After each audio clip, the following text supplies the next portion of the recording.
The nearest seats.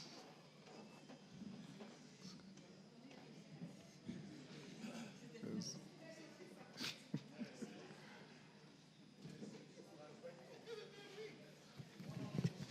Honorable members, I have a message from the Senate on appointment of senators to the Mediation Committee on the Division of Revenue Bill, National Assembly Bill number 10 of 2025. Honorable members, pursuant to the provision of Standing Order 41-1, I wish to report to the House that I have received a message from the Senate regarding appointment of senators to a Mediation Committee on the Division of Revenue Bill, National Assembly Bill number 10 of 2025. The message conveys that pursuant to the provisions of Article 113 of the Constitution, the Speaker of the Senate has appointed the following senators to the Mediation Committee on the bill. Senator Captain Ali Ibrahim Roba, CBS MP, Senator Dr. Boni Halwale, CBS MP, Senator Tabitha Mutinda MP, Senator William Kisang MP, Senator Danson Mungatana MP, Senator Eddie Gishero Okech MP, Senator Mohamed Mwenyehaji Faki MP, Senator Richard Momoi Maonyonga MP, and Senator Daniel Kitonga Maanzo MP. Honorable members, the appointment of senators to Mediation Committee on the Division of Revenue Bill, National Assembly Bill number 10 of 2025 arose out of the decision of this House to reject the Senate amendments to the bill on Tuesday, 13th June 2025. This rejection remitted the bill to a Mediation Committee pursuant to the provisions of Article 112(2)(b) of the Constitution. Honorable members, you may recall that via the communication issued to this House on 4th June 2025, I appointed 9 members to represent the National Assembly in the Mediation Committee. With the appointment of the senators, the Mediation Committee is now fully constituted as contemplated under Article 113 of the Constitution. I therefore call upon the committee to expeditiously consider the contested aspects of the bill and submit a version for consideration by the Houses of Parliament. In considering the bill, I wish to remind the committee to be alive to the timelines provided for under Article 113(4) of the Constitution to ensure the bicameral process is concluded in good time. I thank you. Next.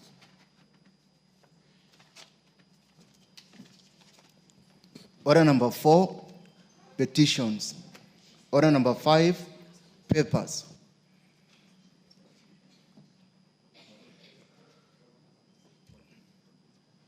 Majority Leader. Majority Leader. Thank you, Honorable Speaker. I want to thank you for giving this opportunity to lay the papers on the Speaker. I beg to lay the following papers on the table of the House today, Wednesday, June 11th, 2025, in the afternoon sitting. 1, reports of the Auditor General financial statements of the Commodities Fund Staff Mortgage and Car Loan Scheme for the year ended 30th June 2029 and 30th June 2021, 30th June 2022, and certificates therein. 2, reports of the Auditor General financial statements of the Public-Private Partnership Project Facilitation Fund for the years ended 30th June 2019, 30th June 2020, 30th June 2021, 30th June 2022, 30th June 2023, and 30th June 2024, and certificates therein. 3, annual reports of the National Gender and Equality Commission, NGEC, for the financial year ended 2023-2024. 4, reports of the audit accounts of the Pest Control Products Board, PCPP, for the year ended 30th June 2024 from the Ministry of Agriculture and Livestock Development. 5, reports of the National Government Budget Implementation Review for the first 6 months, first half for financial year 2024-2025 from the Office of Controller of Budget. 6, Quarterly Economic and Budgetary Review Report, third quarter for the financial year 2024-2025 for the period ending 31st March 2025 from the National Treasury. 7, the County Government's Budget Implementation Review for the first quarter for the financial year 2024-2025 from the Office of the Controller of Budget. 8, the National Government's Budget Implementation Review for the first 9 months for the financial year 2024-2025 from the Office of the Controller of Budget. And 9, Reports of the Auditor General and financial statements for the year ended 30th June 2024 and certificates therein in respect of 1. Our Lady of Mount Carmel Mary Hill Girls High School. 2. Rarieda Technical and Vocational College. 3. Sabunlei Secondary School. 4. St. Bonaventure Kaheti Boys High School. 5. St. Teresa Mboni Girls High School. And 6. St. Thomas Aquinas Kaimoni Boys High School. Honorable Speaker, I beg to lay. Honorable Speaker, I don't know why the chairman of administration is... go and sit. Go and sit. Thank you very much, Honorable Speaker. I beg to lay.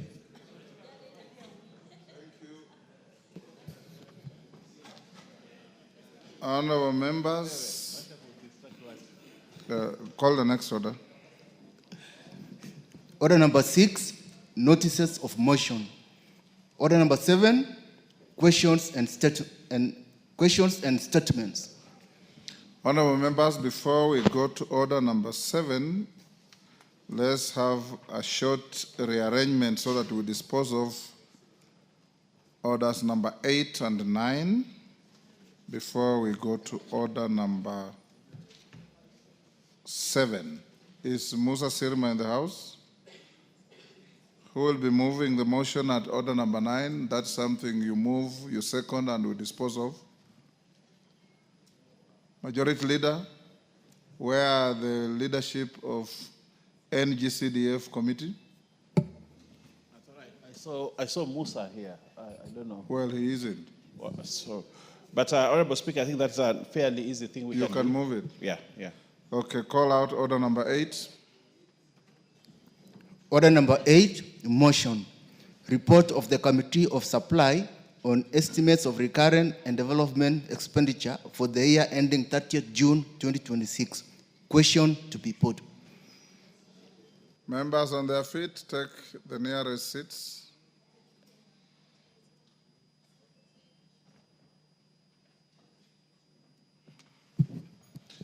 Honorable members, we'll now put the question at order number 8, which is that this House do agree with the report of the Committee of Supply on its consideration of the budget estimates for the financial year 2025-26, and pursuant to the provisions of Article 221 of the Constitution, Section 39 of the Public Finance Management Act, Cap 412A, and Standing Order 240A, approves the issuance of a sum of Kenya shillings 2,549,543,978,440 from the Consolidated Fund to meet the expenditure for the National Executive, Parliament, and the Judiciary during the year ending 30th June 2026 in respect of the votes as contained in the schedule. As members of that opinion say aye. Aye. Will those on the contrary opinion say nay? Nay. The ayes have it. Honorable members, I must congratulate those who painstakingly remained in the chamber yesterday to prosecute the committee of supply.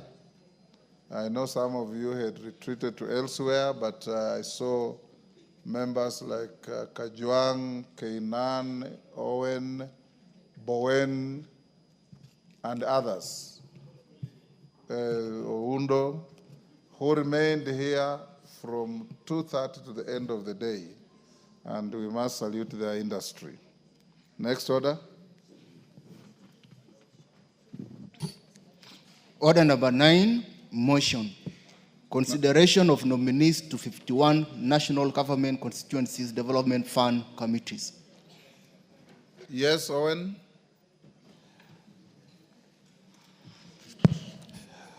Honorable Speaker, I beg to move that this House adopts the report of the National Government Constituencies Development Fund Committee on its consideration of the 51 constituencies committees laid on the table of the House on Tuesday, 10th June 2025, and pursuant to the provisions of Section 43(4) of the National Government Development Fund Act, Cap 414A, and paragraph 5, 2, and 10 of the National Government Constituency Development Fund Regulation, approves the list of the nominees for appointment to the following 51 constituency committees of the National Government Constituency Development Fund as contained in the order paper, Honorable Speaker. Honorable Speaker, having done that, I think this is a straightforward matter. I would request the Honorable Jamatia. Oh, she's here. She's walking out. Look for she's somebody walking else. out. I should requested. But I want to request my counterpart on the other side, the Honorable Mbui, to second for approval. Thank you. I second. Order, Chamatia, take your seat, the nearest seat, or complete your walkout. Thank you. Honorable members, I now propose the question at order number 9, which is that this House adopts the report of the National Government Constituency Development Fund Committee on its consideration of 51 constituency committees laid on the table of the House on Tuesday, 10th June 2025, and pursuant to the provisions of Section 43(4) of the National Government Constituency Development Fund Act, Cap 414A, and paragraphs 5, 2, and 10 of the National Government Constituency Development Fund Regulations, approves the list of nominees for appointment to the following 51 constituency committees of the National Government Constituency Development Fund as set out in the order paper. Do I put the question?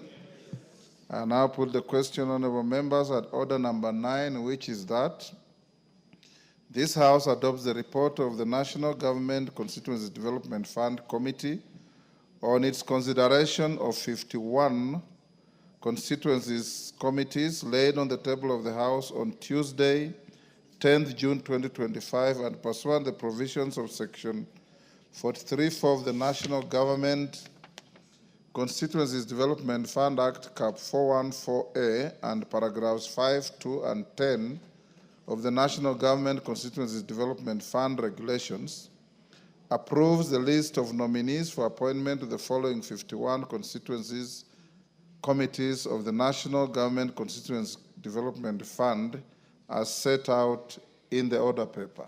As members of that opinion say aye. Aye. Will those of the contrary opinion say nay? The ayes have it. Let's go back to order number 7. Order number 7, questions and statements.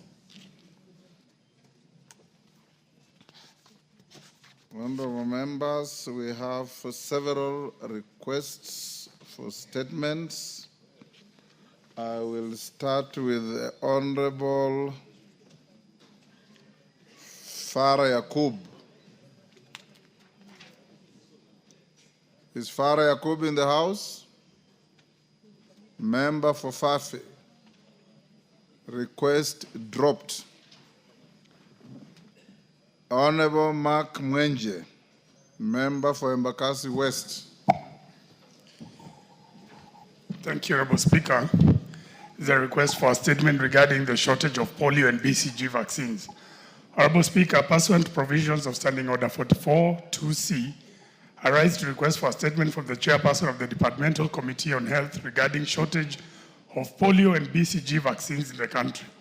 Honorable Speaker, vaccines of newborns is essential for development of immunity and elimination of infant mortality by protecting infants against severe and life-threatening diseases, particularly the various forms of tuberculosis, including TB, meningitis, and miliary TB.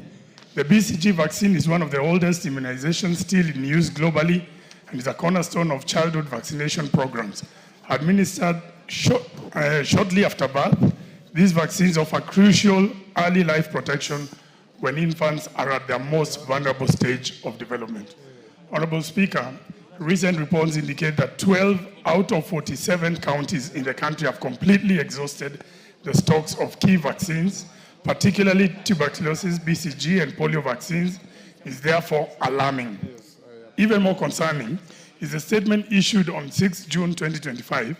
The PS, the Principal Secretary for the State Department for Medical Services, warning that the national stockpile of the BCG and polio vaccines were projected to last for only 2 weeks, while the rotavirus vaccine will run out within a month. The resultant delays in administration of these critical vaccines can leave children unprotected, significantly exposing them to the risk of severe illness, long-term disability, or premature death. Honorable Speaker, it is against this background that I request for a statement from the chairperson of the Departmental Committee on Health on the following. The immediate measures the Ministry of Health is taking to address the current shortage of polio and BCG vaccines in the country, including the specific timelines, the logistical arrangements for quick distribution of the vaccines across all counties, including plans to reach remote and regions that face logistical barriers, a report on coordination between the Ministry of Health and National Treasury to secure timely disbursements of funds for vaccine procurement through Gavi Kenya and the steps taken to meet financial commitments to Gavi Kenya to avert future disruptions. And finally, the long-term strategies put in place to strengthen the national vaccine supply chain so as to build resilience against future disruptions in vaccine availability. Thank you, Honorable Speaker. Thank you, Honorable Mwenje. Dr. Nyikal, before you tell us when you can bring the statement, when you brought me this statement yesterday, I felt alarmed because the BCG vaccinations are as old as all of you here.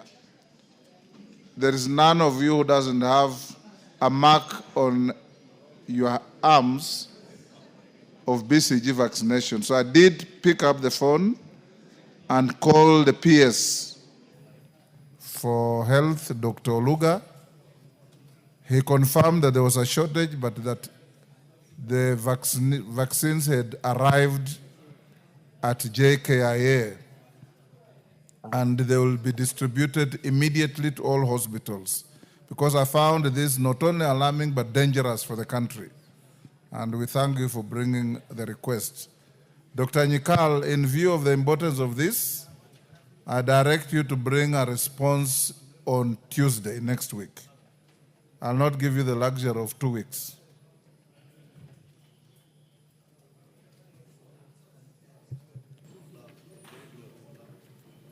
And your response should not just be to tell us that vaccines have landed in the country, but the level of distribution to each and every health facility in the country, because children are born in every corner of this country and they are entitled as of right under the Constitution to these important vaccines.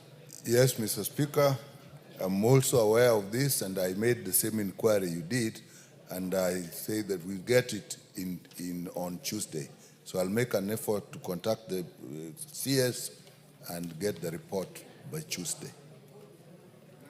Go beyond telling us that the vaccines have arrived. Tell us the manner and efficacy of distribution to all areas of need. Understood. Yes, thank you. On the same? Yes, Oundo.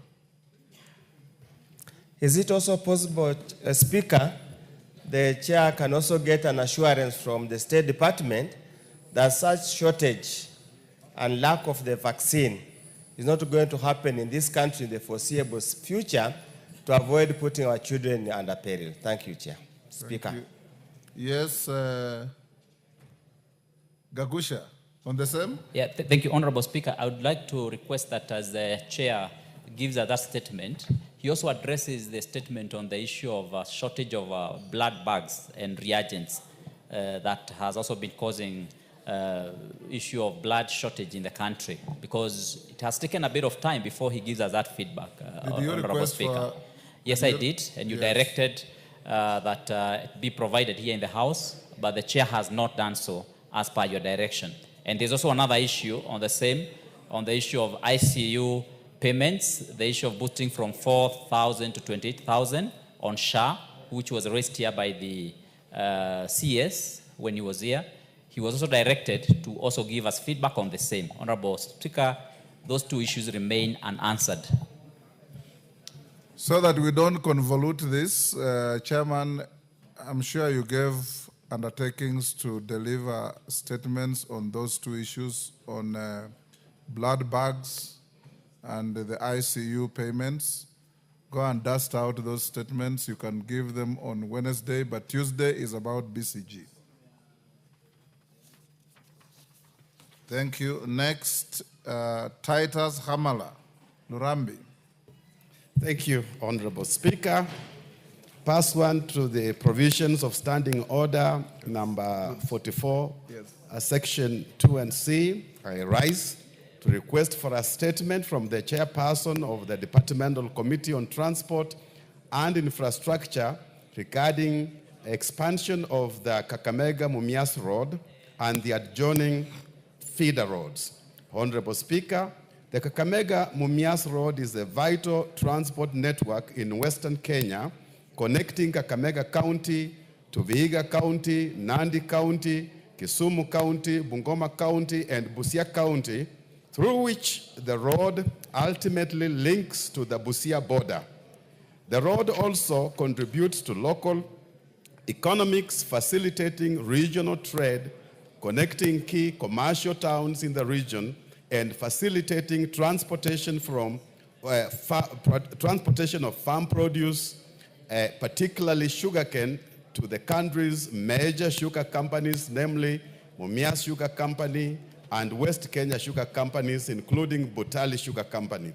Despite the significance of the Kakamega-Mumias Road, it has never been expanded to meet the increasing traffic demand since it was tarmacked many years ago when I was in primary school.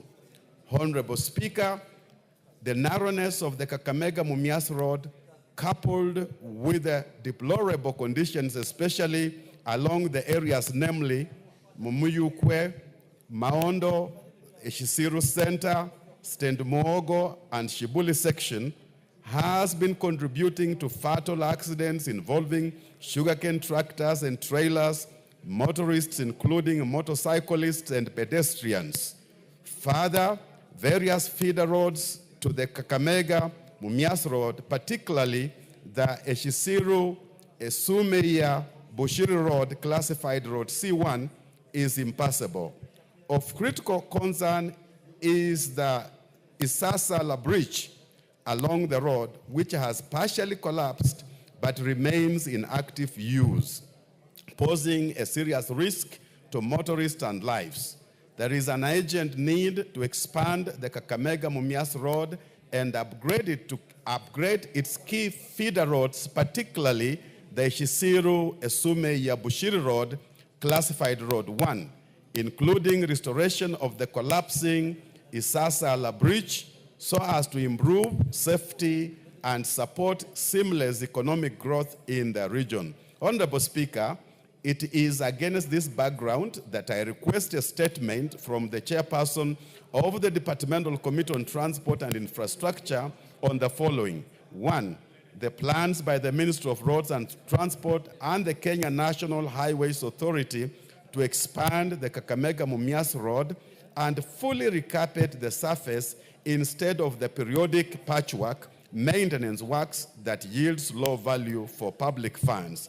And number 2, the immediate interventions by the Kenya Rural Roads Authority, KERA, to upgrade the Shisiru Esumeia Bushiri Road, classified Road C1, and reconstruct the collapsed Isasala Bridge along the said road, including financing mechanisms and the projected timelines. I thank you, Honorable Speaker. Chair, Roads and Transport. GK, when can you bring a response? In 2 weeks, Honorable Speaker, we will build the statement, the response. 2 weeks? Yes, sir. Okay, thank you. Joseph Gitari, member Kirinyaga Central. Go ahead.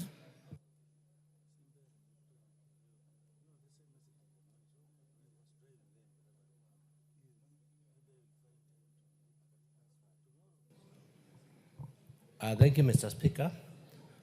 Request for statement regarding the status of rehabilitation of roads in Kagumo Town, Kirinyaga Central Constituency.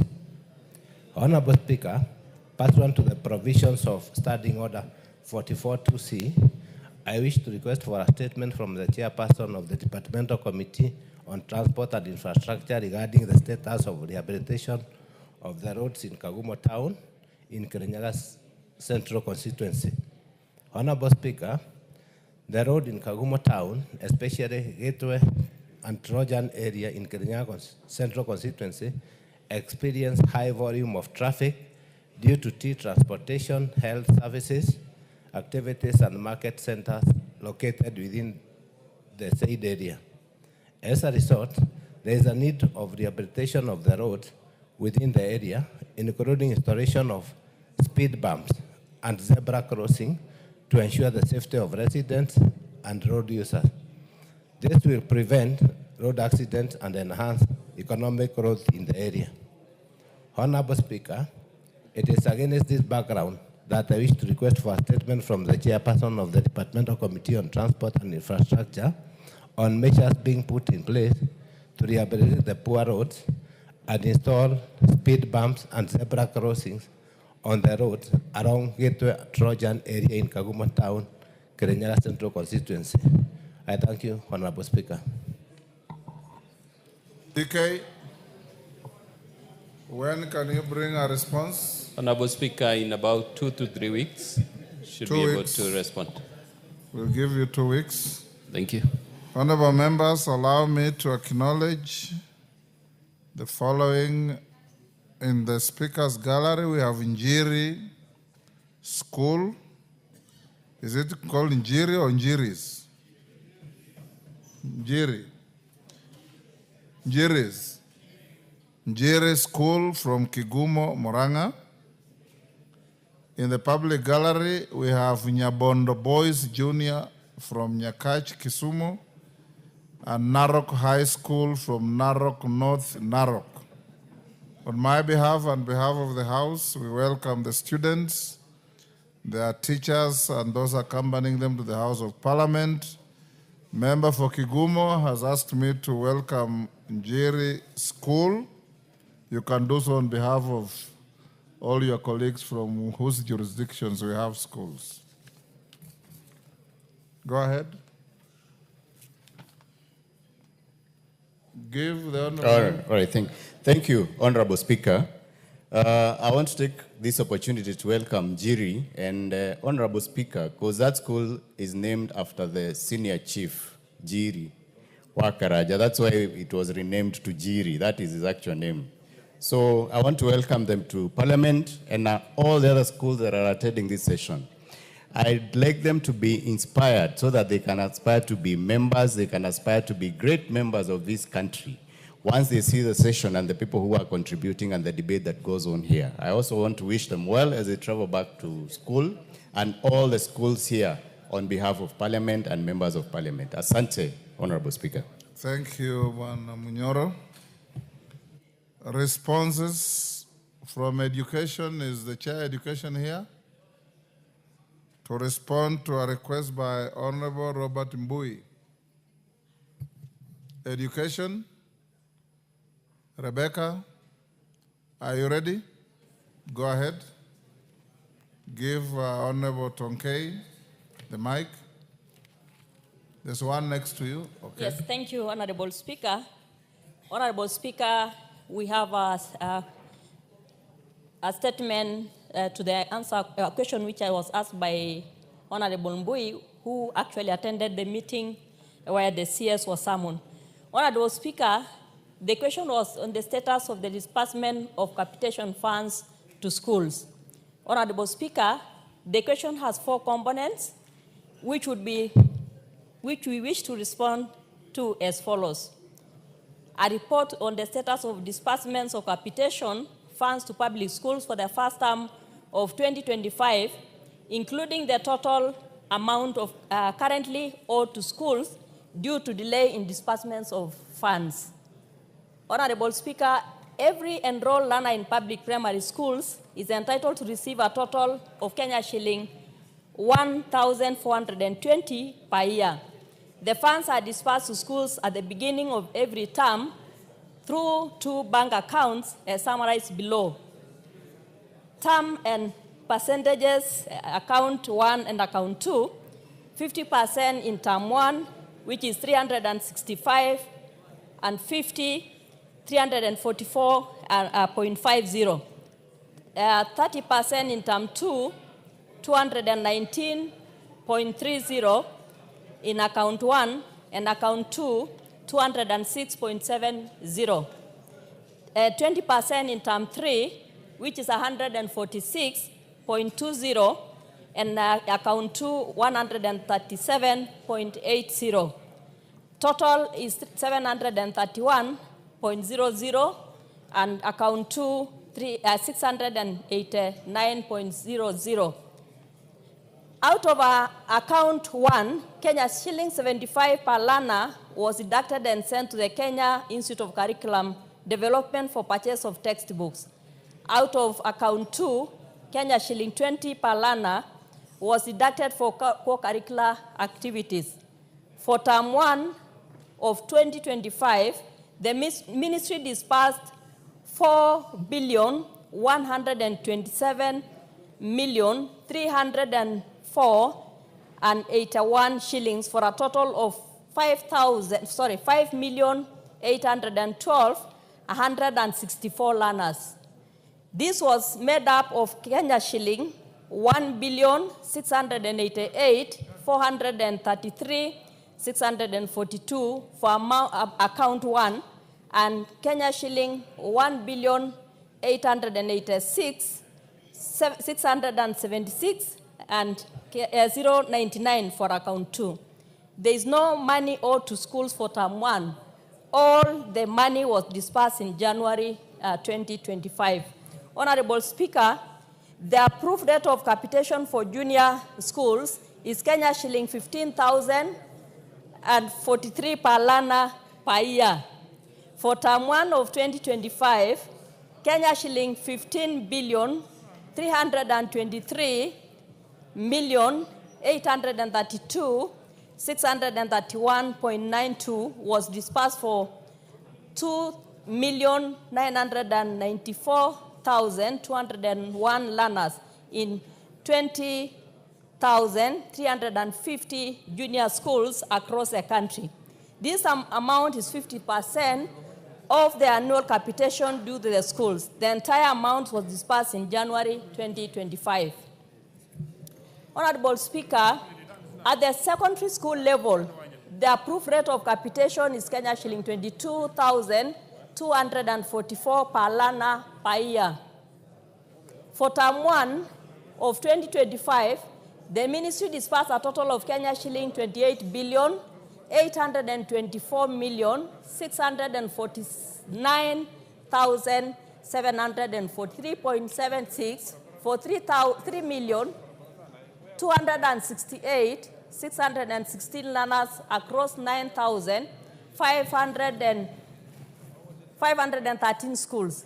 Each learner received Kenya shilling 8,816.61.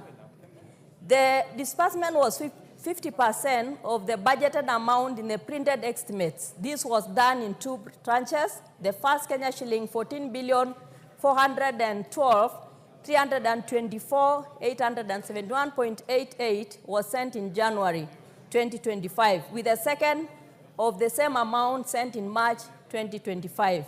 It is important to note that the allocation of Kenya shilling 28,824,649,743.76 reflects a budgetary deficit of Kenya shilling 7,528,897,408.24. The resource requirement at the approved rate of capitation is Kenya shilling 36,353,547.152.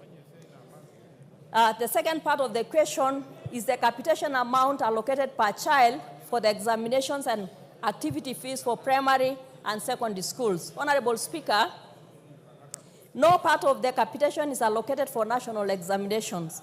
national examinations are funded independent of capitation from the budget allocated to the National Examination Council. In primary schools, the capitation amount allocated for co-curricular activities is Kenya shilling 76.44 per learner per year. Out of this, Honorable Speaker, Kenya shilling 40 is retained at the headquarters to be used in running co-curricular activities at the national level, while 36.44 is sent directly to the schools. In junior schools, Kenya shilling 700 has been allocated to curricular activities and shilling 647 for internal assessment per learner per year. For secondary schools, the capitation allocated per learner for activities fee in term 1 of 2025 or Kenya shilling 525. The allocation for teaching and learning materials was Kenya shilling 1,643. The allocation for internal examination is 11% of the sum provided for tuition. Honorable Speaker, the third part of the question was the measures being taken by the Ministry of Education to ensure that disbursement of capitation fund is timely. Honorable Speaker, the Ministry has taken steps to ensure timely disbursement of capitation to schools. From the beginning of the year 2023-2024 financial year, capitation disbursements are done on a timely basis in the ratio of 50 to 30 to 20 for term 1, term 2, and term 3 respectively. This was a change from the previous practice under which disbursements were done on a quarterly basis without reference to the school terms. The ministry requests for funds from the Exchequer. How much more to go, Rebecca? Too long. Yeah, I'm almost done, Honorable Speaker. Go ahead. Honorable Speaker, the ministry requests for funds at least 3 weeks before schools open. And for funds, for example, as requested on 25th, 2025, once the ministry receives the funds, and all that is explained in the statement. Honorable Speaker, there is also the existence of any planned review to the amount of capitation funds allocated per child in light of the current harsh economic conditions.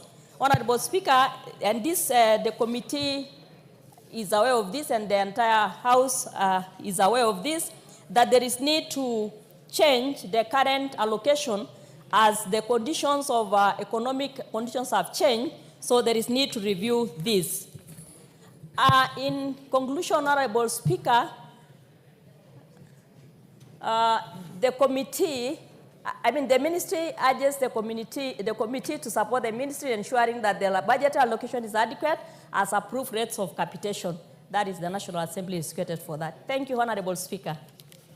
Robert Mbui, she says you also attended the meeting with the committee and the minister? Yes, Mr. Speaker, I did. Okay. And I was extremely disappointed, Mr. Speaker, because there were no solutions to the problems that are facing our children. You know, any nation that doesn't take education of its children seriously is actually on the wrong trajectory. And Mr. Speaker, you remember even our forefathers actually identified ignorance as one of the enemies of development in the future. Now, Mr. Speaker, the reason I was raising this matter of capitation was to establish whether it is enough for the education of our children. Mr. Speaker, 1,420 shillings per primary school child is what is being offered currently. And Mr. Speaker, that money is supposed to cater for all the activities that go into education. It's supposed to deal with internal examinations. It's supposed to deal with things to do with sports. It's supposed to deal with drama. It's supposed to deal with music. And Mr. Speaker, it really wasn't enough. Now, Mr. Speaker, I was hoping that the CS would have been able to provide a solution. And I was thinking that one of the things that is facing as a problem, Mr. Speaker, is that education as per the Basic Education Act and as per the Constitution of Kenya is free. Basic education is meant to be free. We also even amended the law and made exams also free. So, Mr. Speaker, I wanted him to give us a solution because the Act says that the principals and the head teachers in Kenya cannot be able to levy any charge to the parents. But, Mr. Speaker, every single school in Kenya, actually parents are still paying. Now, unless we come up with a policy to address this matter, what will happen is that some schools will ask for 100, others 200, others 300, others 400 and more. So, Mr. Speaker, a policy would help us to have a standardized amount that is charged for every parent, so that if we cannot afford it, then we make it fair. So, Mr. Speaker, I just feel that we need better answers, and we need a solution to this problem. Tongai. Thank you, Honorable Speaker. It's true that Honorable Mbui was he attended the committee meeting where the CS was. And we all agree that, Honorable Speaker, it is this House that appropriates money for schools. And we all agree that the CS has no solution to this, but the House has a solution of dispersing funds to the ministry so that they can give our schools money. Because, you know, Honorable Speaker, I was in record asking the CS, how free is education in Kenya? And Honorable Speaker, because, you know, every time our schools, our parents are asked to pay money, it's because the CS has no way to give, he has no money by himself. The parents and the principals need the schools to run. Honorable Speaker, looking at his question, it is true that the questions that were asked are partly answered. But if we could also allocate money for them to be able to give the money that is intended to be given for disbursement, then, Honorable Mbui, I think we'd be in a better position. Yes, Mwenje. Thank you, Honorable Speaker. Honorable Speaker, on the same issue, one of the concerns that we have, Honorable Speaker, is that students who are registered on NEMIS, the money comes based on the number of students registered on NEMIS. There's been an intentional deregistration of students on NEMIS so that the ministry sends less money to the schools. Honorable Speaker, one of my schools in Umojawan Primary, just give an example, was sent 59,000, a school that has 3,000 students. How do you send 59,000 as capitation? Honorable Speaker, we also need the Ministry of Education to be clear. There is this notion that they send half the amount and retain the other half. Can they clarify that position so that school heads can understand that this is the amount that is coming? That if they say they are giving 15,000 to JSS students, you're only going to send 7,500 and the rest you're going to retain. Make that clear rather than school heads expecting the full 15,000, which will never come. Thank you, Honorable Speaker. Bowen first, then Owen. Bowen, not Owen. You know, Mr. Speaker, Owen took over my name. Mr. Speaker, in the last supplementary, the chair of education is on record in this House. There was an allocation of 100 million Kenya shillings, if you check in our records, in the supplementary too. And Mr. Speaker, the chair of education told us then that the money was going towards upgrading the NEMIS to make sure that all the students in this country are captured properly so that capitation money, when they are sending from the ministry, they are sending from a point of information and the point of, based on the numbers of students in every school. So it is proper if the chair of education can tell us whether that money was utilized to upgrade the NEMIS and whether the NEMIS is actually serving the Ministry of Education well in terms of recording the number of students per school and also giving track the capitation we are giving to our schools. Tongai. Let's hear Owen Bayer first. Tongai, not those. Thank you, Honorable Speaker. Honorable Speaker, I want to join, I would like to join Robert Mbui on this matter. Honorable Speaker, I would like to request you to ask the Wamboka-led committee to investigate schools, especially the PAC committee led by Wamboka, to investigate schools, because in my constituency, I have this problem. Money is sent to schools. Immediately that money lands there, a letter comes in from the sub-county education officer saying that now send us this amount of money for this purpose, per student, 10 shillings or 5 shillings.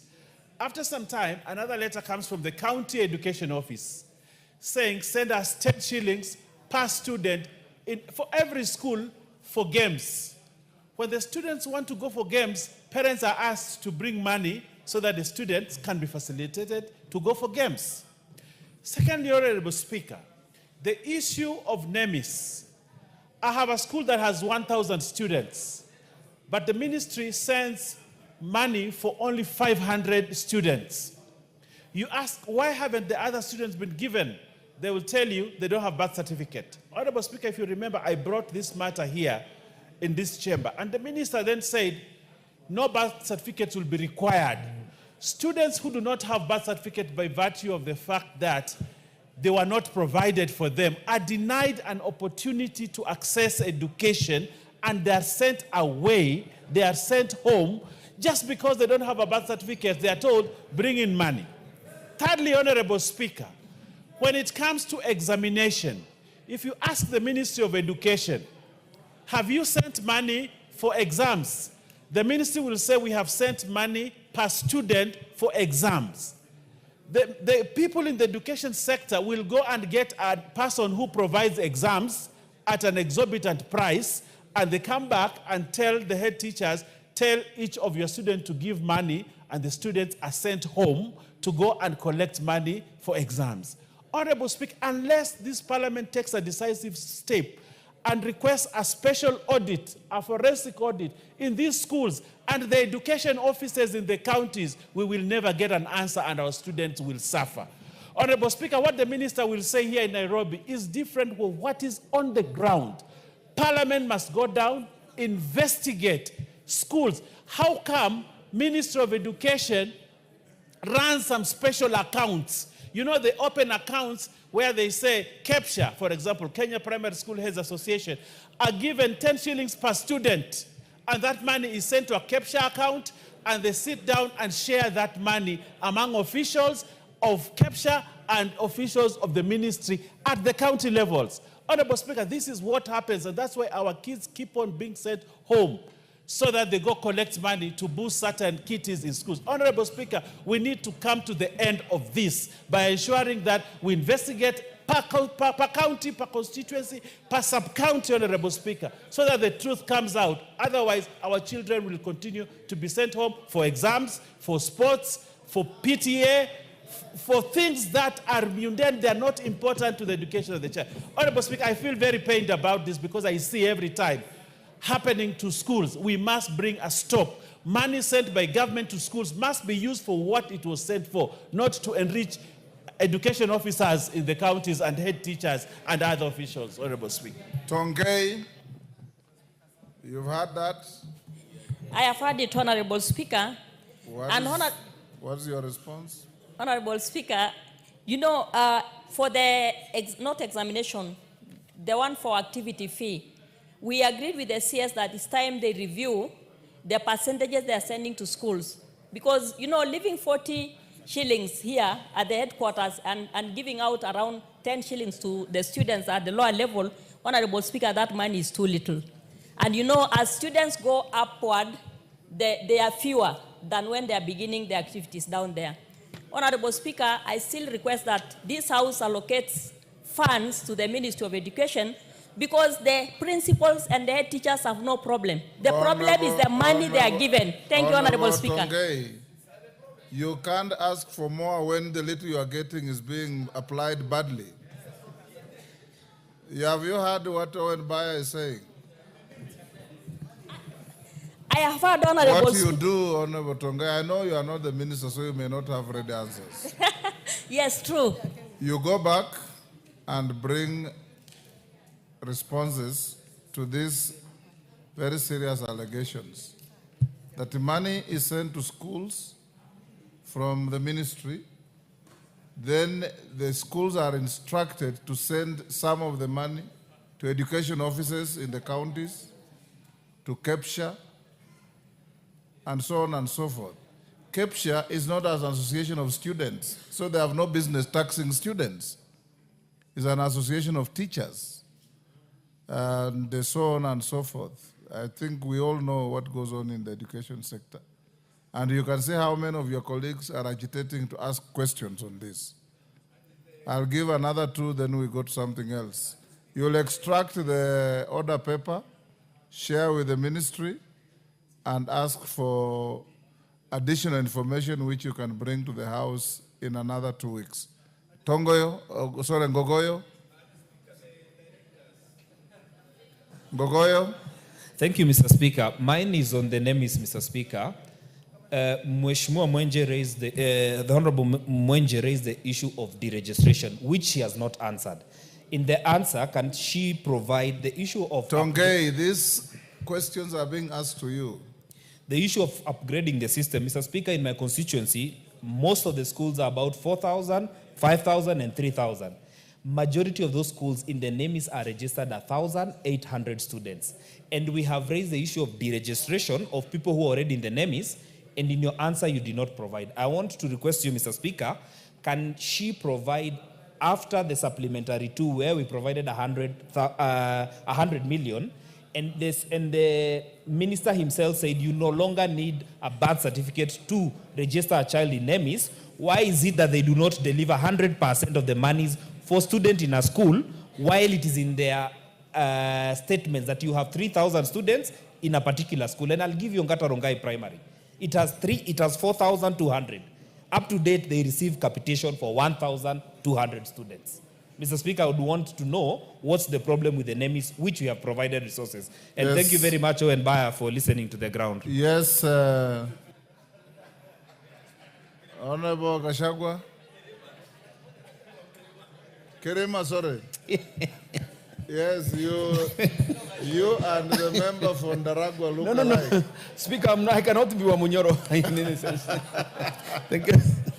Thank you, Honorable Speaker. It's very unfortunate on what we are discussing about, Honorable Speaker, as pertains to the children whom we have mainly in our primary schools.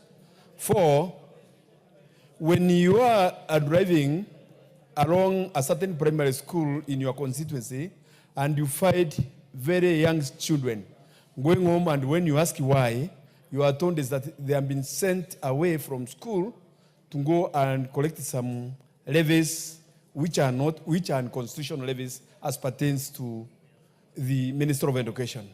Speaker, if you look at it, we have directors of education in our sub-counties. We have TSC directors. These two are duplicating work for one another. And if you look at it very well, the Ministry of Education, at the time they are sending the directors at the sub-counties, they should cater for them of how they are going to survive and how they are going to manage their own affairs without necessarily per se asking the primary schools or the heads of the schools for money, that little money which they are sent as capitation money. But if you look at it, is that the money is demanded for all activities for the ministry, which is very unfair, because you'll find that a kid is sent home to go and collect some levies, which you cannot find it within the Act of Education 4. It is provided that education is free, basic education is free. We are in a problem whereby the government agreed to have free education, and we are unable to meet that obligation of free education. So I'm praying, Honorable Speaker, that in the duplication of work, which we have created parallel bodies, which are borrowed, be looked upon so that at least we can have children having a free atmosphere of running.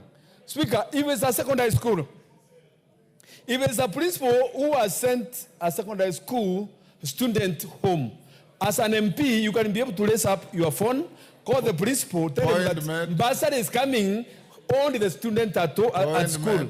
Yes. But when it comes to primary school, we cannot even give them bursaries. It's a big problem. Point made, Honorable Tongei. 2 weeks, you bring additional information, and those with issues, you will follow up there. Honorable Joseph Tonui's request, Chair Housing, Planning, Works and Urban.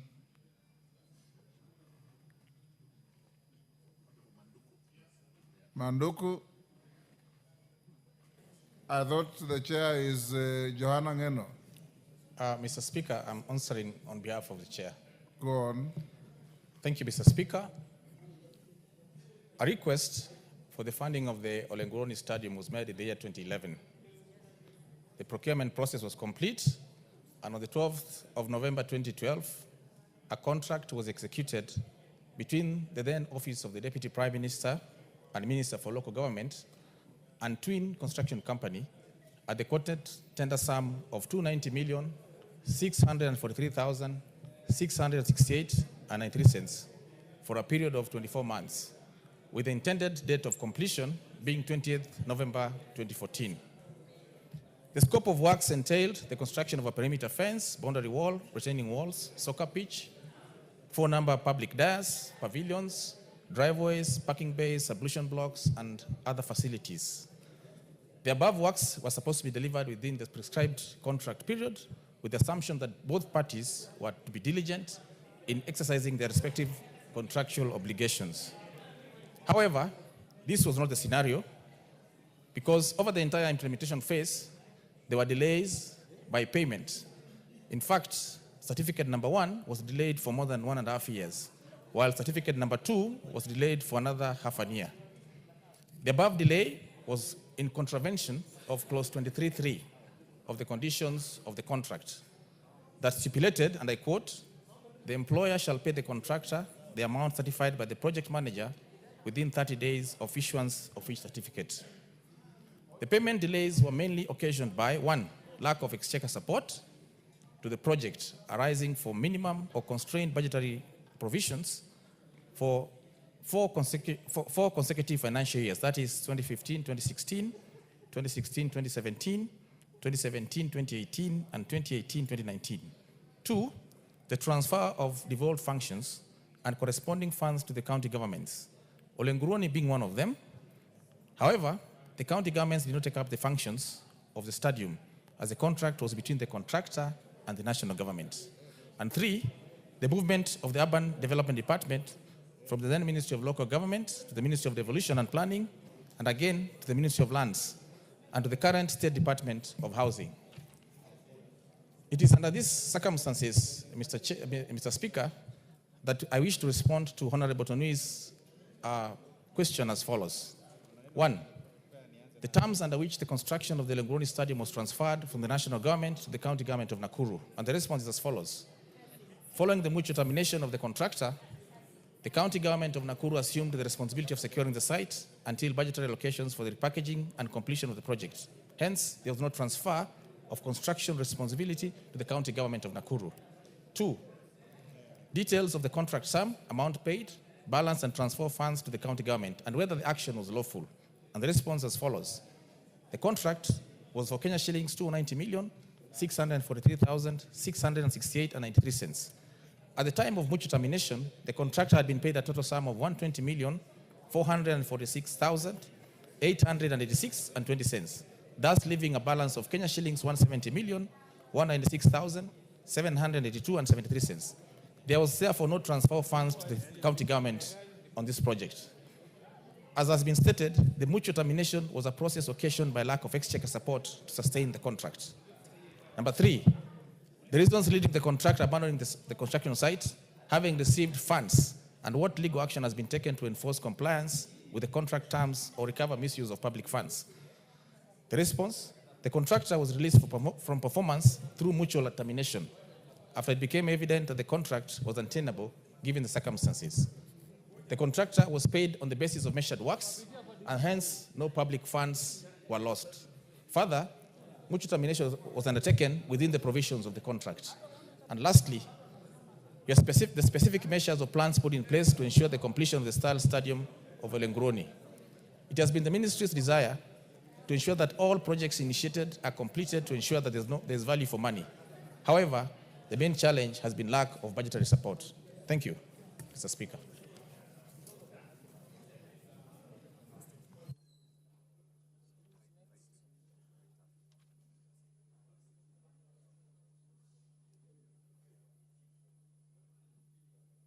Another statement. The next statement requested was the one by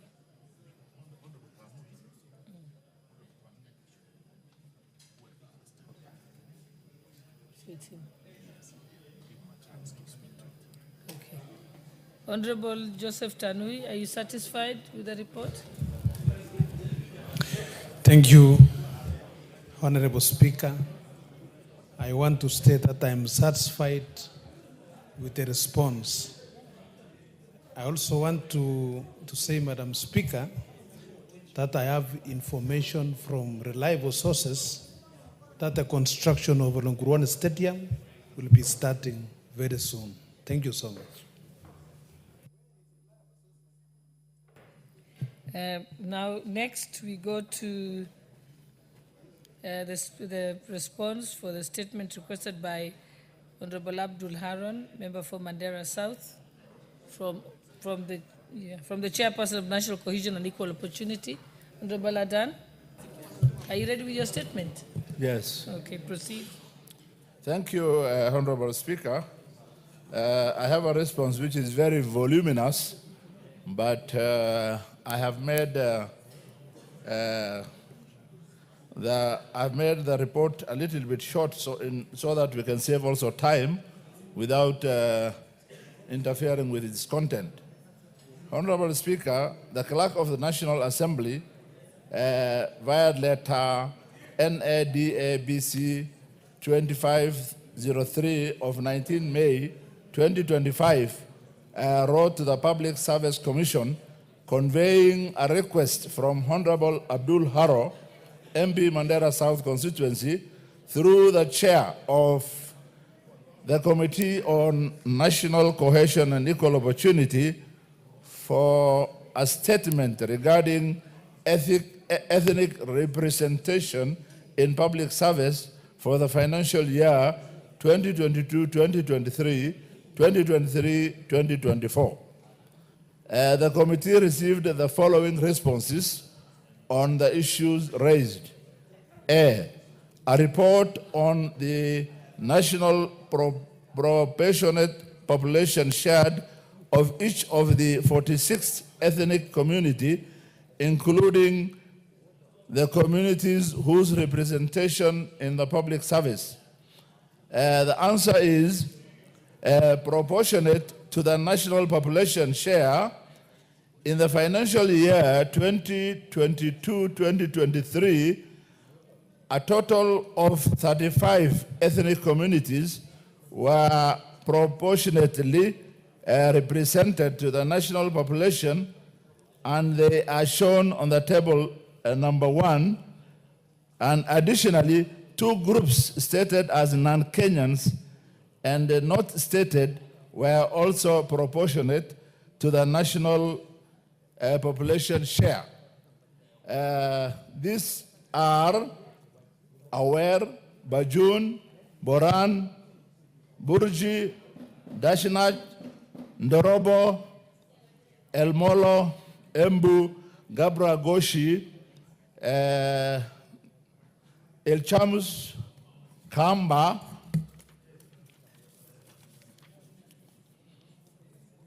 Kenyan Arabs, Kenyan Asian, Kenyan European, Kenyan So Stated, Konso Kuria, Makonde, Mbere, Meru Nubi, Oromo, Pokomo Rendile, Sakuye, Samburu, Suba, Swahili, Taita, Taveta, Teso, Tharaka, and Malakote and Wayu.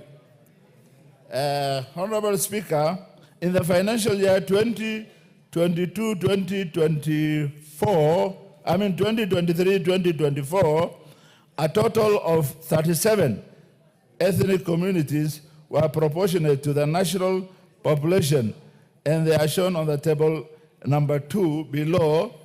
And these are Aware, Bajun, Boran, Burji, Dashinach, Ndorobo, Elmolo, Embu, Gabra Goshi, Ilchamus, Kenya Arab, Kenya Asian, Kenya European, Kenya So Stated, Kisii, Konso, Kuria, Masai, Makonde, Mbere, Meru, Nubi, Ormo, Pokomo, Rendile, Sakuye, Samburu, Suba, Swahili, Taita, Taveta, Teso, Tharaka, Turkana, Malakote, and Wayu. Honorable Speaker, on the question of those who exceed the proportion share, In the financial year 2022-23, 4 ethnic communities exceeded their share. These are Kalenjin, Kikuyu, Kisii, and Luo. In the financial year 2023-24, 3 ethnic communities exceeded, and these are Kalenjin, Kikuyu, and Luo, exceeded their proportion share of the national population. Honorable Speaker, on the ones which are below their proportion, in the financial year 2022-2023, 5 ethnic communities are below. These are Kenyan, Somali, Luya, Masai, Mijikenda, and Turkana. In the financial year 2023-2024, 4 ethnic communities were below their proportionate to their population. These are Kamba, Kenyan Somali, Luya, and Mijikenda. Honorable Speaker, communities not represented in the public service at all. Communities not represented in the public service at all. In the financial year 2022-2023, 2 communities, that is Dahalo and Kenyan Americans, were not represented in the public service at all.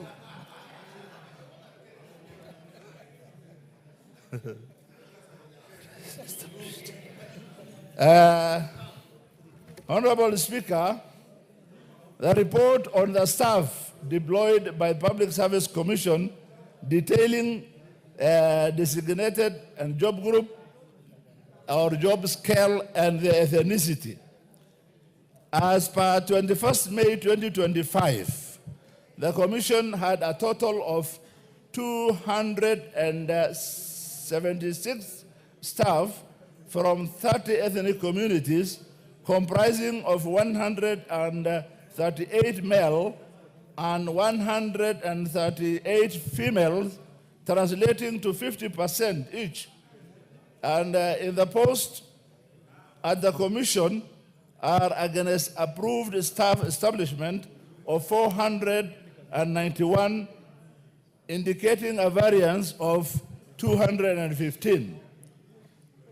The 30 ethnic communities represented in these scales are Bajun,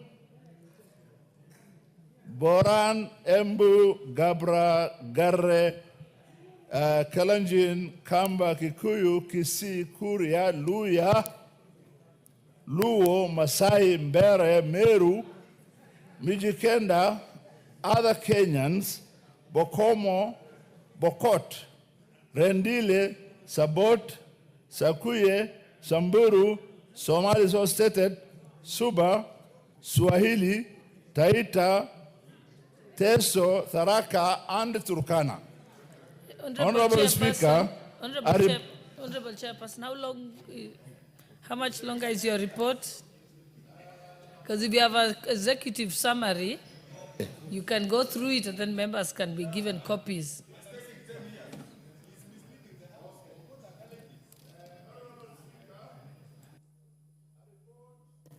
Of all the new appointments and promotion made in the ministries and departments for the financial year 2021-2023, new appointments in the ministries and departments for financial year is in 2022-2023, a total of 12,992 officers were appointed, comprising of 5,484 female and 7,508 male.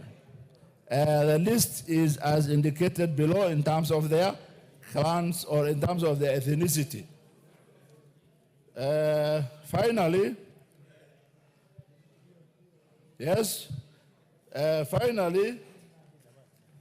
I'm trying to rush. Promotions of officers in the ministries, departments for the financial year 2022-2023.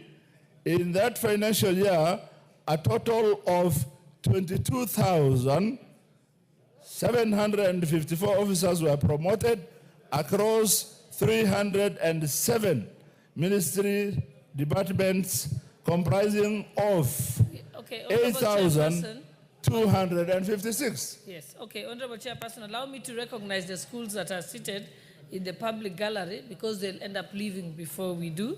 So I wish to recognize the presence of the following schools: Chogoria Boys High School from Maara Constituency, Tharaka Nithi, and Narok High School from Narok North Constituency, Narok County. On behalf of the substantive speaker and the members of parliament, we welcome you to parliament. Thank you. The list is again as shown. Copies will be shared on ethnicity. Honorable Speaker, the status of Draft Public Service Commission Affirmative Action Regulation of 2024, the Commission concluded the Draft Public Service Commission Affirmative Action Regulation and sought views from the general public. Also specific targeted stakeholders, giving a period of 1 month for the receipt of the views. The period lapsed on 2nd of May 2025, and the Commission is currently in the process of analyzing the views received from the various stakeholders.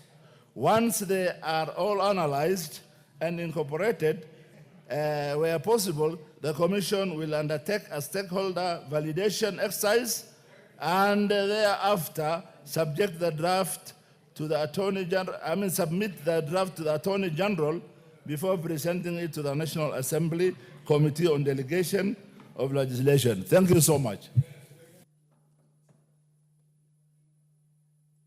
Okay, next, honorable members, is the response to the question by Honorable Mark Mwenja, member for Embakasi, by the chairperson, Transport and Infrastructure.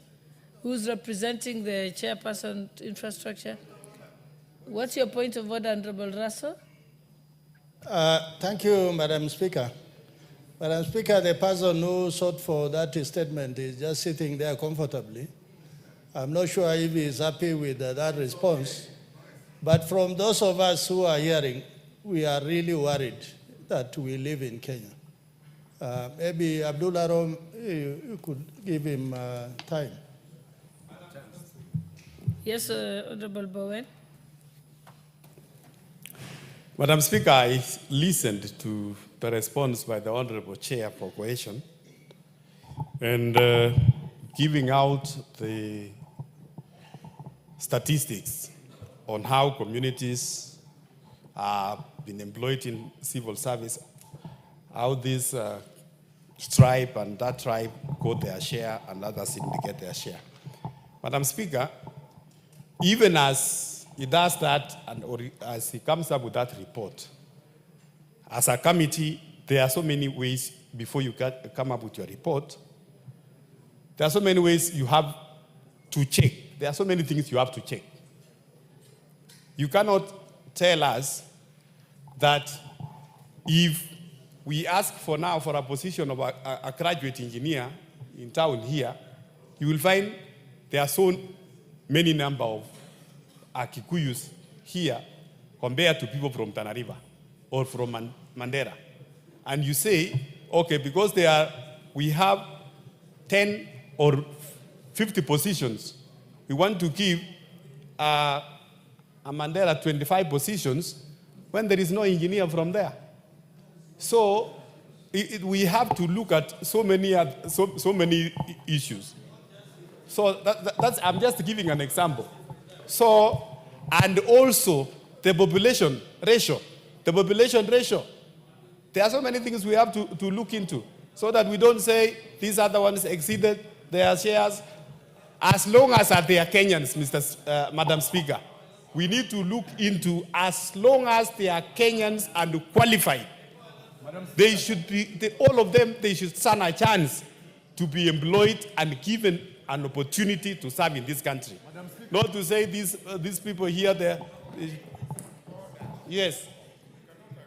Tarakaniti.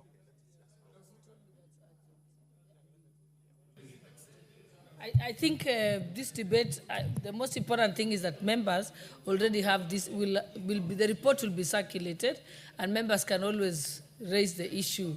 Again, once they've read, they need to have read the report. With he needs to look at the report, read the percentages. I know he's talking about pro rata population, but that has to be something that only if we interrogate the report in depth. So we have agreed that we move to the next statement. Honorable GK, member for the chairperson, Transport and Infrastructure.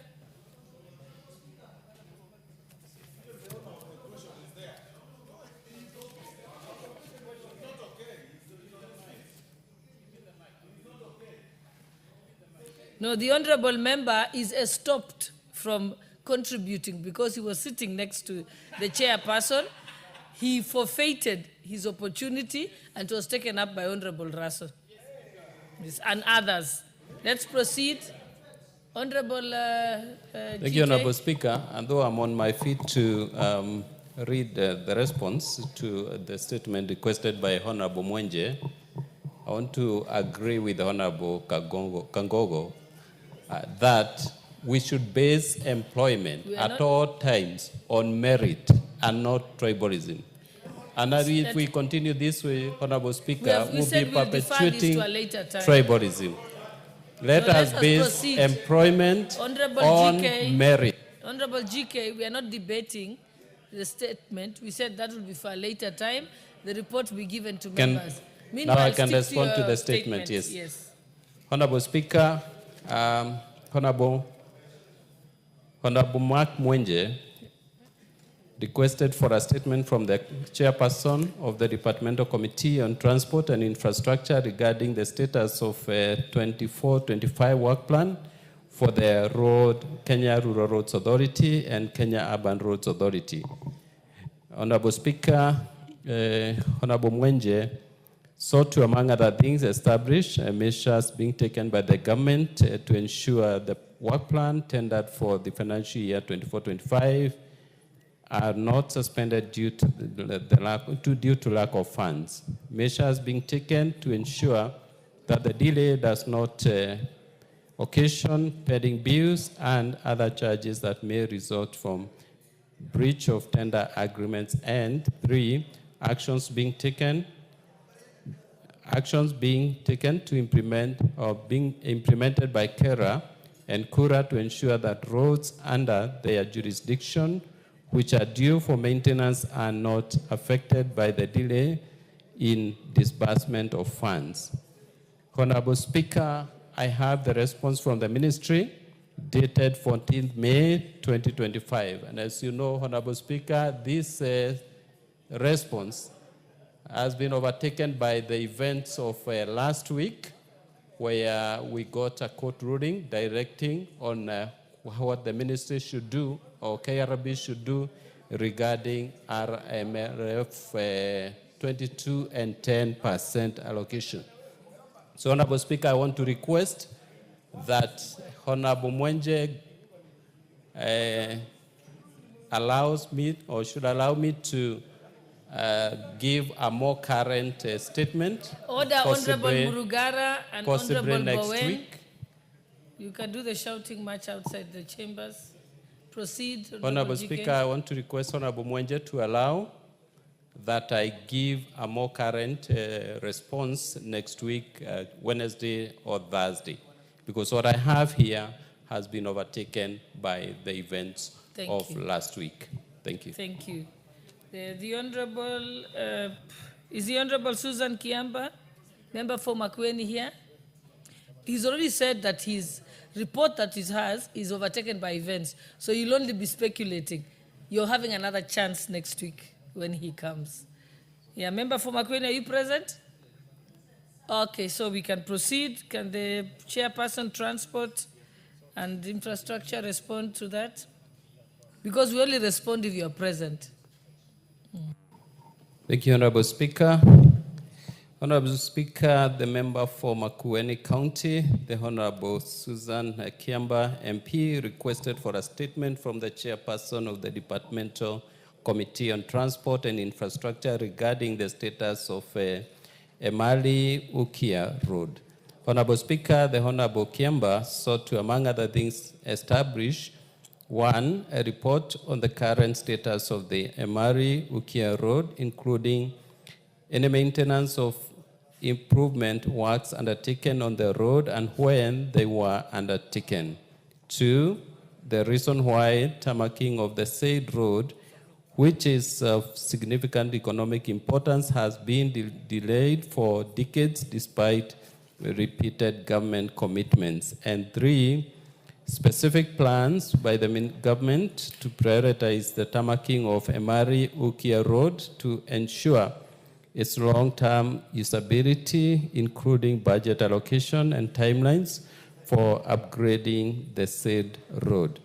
Honorable Speaker, regarding the current status of the Emali Ukia Road, including any maintenance of or improvement works undertaken on the road and when they were undertaken, the ministry submitted that Ukia Emali Road section is in motorable condition. The road recently underwent a 9-month routine maintenance contract that was completed in November 2024. A new routine maintenance contract is currently under procurement and works were expected to commence in May this year for the section between Ukia Dudune Center. The scope of works include: one, grading the carriageway for the full road length, that is 2 cycles within the contract period of 12 months, and B, spot graveling, and C, gabion protection works, and 3, culvert installation. 3, Kera has constructed 4.1 kilometers and done spot improvement of 1.64 kilometers. 4, regarding the reason why tarmacking of the said road, which is of significant economic importance, has been delayed for decades despite repeated government commitments, the ministry submitted that the road section has not been tarmacked due to unavailability of funds. And 5, regarding specific plans by the government to prioritize the tarmacking of Emali Ukia Road to ensure its long-term usability, including budget allocation and timelines for upgrading the said road, the ministry submitted that the road section has been designed to completion as part of East Africa Economic Corridor, and construction shall commence once funds become available. And finally, Honorable Speaker, the routine maintenance contract for Ukia Emali Road has not yet been signed or commenced, and therefore no payments have been made to any contractor. Honorable Speaker, I submit. Member for Makueni, are you happy? Thank you, Honorable Speaker. I think on the first bit, I'm satisfied with the input. However, I'm wondering whether the chairman is not aware that in today's paper, it is already in the advert that the road is going to be tarmacked and we are in the procurement process. Is this a hog? Or are you aware that this process has reached? Or the money you are talking about, is it now there? Thank you, Honorable Speaker. Yes, Honorable GK, you can just Honorable Speaker, thank you for that information. Unfortunately, I don't read newspapers. So, but I'm happy that you have informed us.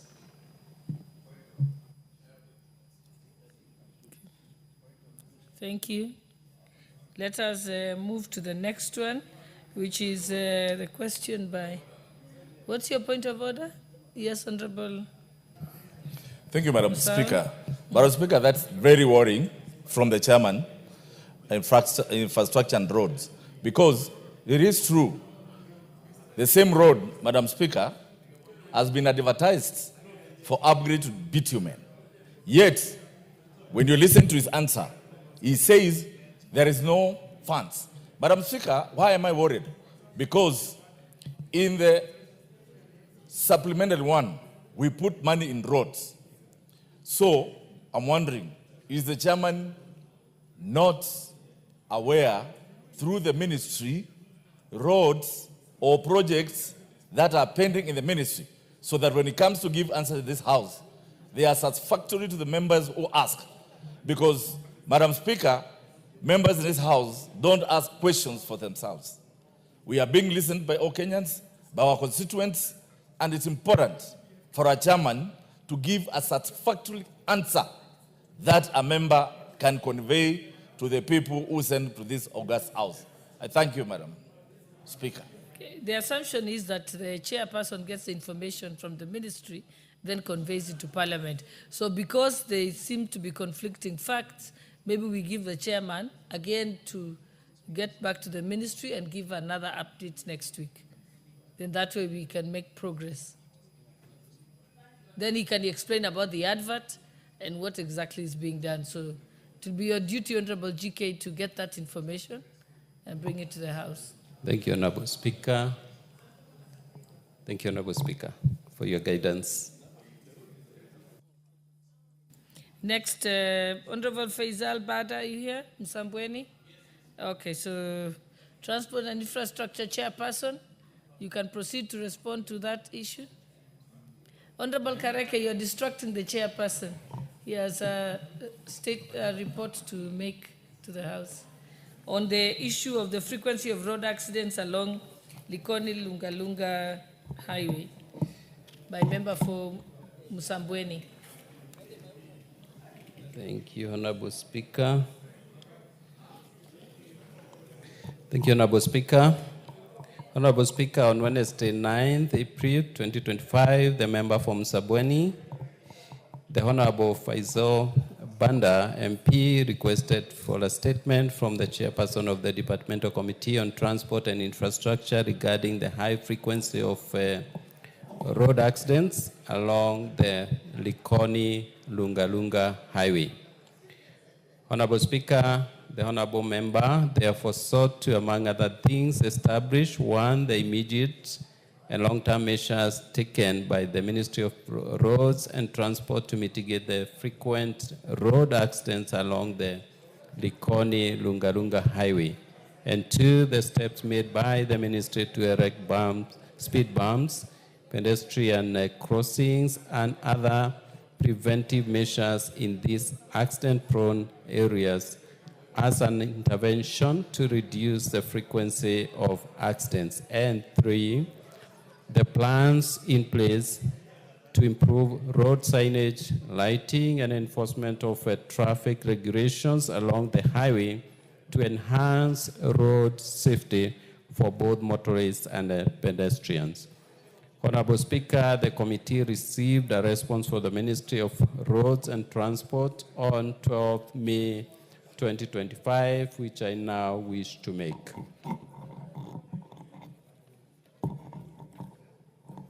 Regarding road safety concerns along the said road, the ministry submitted that it is taking short and long-term measures to address them. In the long term, the ministry plans to comprehensively redesign and upgrade the road to meet safety standards.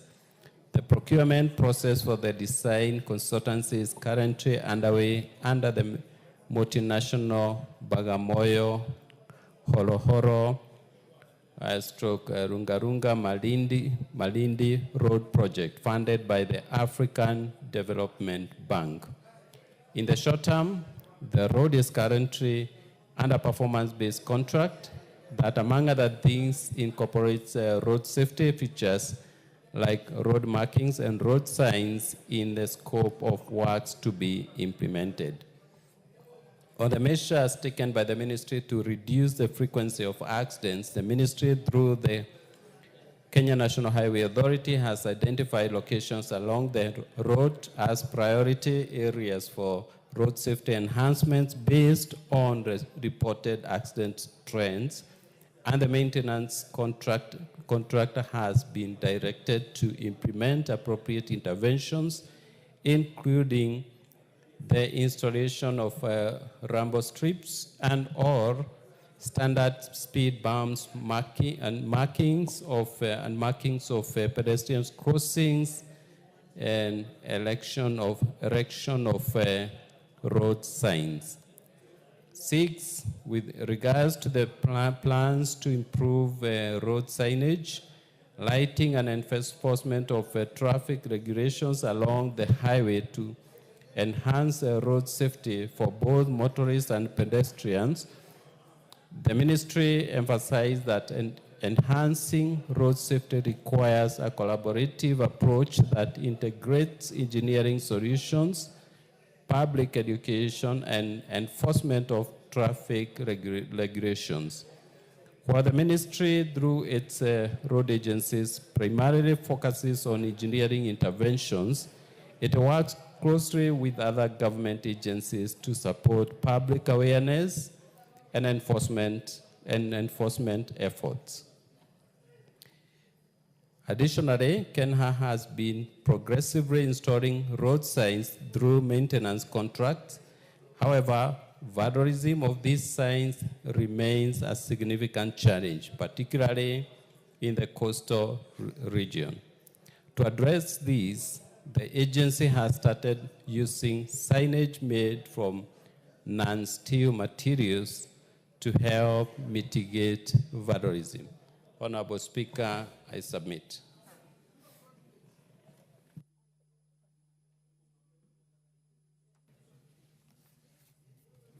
Okay, Honorable Faisal, are you satisfied? Thank you, Madam Speaker. The response is satisfactory, though I'm requesting the chair at least to give timelines on the short-term interventions by Kenya. Thank you. I think that's duly noted by the chairperson. Shall endeavor to give you the short-term interventions. So now, honorable members, we shall return back to order number 10. And so next order. Order number 10, motion. Report on the Consolidated Fund Services expenditures for the estimate for the financial year 2025-2026. Chairperson, Public Debt and Privatization, Honorable Shure. Thank you, Honorable Speaker. Honorable Speaker, I beg that this House adopts the report of the Public Debt and Privatization Committee on its consideration of the Consolidated Fund Services for the budget estimates for financial year 25-26, laid on the table of the House on Wednesday, 11th June 2025. Honorable Speaker, this marks the 7th report on the CFS expenditures presented and deliberated by the National Assembly and provides basis for the House to consider non-appropriated and mandatory expenditures of the national government.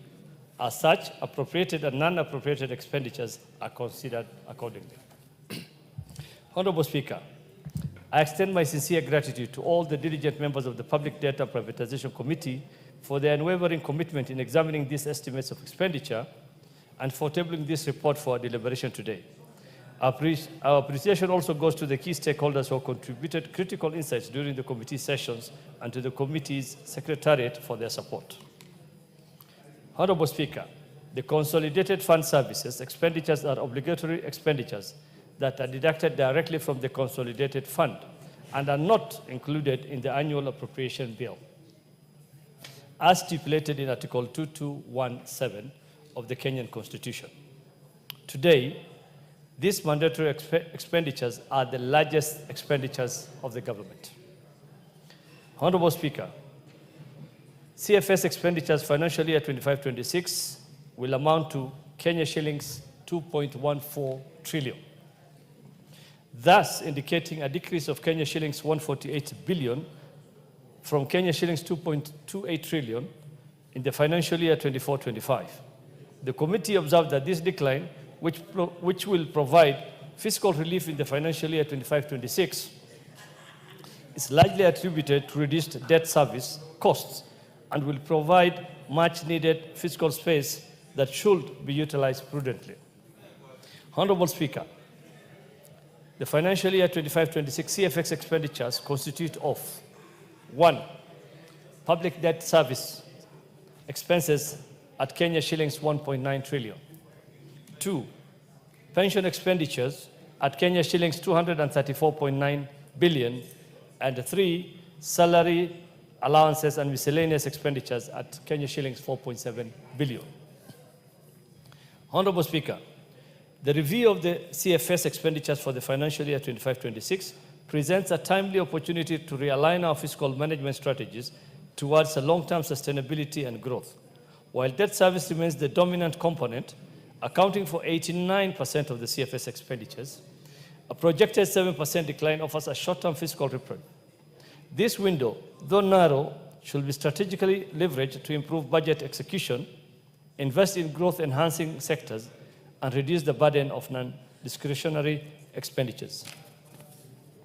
Honorable Speaker, in the financial year 25-26, public debt servicing is projected at Kenya shillings 1.9 trillion, comprising of Kenya shillings 1.3 trillion in domestic debt service and Kenya shillings 586.4 billion in external debt service. This reflects a Kenya shillings 140.67 billion from the financial year 24-25.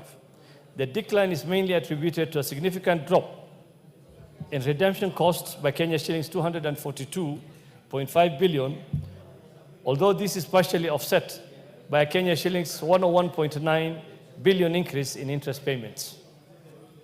Honorable Speaker, interest payments for total debt will reach Kenya shillings 1.1 trillion, while maturing debt will amount to Kenya shillings 803.7 billion. The high interest obligation will account for 40% of ordinary revenue, underscoring the growing cost of debt and its implication for fiscal space. Honorable Speaker, Kenya's fiscal outlook reflects a notable reallocation of public spending between financial year 2015 to 2016 and financial year 2025 to 2026. Interest payments as a share of GDP is projected to increase from 3.2 to 5.7, while development expenditures will decline from 7.2% to 3.5%. This inverse trend signals a structural crowding out effect, where escalating debt service obligations are displacing capital investment in infrastructure, education, and other development-enabling sectors. Honorable Speaker, the opportunity cost is notable as resources that could stimulate economic transformation and improve welfare are increasingly diverted towards servicing past borrowing.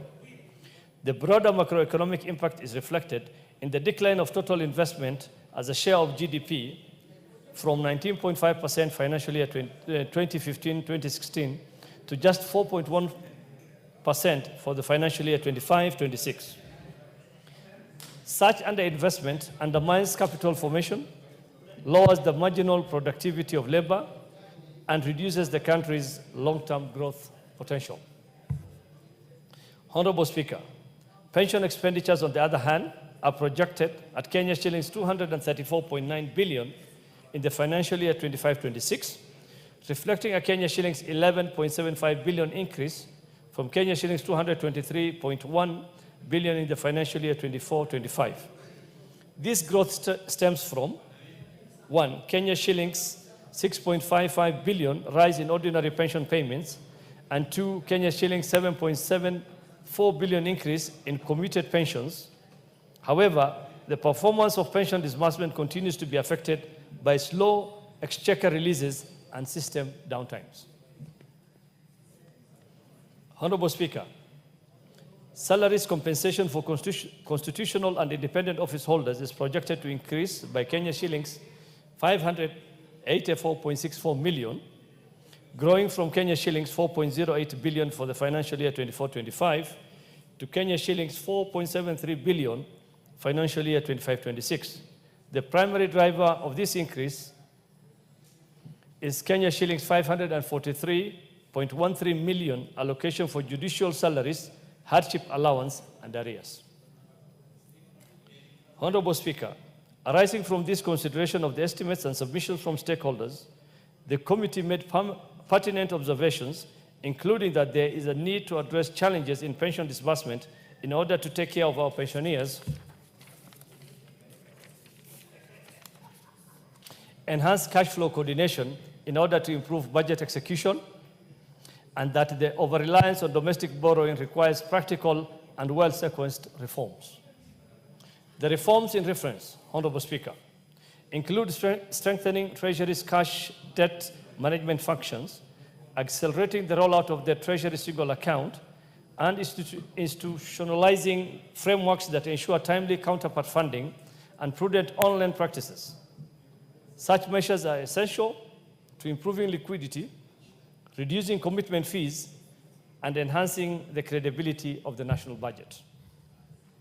Honorable Speaker, the committee also noted the need to rebalance borrowing sources and to tap into alternative financing, including grants, climate finance, and concessional loans.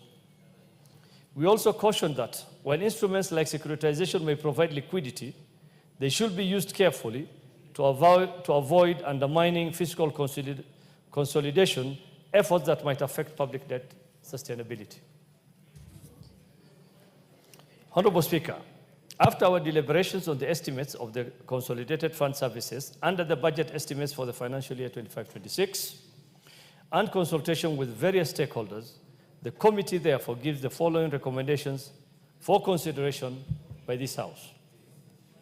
1, that in order to ensure full in-year pension disbursement, the clearance of pending obligations, the National Treasury should, within 30 days of the adoption of this report, implement an actionable framework to resolve delays in exchequer releases and address system downtimes that disrupt the processing of pensions disbursement. 2, that, in line with prior resolutions of the National Assembly, the National Treasury should expedite the implementation of the Treasury single account to consolidate idle government cash balances, improve liquidity management, and lower the government's borrowing cost through more predictable cash flow management.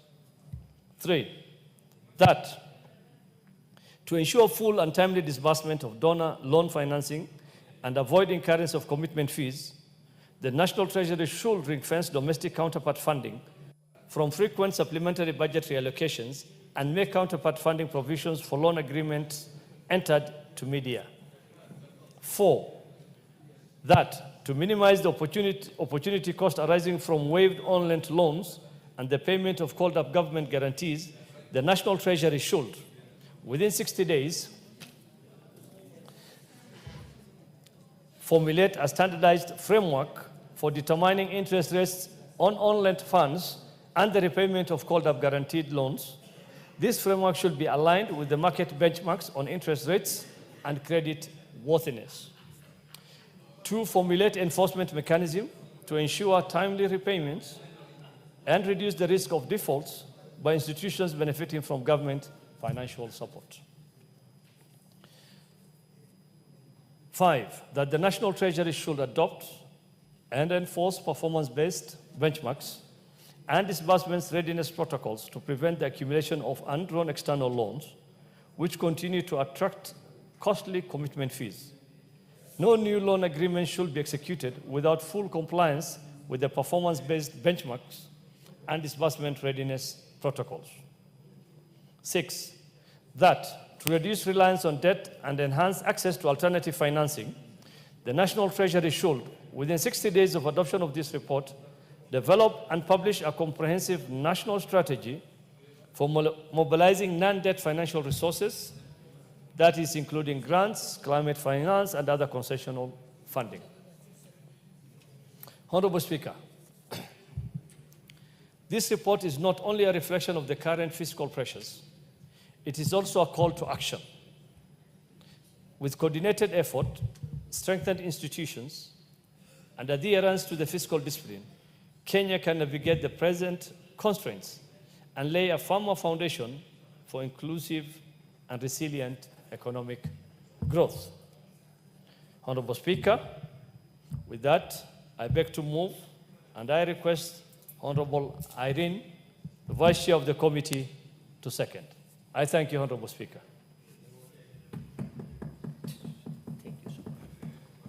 Yes, proceed. Give her the mic. Thank you, Honorable Speaker. I rise to second the motion on the consideration of the expenditures under the Consolidated Fund Services for the financial year 2025-2026 as ably moved by our chairperson. Honorable Speaker, the report before us is a product carefully analysis guided by our constitutional obligation to provide oversight of our public finances, including discretionary expenditures that are not subject to annual appropriation. I commend the chairperson and the committee members for the rigorous scrutiny applied to these estimates. Honorable Speaker, this year's CFS allocation stands at 2.14 trillion, a slight reduction from the previous year, Kenya shillings 2.2 trillion, largely due to a decline in debt service cost. This presents a small but strategic window for fiscal relief, which should be used wisely to ease liquidity pressures and boost priority development investments. Honorable Speaker, public debt service at Kenya shillings 1.9 trillion remains the single largest expenditure, constituting 89% of the CFS. While the decline in service cost is welcome, it is temporary. The underlying growth in debt stock still possesses a long-term risk to fiscal sustainability. Honorable Speaker, the committee's recommendation, including reforms in fast-tracking the establishment of the Treasury single account, timely pension disbursement, and strengthen control over counterpart funding, are aimed at improving fiscal efficiency, liquidity, and credibility.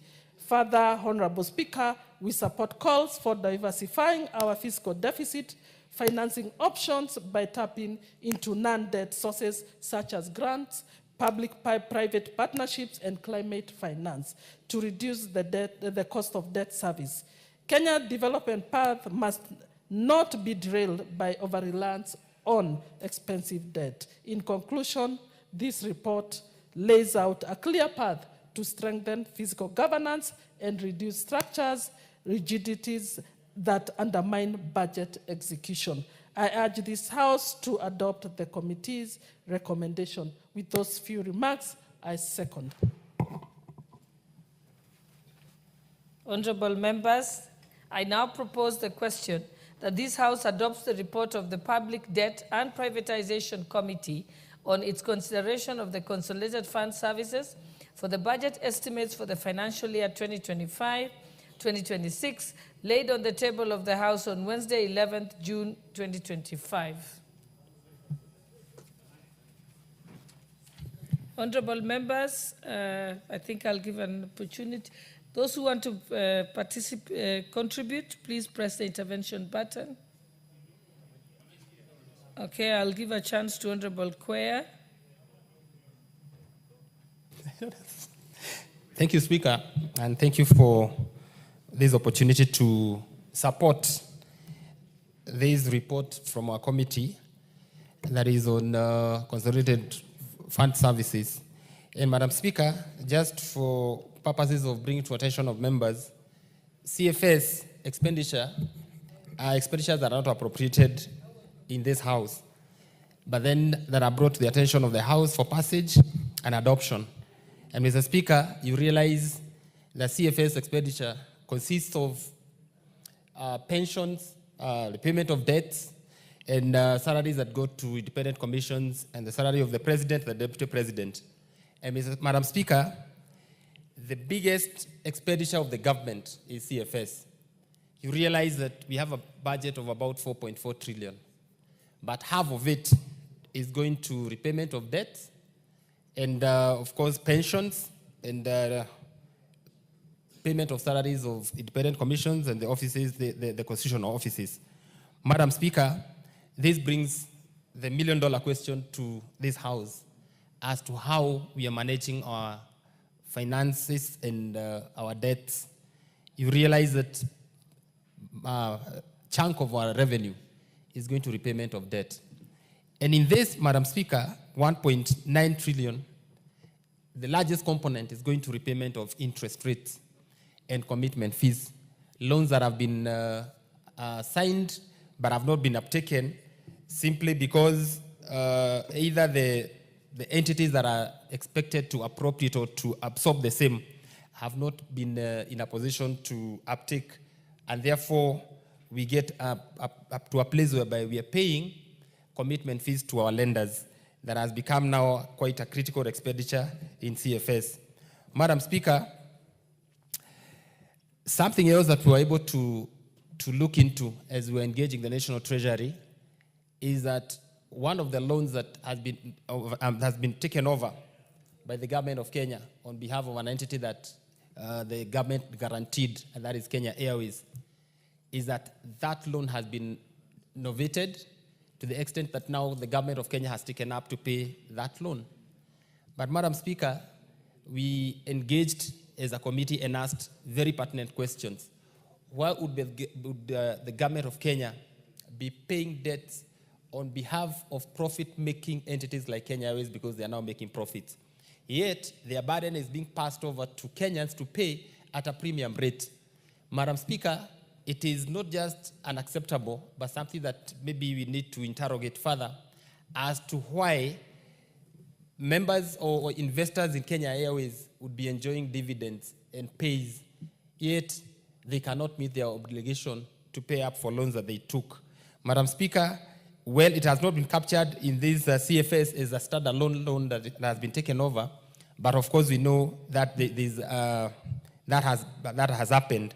And maybe in the near future, I believe that this committee will be bringing a report on the same. Madam Speaker, the next frontier that we realized is the issue of securitization, whereby the government now is taking advance loans based on a promise to pay from our collections, especially the fuel levy. But we also realized that the same is anticipated to be done in a sports fund, whereby we want to get investors, give us their money, spend on a promise that from our collection, you'll be getting so much. It may be a very good frontier, but Madam Speaker, if not checked, we may find ourselves in headwoods in the future. And therefore, I thought that this is something, again, that our committee will look into so that then we call the relevant agencies and make sure that we get to the bottom of it. Madam Speaker, in conclusion, the issue of pensions, many pensioners are not getting their pensions in time because we appropriate money here, but the exchequer releases are not coming in time. And therefore, we have so many pensioners, many people who've retired, but they cannot access their pay simply because Treasury has not released exchequer or the monies that they so badly need. Therefore, Madam Speaker, I wish to support the report and just I request that members give support so that then we make way forward. Thank you, Madam Speaker. The Honorable, yes, Honorable Owen Bayer. Then we'll have Honorable Makali Mulu after. Thank you, Honorable Speaker. Honorable Speaker, I want to commend the Committee on Public Debt and Privatization Committee, led by the Honorable Abdishurie, for a good job done on this matter. And I want to commend each and every member of the committee. Honorable, debt is one of the issues that we grapple with as a country all the time.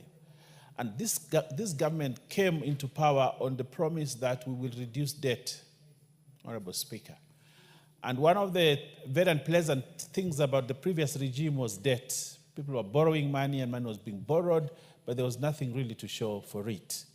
And it became a clarion call, and Kenyans felt really burdened by debt, Honorable Speaker.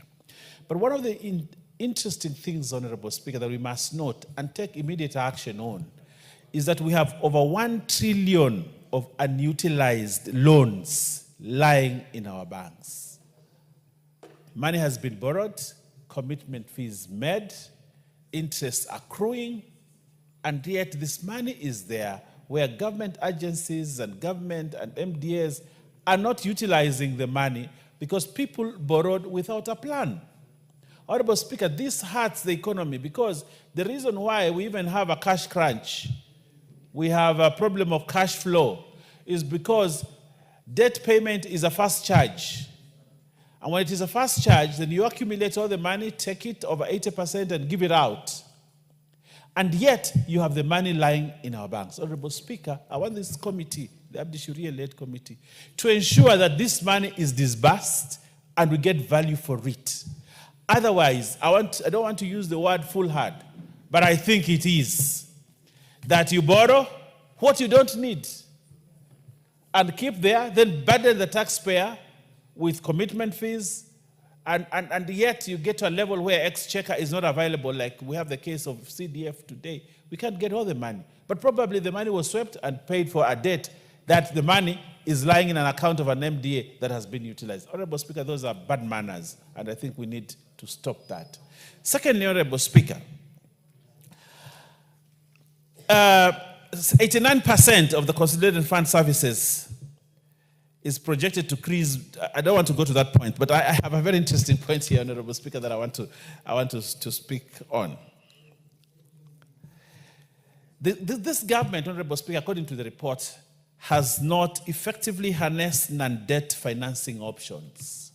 Non-debt financing options. These non-debt financing options, Honorable Speaker, include things like grants. There are times when our bilateral and multilateral partners would rather give us a grant than a loan. But people who go out there to negotiate for money want to take a loan. Probably there's a negotiation fee, I don't know, for these loans, Honorable Speaker. But then, why don't we look at non-debt financing, which include grants? We have a lot of money right now, Honorable Speaker, in climate financing. We have money in concessional funding. We saw the expressway being built. We didn't take a loan on the expressway. But somehow, it was built, and users, motorists, are paying for it. But sometimes the people that we want to trust with going out there to look for funds want to take loans instead of going for non-loan financing options. Honorable Speaker, and I want this committee, which is doing a good job, before a loan is signed, before this Kenya government commits itself to a loan, the question we must ask, was there an alternative? Was there an option? Could there have been an non-loan funding? Would there have been something that is... Honorable Speaker, I want you, if you can keep my time a little bit, I have a lot of things to talk about, Honorable Speaker. Add me like 4 minutes, because important things must be said on this. Honorable Speaker, before John Badi became minister, before John Badi became Minister for Finance, he sat there. We sat with him. He used to sit here, then he moved there. I used to sit somewhere there, Honorable Speaker. And every time the finance minister came, we asked this question with him. Why haven't you implemented the single treasury account? We kept on asking about that. The single treasury account, so that we can consolidate all the funds. But today, we still have funds that are actually in banks, we are borrowing our own money. Borrowing our own money to pay and pay interest on it. Because you have money in this bank, you have money on this bank, and that other bank, this account. When you go to KCB and say, we want an overdraft, they actually give you your own money that is lying there from another MDA. Honorable Speaker, this government must ensure that we have the single treasury account. I do not know the experts here. I know Makali Muli is an expert on this thing. He might tell us. Why is it very difficult to establish a single account, treasury account? Why is it so difficult? What are the interests? What are the interests, Honorable Speaker? I want to speak like the Member of Parliament for Kilifi North. Honorable Speaker, and I want to ask this question. Why is it difficult to establish a treasury single account to consolidate idle government cash balances and improve liquidity management and lower the government's borrowing costs? Honorable Speaker, why is it difficult? Why? And we know actually that is one of the panaceas that we can use to consolidate funds and stop this problem of cash flows that we have, Honorable Speaker. Honorable Speaker, another very important thing that I would like to speak about, Honorable Speaker, apart from the single treasury account, is we have an opportunity, Honorable Speaker, to redeem this country. Our multilateral lenders, we have seen, Honorable Speaker, us passing laws. I remember the interest bill. What was the name of that interest bill, Honorable Speaker? The one that we passed recently here. You know, that bill, yes, conflict of interest bill that we are passing here. Most probably some multilateral or bilateral lenders were pushing this bill in our throat because of funding. Because of funding, Honorable Speaker. Because we want to look for money. And therefore we are told, these unpalatable things you must pass, you must do this and this and this, because we must rely on some multilateral lending and loans and all that. And therefore, as a country, we have to be pushed through a path that we do not like. But I want to say in this August House, Honorable Speaker, if we consolidate all our funds, if we have one single treasury account, if we are careful about the loans that we are borrowing, we may not have to go to multilateral lenders, Honorable Speaker. Mwai Kibaki did it. The Honorable Mwai Kibaki did it. And I think it can still be done. I think we can still run this economy, the 6th largest in Africa, on funds that are available and not even raise single tax with, you know, if we do all these things, Honorable Speaker, we can bring down the tax, we can bring down VAT, we can bring down payslip taxes and all those kind of things and still manage this economy. I believe, Honorable Speaker, it is very possible. The only problem is we are careless in our borrowing. And when we get the money, we are not even ready to implement those projects. That money lies in our accounts, and then we go back. We borrow money that has been loaned to us. So you actually pay double loan, interest and commitment fees, and then you also go back to the same bank again and borrow to pay salaries, Honorable Speaker. We need to find a way. Honorable Speaker, what is wrong with even having one county government account? One single county government. So that because one county government has money, a lot of it they're not using. Another county government, Honorable Speaker, does not have money. They go to a bank and borrow money that is there from another county, which is still government money. Honorable Speaker, we need to have a fiscal consolidation at another level to save us from always paying a lot of money and continue to borrow. The circle of borrowing, Honorable Speaker, unless we are careful, we shall continue that way and we will not move this country forward. I want to thank the committee for a job well done. Honorable Shuri, you are doing a very, very good job. If I was the boss, I would have given you something. But I think I will do that next time. But thank you very much, Honorable Speaker, and this country must move forward without debt. I thank you. Honorable Makale Mulu, member for Kitui Central. Yeah, thank you so much, Honorable Speaker. Honorable Speaker, let me take this opportunity to thank my chairman. I think I'm 2 months old out of that committee, and I must appreciate the good work they have done. And I also want to thank the Deputy Majority Leader for being candid. That's what Kenyans expect from all of us as members of Parliament, telling the country the truth. Honorable Speaker, the date is at March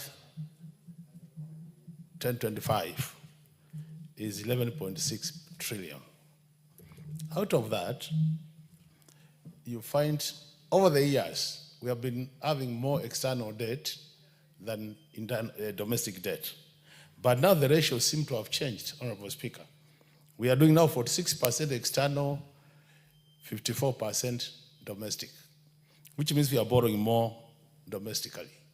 If you look at the report currently, it is proposing, the proposed debt ratios, the mix, what we call debt mix, is that 2% external, 68% domestic, which means now we rely more on domestic debt as opposed to external debt.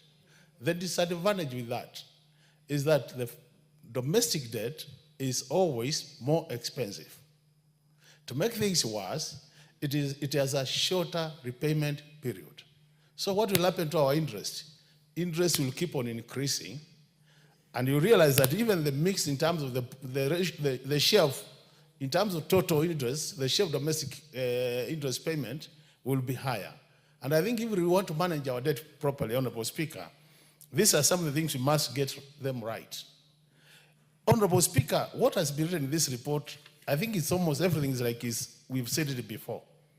The issue of commitment fee.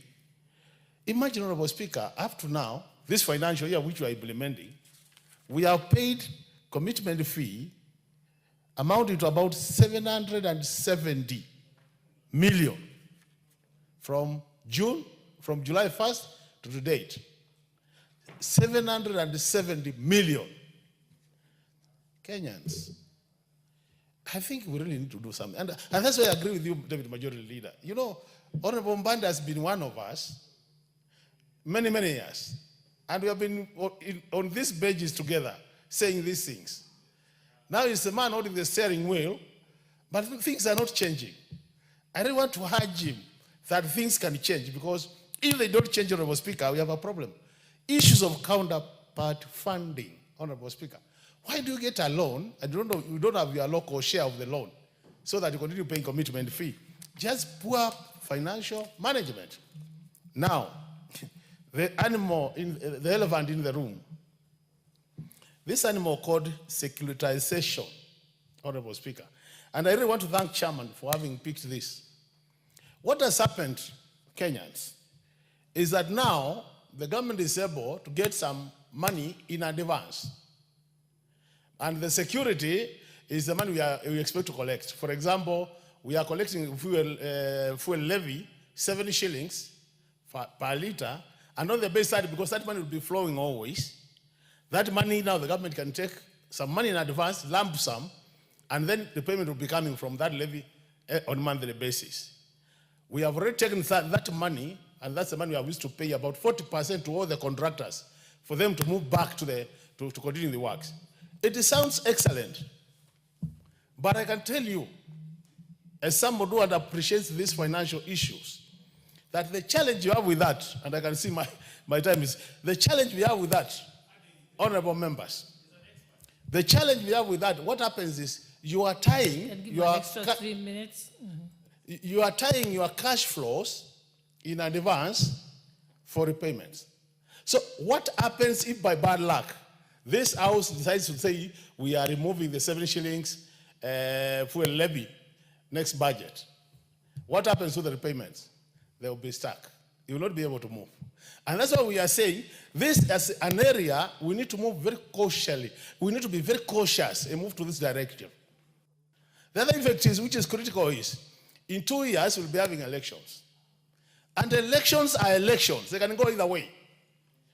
Assuming we get another government which says we are not going to charge any fuel levy of 7 shillings, or we are not going to continue the sports fund, because that's the other area we want to go to. What it means basically then, the other government coming will have a challenge paying this money. And I think we really need to get worried, because it means we've already tied our hands in terms of cash flow. And what will happen is the so-called fiscal consolidation as moved to the future will just become a story. It will never be a reality. And I think really, honorable members, if we want to help this country, time has come when we must all come together and help Treasury get out some of these things. Deputy Majority Leader, you have talked about the single account, single Treasury account. That's the most important account we need in this country. Why can't we tell the Waziri Bandi that unless we have it operational by 1st July, we are not going to discuss anything coming from you? Because it will help this country. As you said, Deputy Majority Leader, we have money lying all over the accounts, government money. And that's the money we are borrowing through buying Treasury bills, Treasury bonds. So the government is using the money to buy their own money, and at the end of the day, you are paying interest. So it makes all of us look very bad. So to me, I think we need to help Treasury so that we get some of these things right for the sake of our country. Honorable members, I want to share with you some experience. About 2 weeks ago, we had a serious conference on debt transparency, aligning legal frameworks to good practice. And in that meeting, we had the former finance minister from Ghana. You are all aware Ghana has restructured their public debt. What they told us, in very clear terms, Kenyans pray God that you'll never go through a debt restructuring. It is a very bad experience. And that's where we are heading, Kenyans. So if it is possible, majority leader, deputy majority leader on this side, we need to make sure that we run away from public debt restructuring as a country if we want to help our Kenyans. And this will be good for our future generations, colleagues. So there are some things we must do for public interest and put our political interests aside. And by doing that, we'll be helping ourselves, we'll be helping our children, and we'll be helping our future generations so that when they come to this country, they will be saying, we are honorable members of the 13th Parliament who set the right foundation for financial management of this country. If we go that direction, honorable members, I can tell you we'll be helping this country. So even when I look at this report, and this one I've seen my majority leader coming in. Majority leader, allow me just to address you, please. This House has made such important recommendations, but they're never implemented. Can you help us get these things implemented? For sure, if they are implemented, we'll never talk about borrowing. We'll have enough money in this country to do our things. But as Honorable Shuri has said, bad financial manners are taking us the wrong direction. So can we work as a team and say, whatever recommendation we make here as a House, let's implement them. If we do that, it will be good for this country. With those many remarks, Honorable Speaker, I submit and I want to thank you for that additional 2 minutes so that I make my submission. Thank you so much. The Honorable Member for Tharaka Nithi. Thank you very much, Madam Speaker. Madam Speaker, Tharaka is my constituency, Tharaka Nithi is my county. But both names are suitable, especially with my aspirations now to move to Tharaka Nithi County. Madam Speaker, Madam Speaker, allow me to support this report by the Committee on Public Debt and Privatization, chaired by the Honorable Shurie. A good job has been done because we need reports like this from time to time so that we know the position of the country when it comes to public debt. We know very well that quite often we are crippled by public debt. And sometimes we are told the country is on the verge of receivership. That is, we are not able to pay our debts and our lenders may actually make a run on us, as a result of which we would possibly go under, as some countries have actually experienced.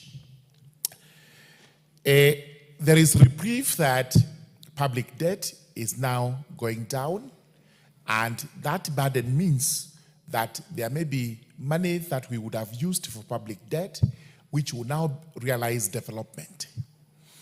We are just in the middle of making the budget, and it is of concern to everybody that most of the revenue we have is for recurrent expense. That recurrent expense includes Consolidated Fund Services, CFS, that is repayment of our debts, whether international, local, or the other recurrent expenses. We need, as a matter of fact, to now look at how much we have and how much we have to spend, both recurrent and on repaying debts, because Kenyans are anxious that they are not seeing development as they should actually be seen. It is important also to commend that as we do this budget, and in spite of every observation made by experts like Honorable Makale Mulu, that we may be buying our own money, we may be trading our own money, there is visibility going to the country and especially rural constituencies of development taking place. That whichever way we have to unlock the stored projects, the stored roads, which have caused anxiety amongst our constituents, that here we are, we were promised this tarmac road, it is started and then went down. At least we are now unlocking part of this money by whatever means to ensure that contractors are back on site and that we are realizing the roads which we were promised or which we ourselves as leaders promised. We know that interest is a concern, but unfortunately money is expensive and a return for money borrowed is interest. So Honorable Shuri and his committee, as you make recommendations on all the other aspects, look at this interest so that we are able to advise on the most feasible ways of borrowing money, less expensive, whether it is through grants or that we have to realize development through PPPs so that we do not have to incur most of this interest, which is becoming worrisome. There is a pending bill in this House on the amendment of the Treaty Making Agreement Act, so that this House is involved even in agreements, loan agreements, borrowings of more than $1 billion from inception to the end. This, we've said, is a good law because it will ensure that this House monitors how we move ahead with the borrowing. So the recommendations made are good recommendations. Let them not become dead letter recommendations, but recommendations that will help our economy as it grows. With those remarks, I beg to support the adoption of the report. The Honorable Member for Funyula. Thank you, Honorable Speaker, for this opportunity. Let me also rise to support the report by the Chairman, Public Debt and Privatization Committee on the report on the Consolidated Fund Services expenditure for the estimates for the financial year 2025-2026. Honorable Speaker, let me start by saying I've perused the report, and let me admit that the committee has been bold enough to tell it as it is, even though there have been a check in the tongue, checked and edited the reality of the matter. One fact that have made it very clear, even though they have tried to put it softly or try to hide the truth, the fact of the matter that public debt has been rising unabated. If you look at the plot, the graphs that are being plotted by various institutions involved in economic matters, it has been a positive trend, meaning public debt has been rising against what we were told by this government during the campaign period. They are going to reduce public debt. Honorable Speaker, and I want the Kenyan people to know that at the moment, it's estimated the public debt stands at 11.36 trillion. That's as far as by 31st March 2025. And Honorable Chair, Speaker, and the member of Power Kenya must know there's been this unending debate about the odious debt, a debt who nobody knows where it is, and a debt nobody knows who procured it, and what it was used to cover. So, Honorable Speaker, there is a growing feeling, and this feeling must be resolved or addressed by the new CS in Treasury, that the actual stock of debt in Kenya is unknown. Whatever we are always being given are being estimates. Honorable Speaker, the report has highlighted very many facts, which we all know, but probably many have been afraid or been afraid to pick them out. Honorable Speaker, and I want to read paragraph 12 of the report, the last sentence. Just basically it says the interest, it has increased tremendously compared to the previous years, but the most serious statement every Kenyan must be aware wherever they are seated. This elevated burden not only heightens interest rate risks, but also crowds out essential government investments and inflates the cost of financing the fiscal deficit. They have told us the economy is doing well. Reality on the ground is different. Second, Honorable Speaker, it clearly says, the report, and I'm not quoting anyone, I'm quoting this report, that there is no relief in the foreseeable future. If you are going to go to paragraph 13, it continuously highlights the challenges facing this economy. And this basically clearly states that the interest payment as share of GDP is expected to increase from 3.2 in 2015 to about 5.7, while development expenditure will decline from 7.2% to 3.5%. This inverse trend signals a structural crowding out effect where escalating public debt obligations are displacing capital investments in infrastructure, education, and other development-enabling sectors. The opportunity cost is stark.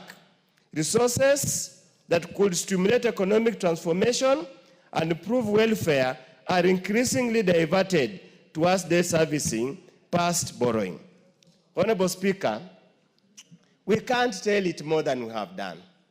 The truth of the matter, we are not doing well. And the earlier we accept it and reflect, the better. And I think the committee must continuously be bold enough and tell it all to avoid this sugarcoating that we have been fed all over, the rhetoric we have been fed all over. As I conclude, Honorable Speaker, the minority deputy whip is in government and should stop lamenting and get the government working. Thank you, Honorable Speaker. The Honorable Aden Daud. Thank you, Madam Speaker. I rise also to support this report. I must confess that I'm a member of the committee that has prepared this report. Madam Speaker, a lot has been said about the report by the other speakers, but I want to highlight one thing. In our MTDS, our medium-term debt strategy, we have passed this House has passed a debt strategy mix of 75% domestic borrowing and 25% foreign borrowing. Madam Speaker, the problem with our budgets and problem with getting money from the Consolidated Fund is normally because of tax collections do not come at the time they are supposed to become. We always have a problem with our tax collection, and therefore we use domestic borrowing to do what we call to buttress our tax collections. It is the committee in its report is urging the National Treasury and the Central Bank to front load the borrowings, the domestic borrowing, so that our cash flow does not become a problem. A lot of ministries and departments have been used to what they call lack of cash flow or lack of exchequer from Treasury. The reason we are lacking exchequer is because our cash flows do not come at the time when ministries and departments are in need of that money. The second thing, Madam Speaker, is the issue of securitization. It is within this report that there is a new animal that the national government is using called securitization. That is borrowing upfront using revenues that are supposed to come. The example of securitization that this country has done so far, and I believe that without approval of Parliament, is the Kenya Roads Board securitization of the RMLF funds of 7 shillings that has been done to repay or to pay pending bills. This kind of borrowing, one, brings contingent liability. We borrow for 10 years, 15 years on monies that we think will come from our road maintenance levy fund. We are, as a country, going green. Our president is the chair of Climate Change, African Head of States Climate Change Forum. We are encouraging our vehicles to be electric or to be green. Yet we are borrowing on monies thinking that we will be using fossil fuel, 7 shillings per liter of fossil fuel. By borrowing, we are creating a debt. And that debt will be borne by the next generation. We are borrowing that money to repay pending bills. It is not for development. It is for pending bills. Therefore, I urge this House to be very aware of the issue of securitization. The Debt Committee will bring more reports on this issue, and the House should at least come up with a policy on how that intergenerational borrowing, we are borrowing now and loading it to the generations to come. Finally, Madam Speaker, the issue of single treasury account. We borrow money through domestic borrowing. All the MDAs are putting their money in banks. That very money from the public is being used by banks to buy bonds and pay interest on that. Because of that, this committee has recommended that we have a single treasury account. This is not the first time we are recommending. We have recommended it last year and the year before. It is time that Parliament, through the Committee on Implementations, become serious and force Treasury to adopt the single treasury account. Thank you, Madam Speaker. The Honorable Carolia Mondi, member for Suba South. Thank you very much, Madam Chair. I just want to raise a few issues as to accuracy of some of the statements in this report, but also to invite the committee to inform the House as to why probably they cannot report on additional matters that I think are pertinent to enable this House to deliberate effectively. Honorable Chair, I have noted under paragraph 90, 91 and 92 that the securitization of the road maintenance levy fund is ongoing. The way it is reported here, it appears that this is a process that is ongoing. But I think over 65 billion has been raised under this securitization program and actually disbursed to the contractors. So it is not clear to me whether this additional 175 billion is additional to the 65 billion that has already been raised. It would be important to get some clarification on this, Honorable Chair. And I share the same sentiments as members of the committee. Securitization is just consuming what you don't have ahead. And all countries that have gone that route, Angola is a classic example that used its oil revenues to securitize and invite Chinese to build 600, 700 kilometers of roads for them and apartments that nobody has ever occupied. It always ends up in tears. But nonetheless, I think this committee would do us more justice if in future they give us a flavor of what the debt sustainability framework for Kenya is.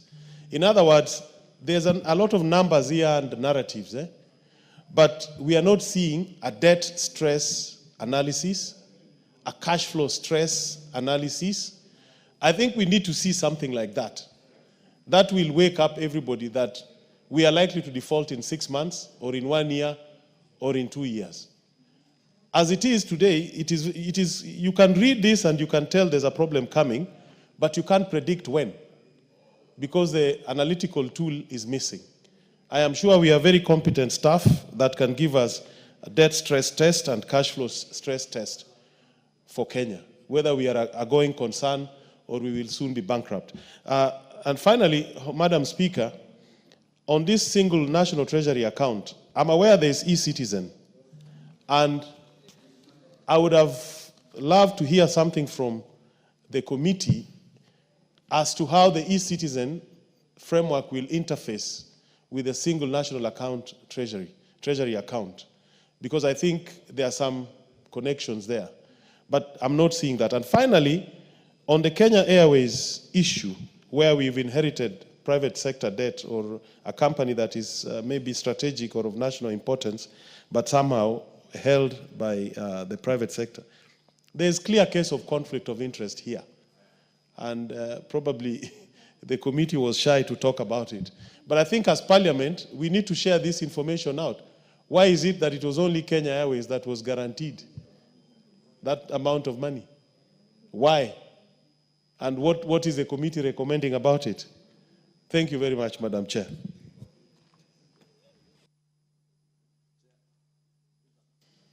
the Majority Leader. Thank you, Honorable Speaker. And Honorable Speaker, I rise to support this motion.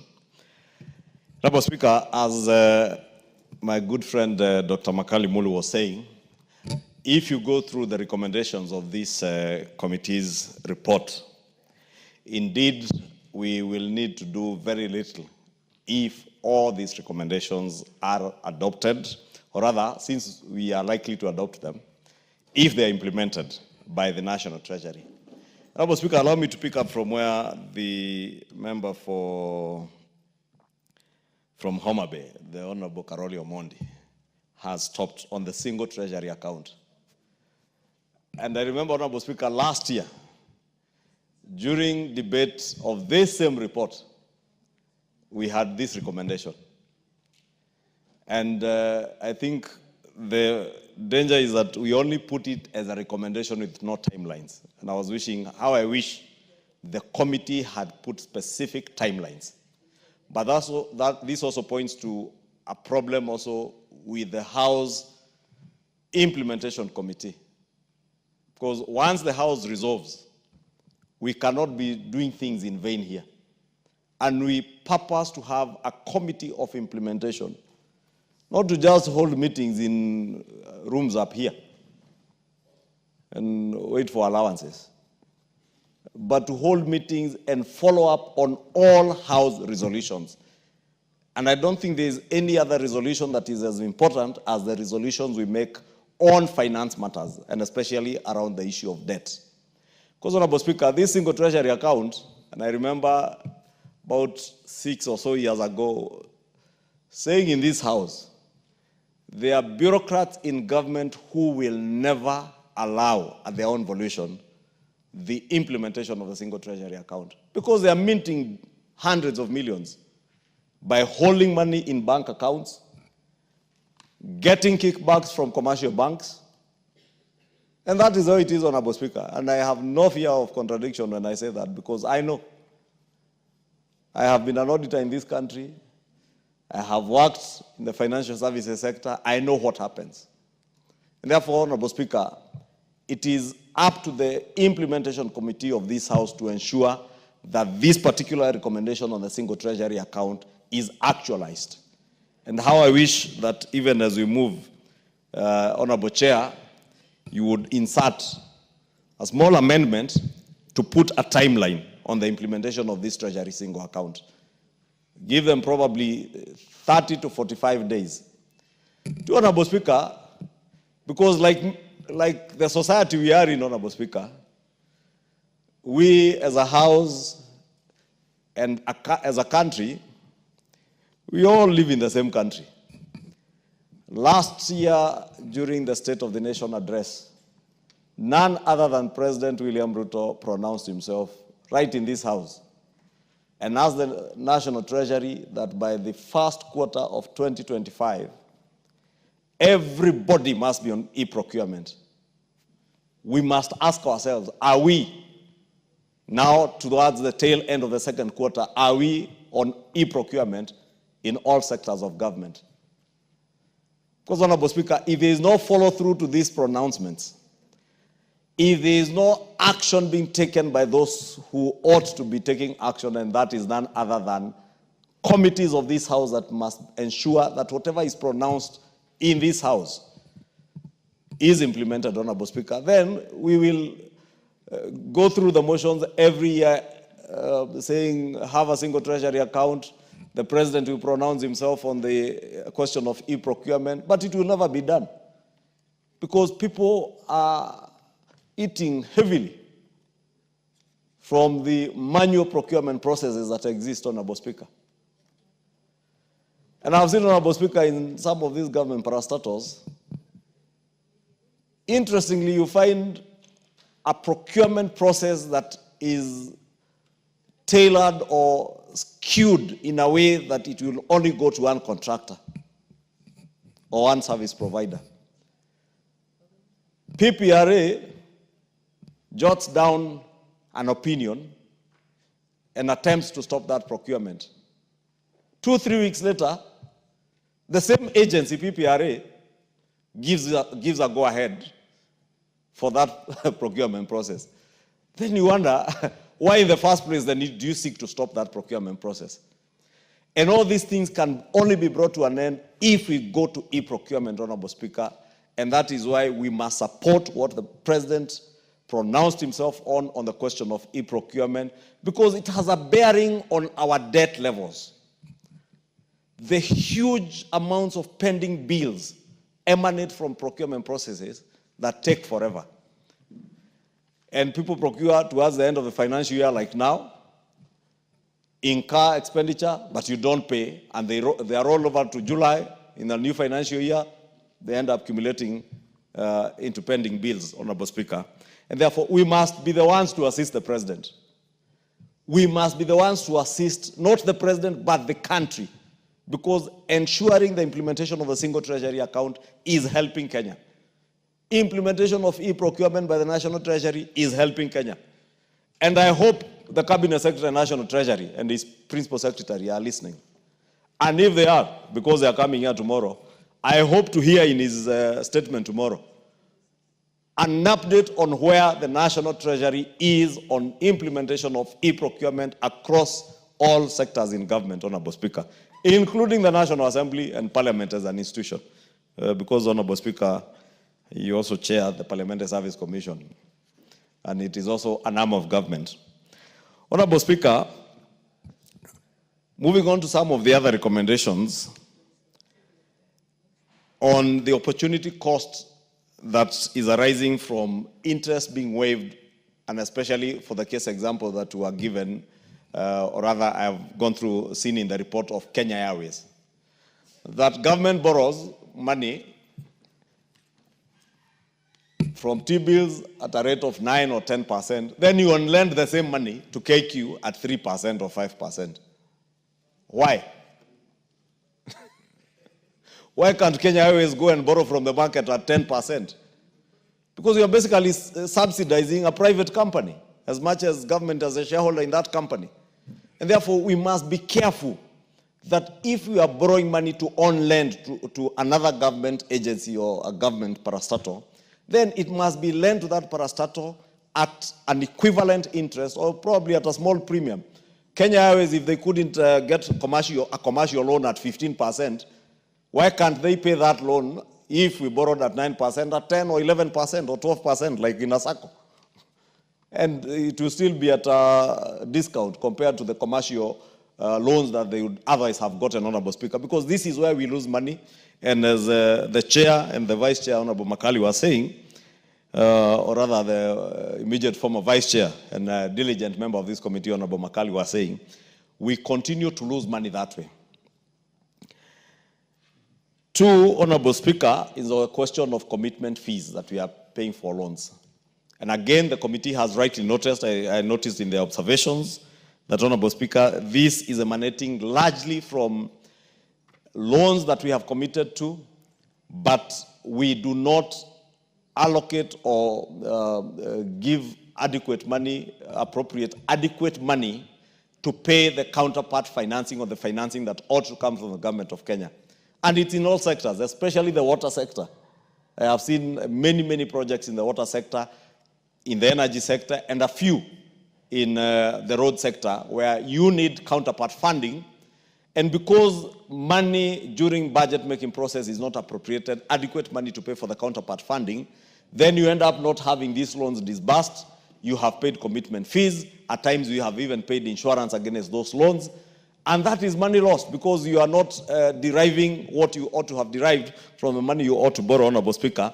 And I'm glad I had about 2 or 3 weeks ago the Comptroller of Budget speak to the same issue about commitment fees, interest that we pay and insurance that we pay on these undisbursed loans. And we therefore must ensure that for every loan that we sign for, because the National Treasury, there is no loan that will be signed for by anybody in government, whether it is those in the energy sector, whether it is in the water sector, whether it is Kenya Airways that you are guaranteeing, there is no loan that will be signed for that the National Treasury is not aware.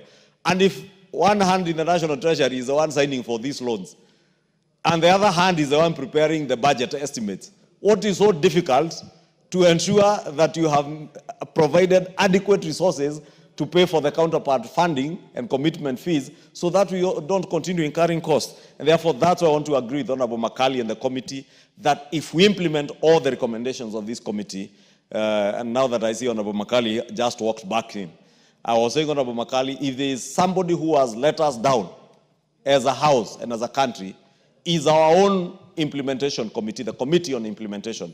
Because all these recommendations that we make here, year in, year out, it is up to that committee to follow up.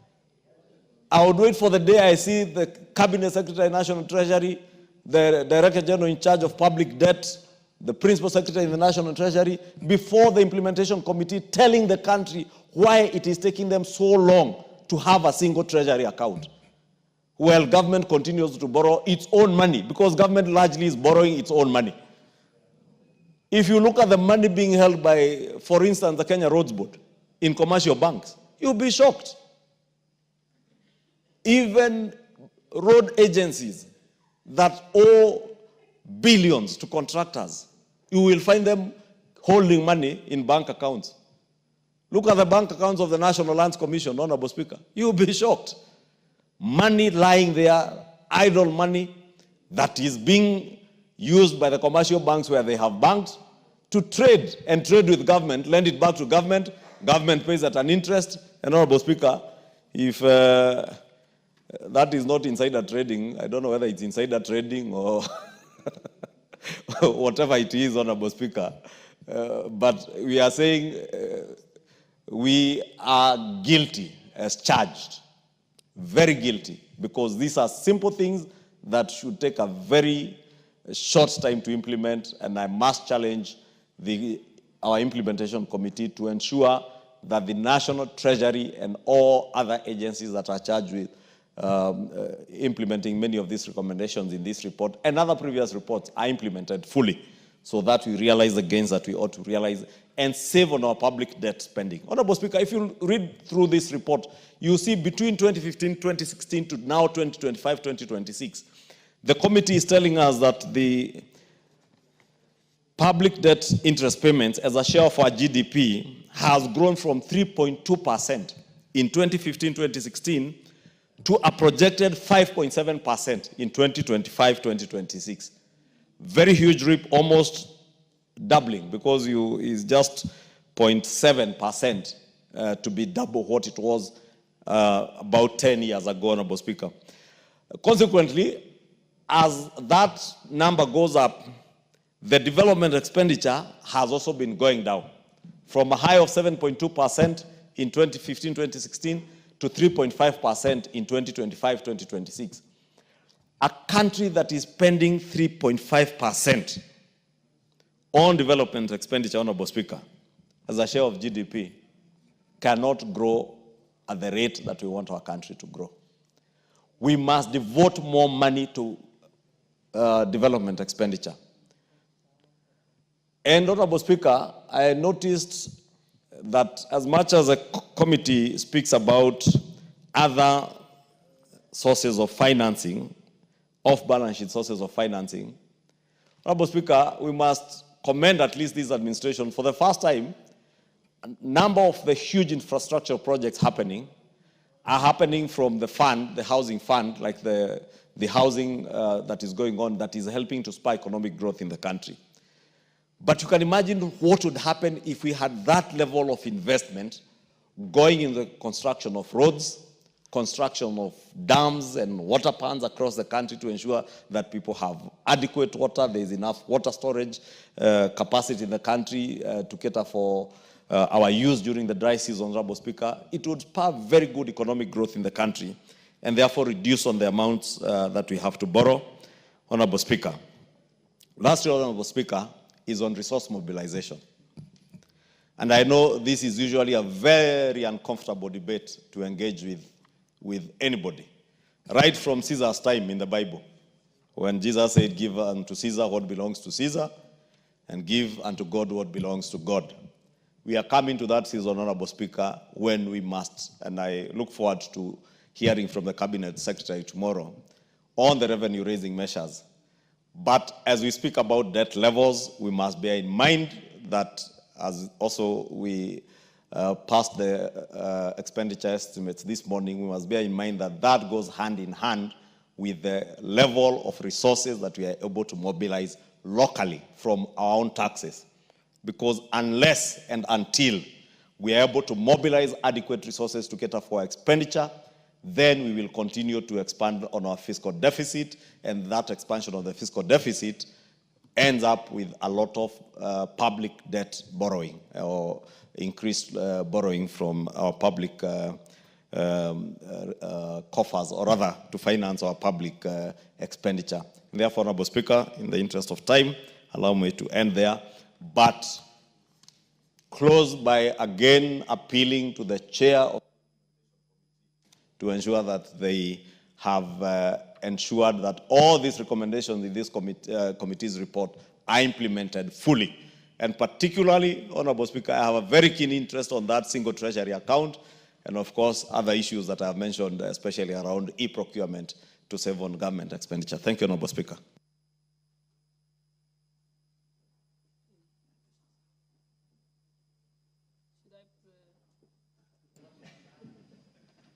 I think we're done, yeah?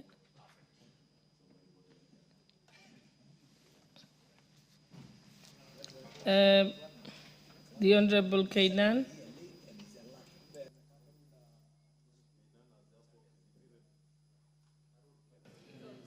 you want to speak to this? I see you've pressed the button. You have pressed the button, Honorable Kainan. Oh, by mistake. Okay. Honorable Suleka.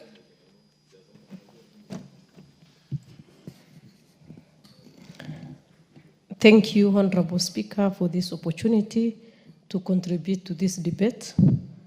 On the onset, let me congratulate the members of this committee, which I am also a member. We've worked tirelessly and exceptionally well to produce this report, and this committee is a good representation of the House in undertaking its oversight mandate.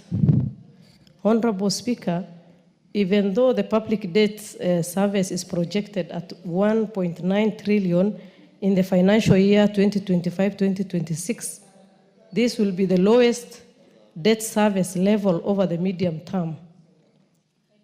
This gives us a short-term relief that must be used wisely. We should also take this opportunity to improve how we execute the budget and redirect towards investment that grow the economy in the long term.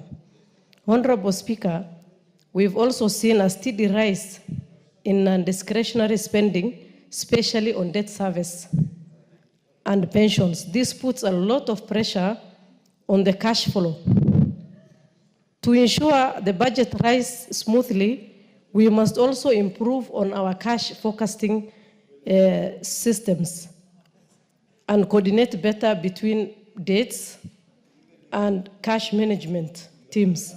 This will also help us manage the short-term liquidity pressures. Honorable Speaker, there is also a serious concern that was raised, that was on the wasteful spending, particularly on the commitment fees. In the first 9 months of the financial year 2024-2025, the government paid over Kenya shillings 770 million in commitment fees. We must also stop this by ensuring development partners fully disburse funds. This means we must honor our counterpart funding obligations. What happens is we usually sign contracts, we look for funding that we don't have the co-funding ready. So in the long run, we will be unable to meet our obligation in funding those projects. Then the donors will refuse to release the funds, thus leading to this huge payment of commitment fees. Honorable Speaker, we also need to increase on the investment in development. Development spending plays a big role in supporting public debt repayment in the long term, and also improving the debt sustainability. for the country. However, the investment share of the GDP has dropped sharply from 19.5 from the year 2015-2016 up to 2025-2026, we are at 4.1%. We also need to change this percentage by putting more capital projects, diversifying the economy and creating jobs for our youth. And finally, Honorable Speaker, the issue of single treasury account is very critical and very important for this country. We are losing a lot. Ministries, government agencies and departments have cash lying in their accounts. And at the end of the day, we end up borrowing more money. That means we also need to put a lot of pressure on Treasury to make sure that we have this single Treasury account in the long run that is going to solve all our liquidity problems and is going to solve most of our investment and development projects in this country.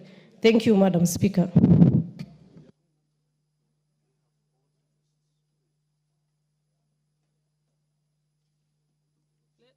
Those who are interested in speaking, put the intervention button. Honorable Timothy Torotich, I see you press the button. Hmm? Are you ready?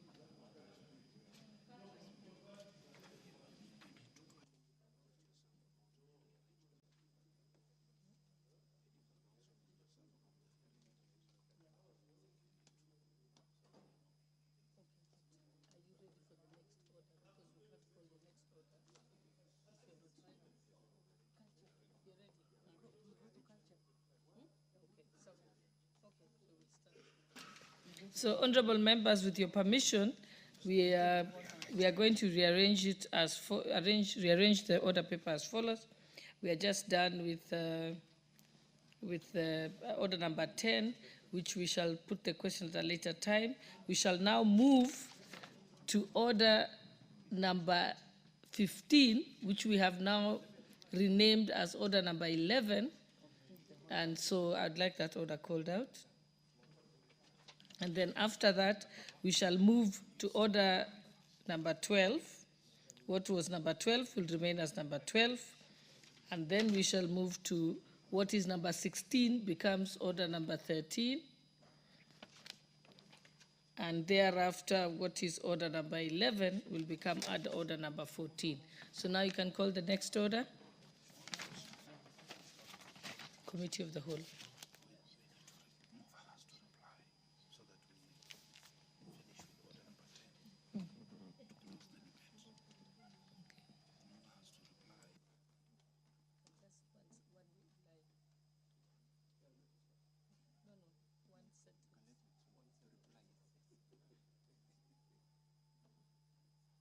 Okay, Honorable Shuria, you may reply. Then we can move to the next order. Thank you, Honorable Speaker. Honorable Speaker, I wish to thank members for supporting the report, and we truly appreciate their support and their views and where we need to improve on, and we sincerely thank them. And Honorable Speaker, on that note, I beg to reply. Thank you. Thank you. We shall put the question at a later time. Next order. Order number 11, Committee of the Whole House, the Culture Bill, National Assembly Bill number 12 of 2024.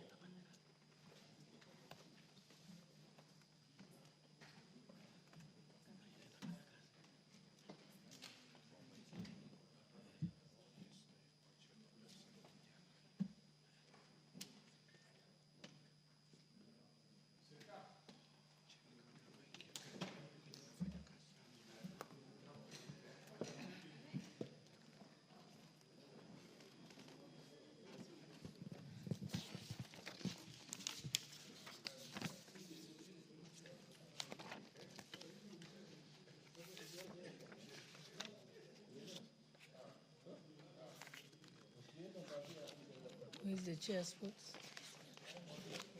Which of them are-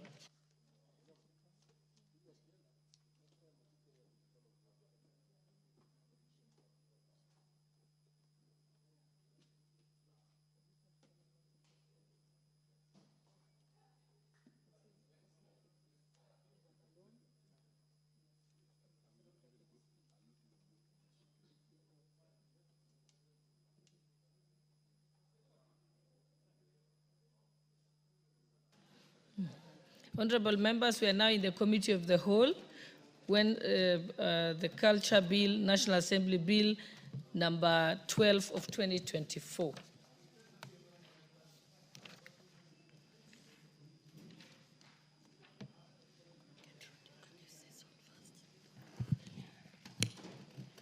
Clause 3. Chairperson, I propose the question that clause 3 be part of the bill. Mover of the amendment.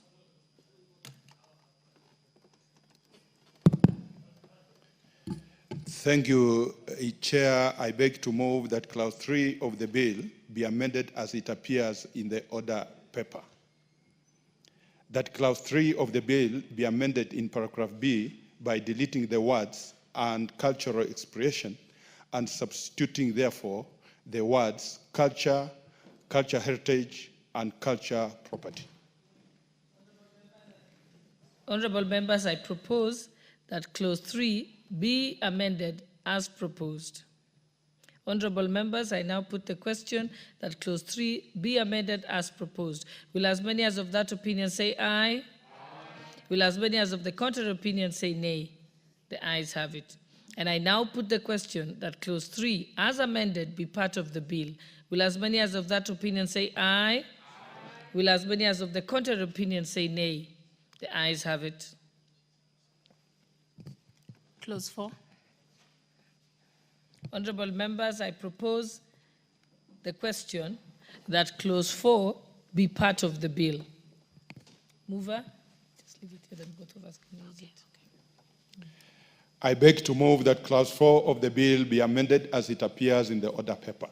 That clause 4 of the bill be amended in subclause 2 by deleting the words cultural activities, expressions, and practices, and substituting, therefore, the words culture and culture heritage.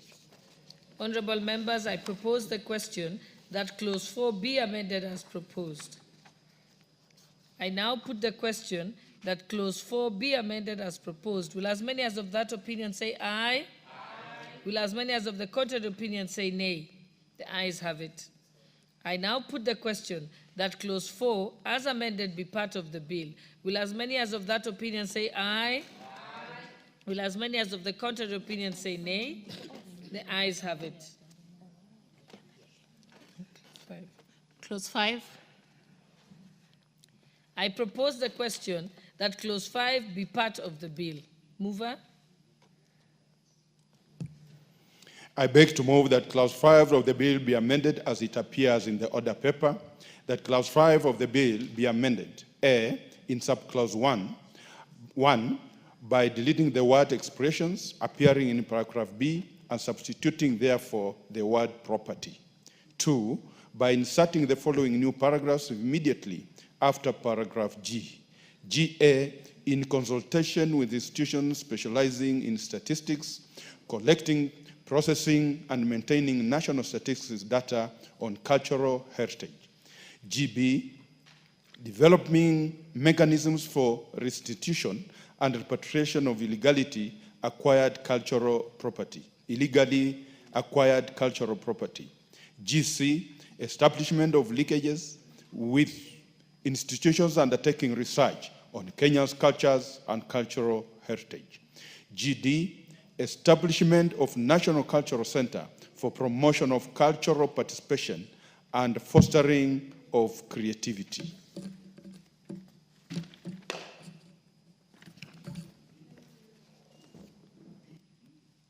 I propose the question that clause 5 be amended as proposed. I now put the question that clause 5 be amended as proposed. Will as many as of that opinion say aye? Aye. Will as many as of the contrary opinion say nay? The ayes have it. I now put the question that clause 5 as amended be part of the bill. Will as many as of that opinion say aye? Aye. Will as many of the contrary opinion say nay? The ayes have it. Clause 6. I propose the question that clause 6 be part of the bill. Mover? I beg to move that clause 6 of the bill be amended as it appears in the order paper. That clause 6 of the bill be amended, A, by deleting the words cultural heritage and cultural expression appearing in paragraph C and substituting therefore the words culture and culture heritage. B, by inserting the following new paragraphs immediately after paragraph B. B.A, establishment and management of county cultural institutions. BB, in consultation with institutions specializing in statistics, collecting, processing, and maintaining county statistical data on cultural heritage. Honorable members, I propose the question that clause 6 be amended as proposed. I now put the question that clause 6 be amended as proposed. Will as many as of that opinion say aye? Aye. Will as many as of the contrary opinion say nay? The ayes have it. I now put the question that clause 6 be amended as amended be part of the bill. Will as many as of that opinion say aye? Aye. Will as many as of the contrary opinion say nay? The ayes have it. Clauses 7, 8, 9, 10, 11, and 12. So these are without amendments. Yes. I propose the question that clauses 7, 8, 9, 10, 11, and 12 be part of the bill. I now put the question that clauses 7, 8, 9, 10, 11, and 12 be part of the bill. Will as many as of that opinion say aye? Aye. Will as many as of the contrary opinion say nay? The ayes have it. Clause 13. I now propose the question that clause 13 be part of the bill. I now put the question that... Oh, it has an amendment, sorry. I now propose the, yes, mover? I beg to move that clause 13 of the bill be amended as it appears in the order paper. That clause 13 of the bill be amended, A, by deleting subclause 1 and substituting therefore the following new subclause. 1, a person who wishes to register a property as a cultural property under this act shall apply to the county government or the cabinet secretary in the prescribed manner, provided that an application made to the cabinet secretary shall only be done after the property has been registered by a county government. B, in subclause 3, by deleting the words or person appearing immediately after the words register the property. C, in subclause 5, by deleting the words or a person, and D, in subclause 6, by deleting the words or a person. Honorable members, I propose the question that clause 13 be amended as proposed. I now put the question that clause 13 be amended as proposed. Will as many as of that opinion say aye? Aye. Will as many as of the contrary opinion say nay? The ayes have it. I now put the question that clause 13 be amended, be part of, clause 13 as amended be part of the bill. Will as many as of that opinion say aye? Aye. Will as many as of the contrary opinion say nay? The ayes have it.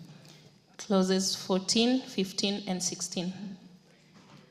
I propose the question that clause 14, 15, and 16 be part of the bill. I now put the question that clauses 14, 15, and 16 be part of the bill.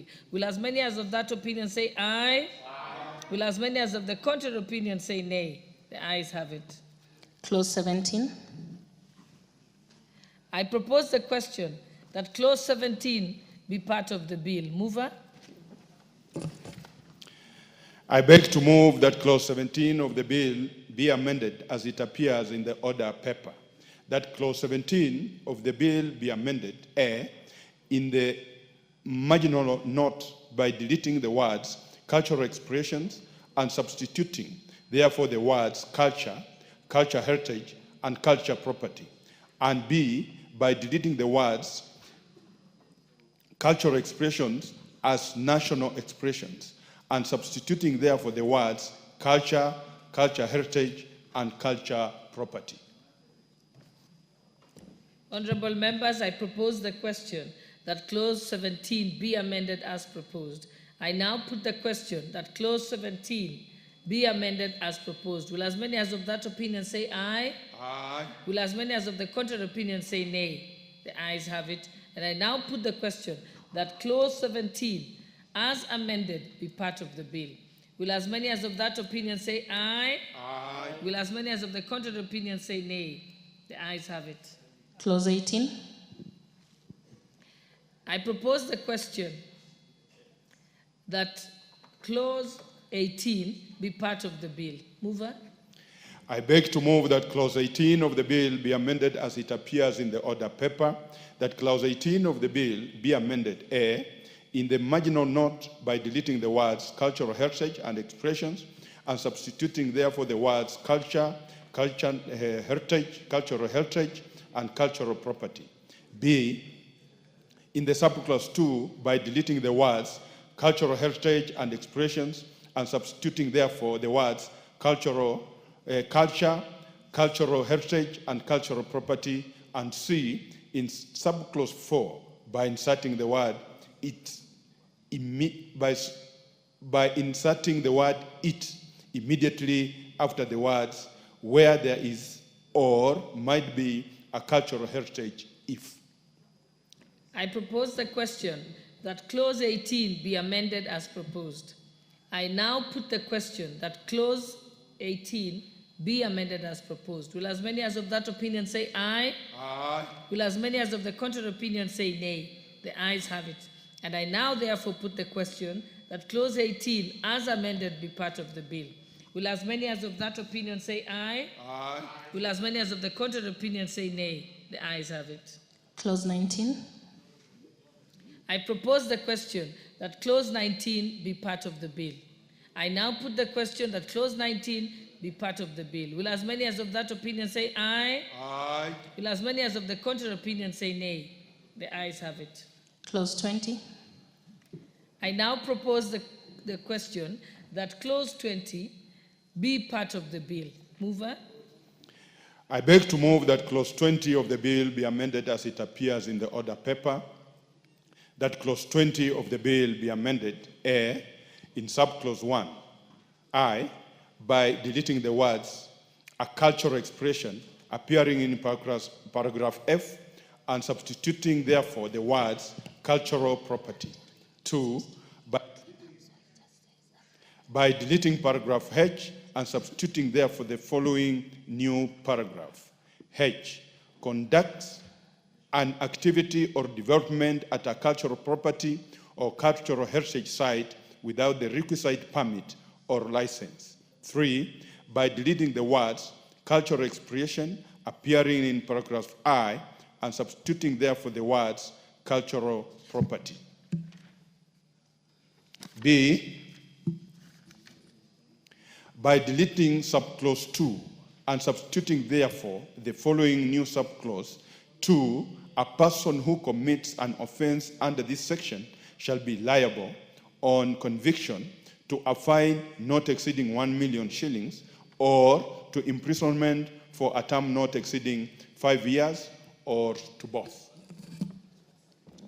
I propose the question that clause 20 be amended as proposed. I now put the question that clause 20 be amended as proposed. Will as many as of that opinion say aye? Aye. Will as many as of the contrary opinion say nay?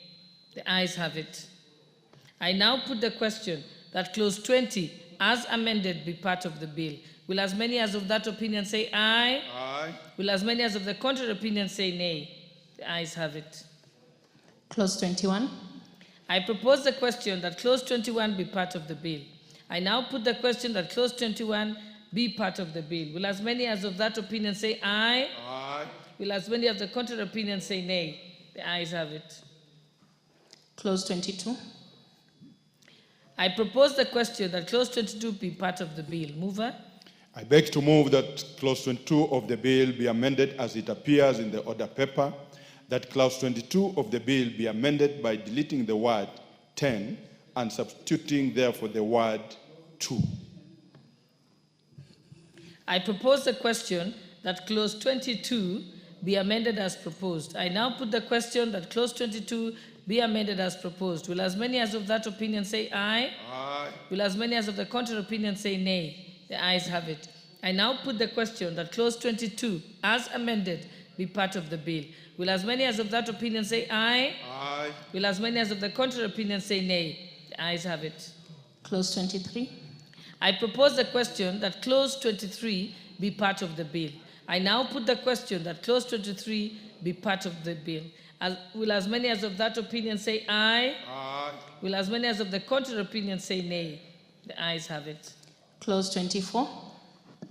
I propose the question that clause 24 be part of the bill. Mover? I beg to move that clause 24 of the bill be amended as it appears in the order paper, that clause 24 of the bill be amended by deleting the words imprisonment for life and substituting therefore the words a fine not exceeding 5 million shillings or to imprisonment for a term not exceeding 5 years or to both. I propose the question that clause 24 be amended as proposed.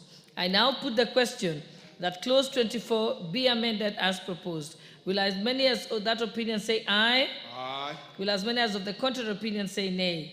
The ayes have it. I now put the question that clause 24 as amended be part of the bill. Will as many as of that opinion say aye? Aye. Will as many as of the contrary opinion say nay? The ayes have it. Clauses 25, 26, 27, 28, 29, 30, 31, and 32. I propose the question that clauses 25, 26, 27, 28, 29, 30, 31, and 32 be part of the bill.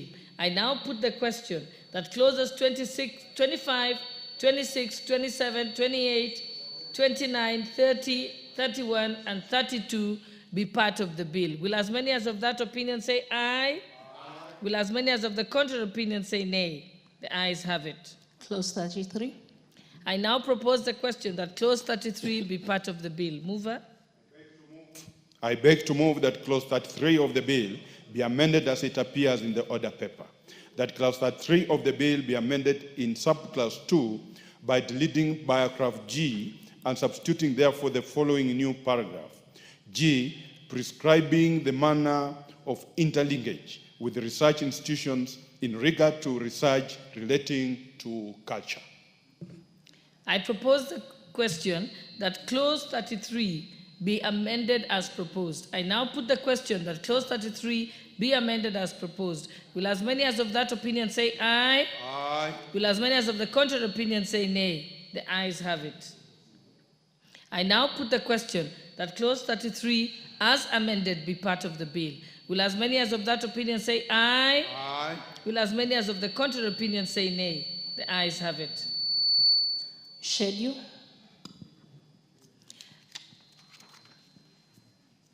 I propose the question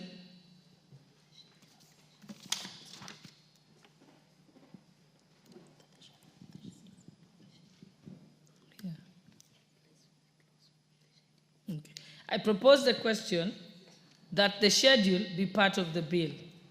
Mover? I beg to move that the schedule to the bill be amended as it appears in the order paper, that the schedule to the bill be amended by inserting the following new paragraph immediately after paragraph 4.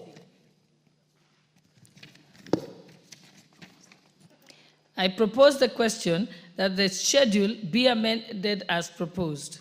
I now put the question that the schedule be amended as proposed. Will as many as the other opinion say aye? Will as many as the contrary opinion say nay? The ayes have it. I now put the question that the schedule as amended be part of the bill. Will as many as of that opinion say aye? Will as many as of the contrary opinion say nay? The ayes have it. Clause 2. I propose the question that clause 2 be part of the bill. Mover. I beg to move that clause 2 of the bill be amended as it appears in the order paper, that clause 2 of the bill be amended A, in the definition of cultural property by deleting paragraph D and substituting therefore the following new paragraph. D, buildings and architectural designs. B, by deleting the definition of cultural expression. C, by deleting the definition of culture. D, in the definition of protection by deleting the word expression and substituting therefore the words cultural property. E, by inserting the following new definition in its proper alphabetic sequence. Culture means the set of distinctive spiritual, material, intellectual, and emotional features of a community or a social group, and includes the lifestyle, social interactions, value systems, traditions, beliefs, language, ideas, customs, codes, institutions, works of art, rituals, and ceremonies. I propose the question that clause 2 be amended as proposed. I now put the question that clause 2 be amended as proposed. Will as many as of that opinion say aye? Aye. Will as many as of the contrary opinion say nay? The ayes have it. I now put the question that clause 2 as amended be part of the bill. Will as many as of that opinion say aye? Aye. Will as many as of the contrary opinion say nay? The ayes have it. Title. I propose the question that the title be part of the bill.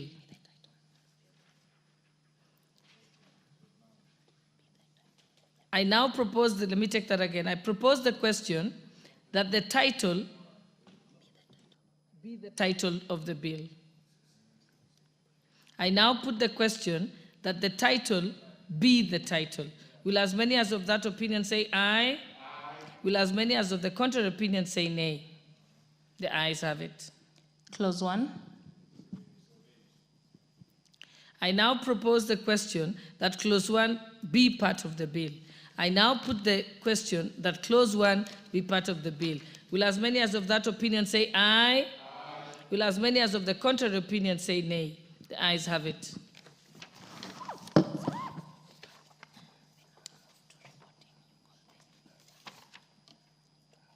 Mover to move the reporting.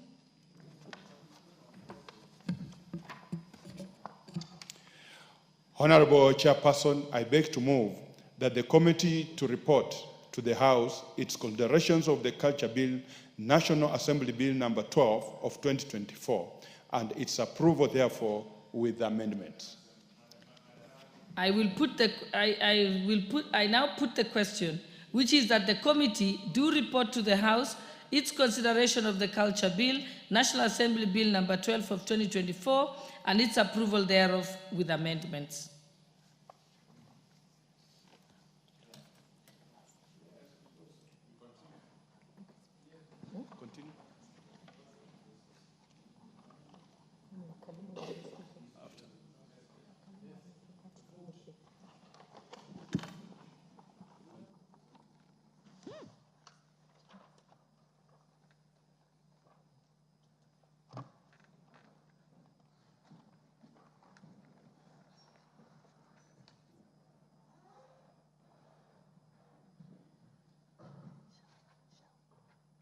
Chairperson.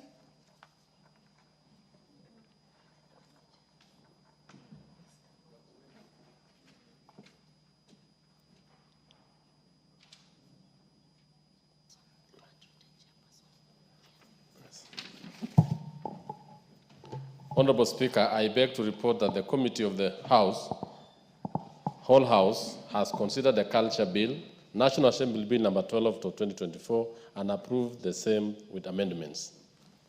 Mover. Honorable Speaker, I beg to move that the House do agree with the committee in the said report. I also request Honorable Murungara to second the motion for agreement with the report of the Committee of the Whole House. Thank you very much, Madam Speaker. I beg to second. Honorable members, I will propose the question, which is that the House do agree with the committee in the said report.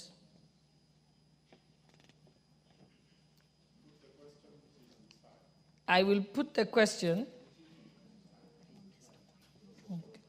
We shall put the question at a later time.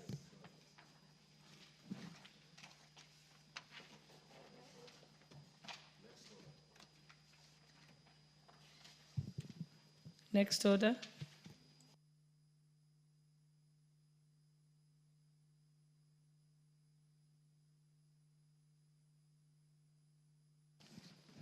Order number 12, the Learners with Disabilities Bill, Senate Bill number 4 of 2023. Resumption of debate.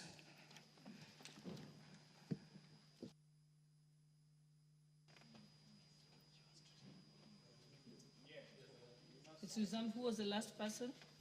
Who was the last person to speak during resumption of debate? Honorable Oundo had a balance of 4 minutes. He's not here.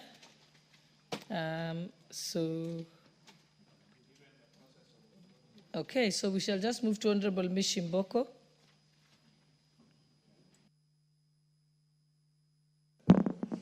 Yeah, thank you, Honorable Speaker. Honorable Speaker, I stand to support the Learners with Disability Bill 2023. Honorable Speaker. Honorable Speaker, when I'm looking to this bill,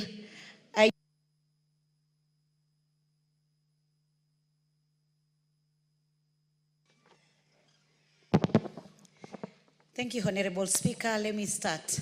Honorable Speaker, I stand to support this bill, the Learners with Disability Bill 2023. Honorable Speaker, this bill fulfills both our constitutional and international obligation. Honorable Speaker. Honorable Speaker, when you look at Article 53 of the Constitution, it guarantees every child the right to free and compulsory basic education, Honorable Speaker. And again, additional to Kenya, Kenya is a signatory to part of international treaties, especially those who talk the right for persons with disability and the right to education, Honorable Speaker. And Kenya has put some sign, or rather, they have been signatory in part of the treaties, international treaties, that is, Honorable Speaker. Honorable Speaker, I'm looking to clause 5 of the bill, which guarantees learners with disability equal access to equal education. Honorable Speaker, when you are talking about equal access to quality education, we need also to ask ourselves, are we having proper infrastructure in terms of school for special needs? I'm just looking to these children who are blind, children who are dumb and deaf, children who have autism, children who suffer from spina bifida and hydrocephalus. And when you are saying that they can access education, do we have proper infrastructure? Because still in our normal school, we had put a policy whereby we need to have some units which can cater for children with disability. But Honorable Speaker, it is unfortunately that we have only few schools who have adhered to this request as per the policy, Honorable Speaker, making it very, very difficult for our children with disability to access education, Honorable Speaker. Honorable Speaker, we need to know which are these barriers which hinder these children to access education. And when we have so, and they become a challenge, we need to look for solutions to ensure that it is true and they really actualize their dreams in terms of education, Honorable Speaker. Honorable Speaker, I'm looking at clause 6 and 7, which clarify the shared responsibility. And this responsibility, Honorable Speaker, is between the parents and the government. Honorable Mishi, yes. Order. Huh? Honorable Mishi, I like the contributions you're making. This is a very unique bill. May I get your views on clause 5, which you are just keeping, 5G? Yeah, clause 5 of the bill guarantees learners with disability equal access to equal education. Yeah, it means we need to ensure that those barriers which hinder our children or other person with disability to access education, we need to have solution as a country and as a government. That is what I said, Honorable Speaker. I get you, Honorable Omili. And Honorable Ojwang, do you have this bill? This provision Honorable Mishi is speaking to is very important. Yeah.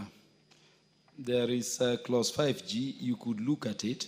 But Honorable Mishi, the concern I'm raising is that if these are learners with disability, I know what the bill is intending. But when you say they shall be accorded equal treatment with other learners who possibly do not have disability, won't you be entrenching the discrimination? I don't understand.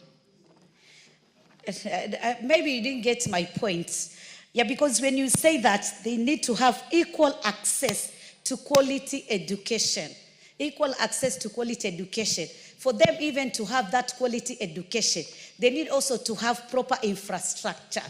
You may proceed. I see the chair of Justice and Legal Affairs Committee and the chair for the Departmental Committee on Education are looking at it and may contribute on that point I'm making later. Contribute. Okay. And I thank you for the contributions which are making us realize how important this bill is. Yeah. You may proceed. The minutes we have taken during your intervention are added to your time. Okay. And also we need to say that these learners with disability, they should not be denied admission and rather participation due to their disability. Because we have seen in some community that person with disability are being denied access to admission maybe. Because maybe there are no units in those schools for special needs children, or rather there's no proper infrastructure in terms of school which cater for those needs special children. Honorable Speaker. Honorable Speaker, I'm talking about clause 6 and clause 7, which talked about shared responsibility, and that is of parents and government. Well, the government will ensure there is proper infrastructure, maybe there is a supply of equipment, and maybe learning aids like the Braille, those for the deaf. The parents should ensure that they take responsibility to enroll their children to school so that they can access education. And failure to that, maybe going in future, we need to get some regulation or rather some laws to ensure that any parents who deny a child not to access education due to his or her disability, there's something which is going to be done so that at least all of those children or persons with disability can have access to education. Honorable Speaker, clause 9 through 14 strengthen the management and governance of special needs education institutions. Honorable Speaker, in our school, we have what we call Board of Management. This Board of Management take care of the management of the school. But in future, and it is good, or rather it is prudent, to ensure that this BOM, they need to have composition of the teachers, the parents, and also maybe an expert, or rather somebody who understands the special needs of this person or children with disability, Honorable Speaker, so that when they are doing their meetings, they are doing their contribution and deliberation, it's going to be a person who is informed on what is going to be done so that this person with disability or other children, they can access education without any kind of hindrance, Honorable Speaker. Honorable Speaker, Clause 35 and 36 establish robust quality assurance mechanism and assign county government the responsibility to monitor and maintain education standard. Honorable Speaker, we have what we call the quality assurance, who just go to schools and just see to ensure that the quality of education which is given to the children or to the person is of the standard which is required by the government or rather by the policy. So we need to ensure that at least there's somebody who is going to be doing monitoring and evaluation and take the responsibility to ensure this person with disability. I'm looking to a child with cerebral palsy. A child with cerebral palsy is not just like any other normal child. It's a different child because of the status he is or she is. So we need also to know how do we ensure that such kind of person or children, they have what we call standard and quality education, Honorable Speaker. Honorable Speaker, it is unfortunately, up to date, we still have some buildings or some education institution whereby you go and you fail to see the infrastructure done in favor of persons with disability. You don't see a ramp, or you don't see where the children with disability can go. Or you go to a school, there is a playing field, but there's no playing field which is special for those children with special need, Honorable Speaker. So when we are talking about education, education is so vast, and education, it involves a lot. So going in future, we need also to ensure that when we want this children or this person to realize their dreams in terms of education, we need to ensure all the factors which are necessary and which are key to ensure that all those challenges which affected or have been affecting these children historically, then we have some solution in them.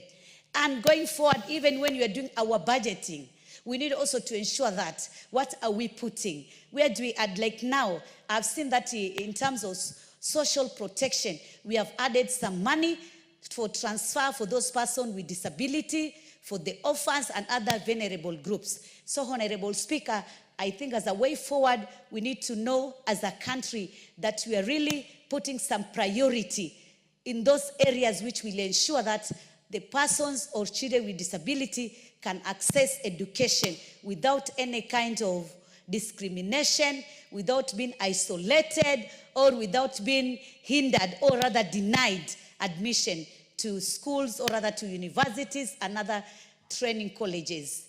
I thank you, Honorable Speaker.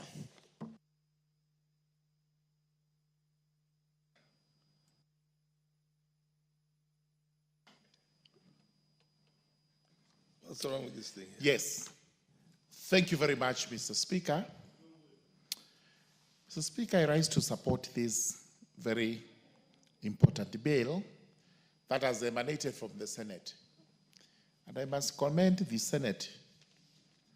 For the first time, we are debating something serious from that House. Most of the time, they have been glossing over their bills, most of which do not see light of the day when they come here. But this is an important bill because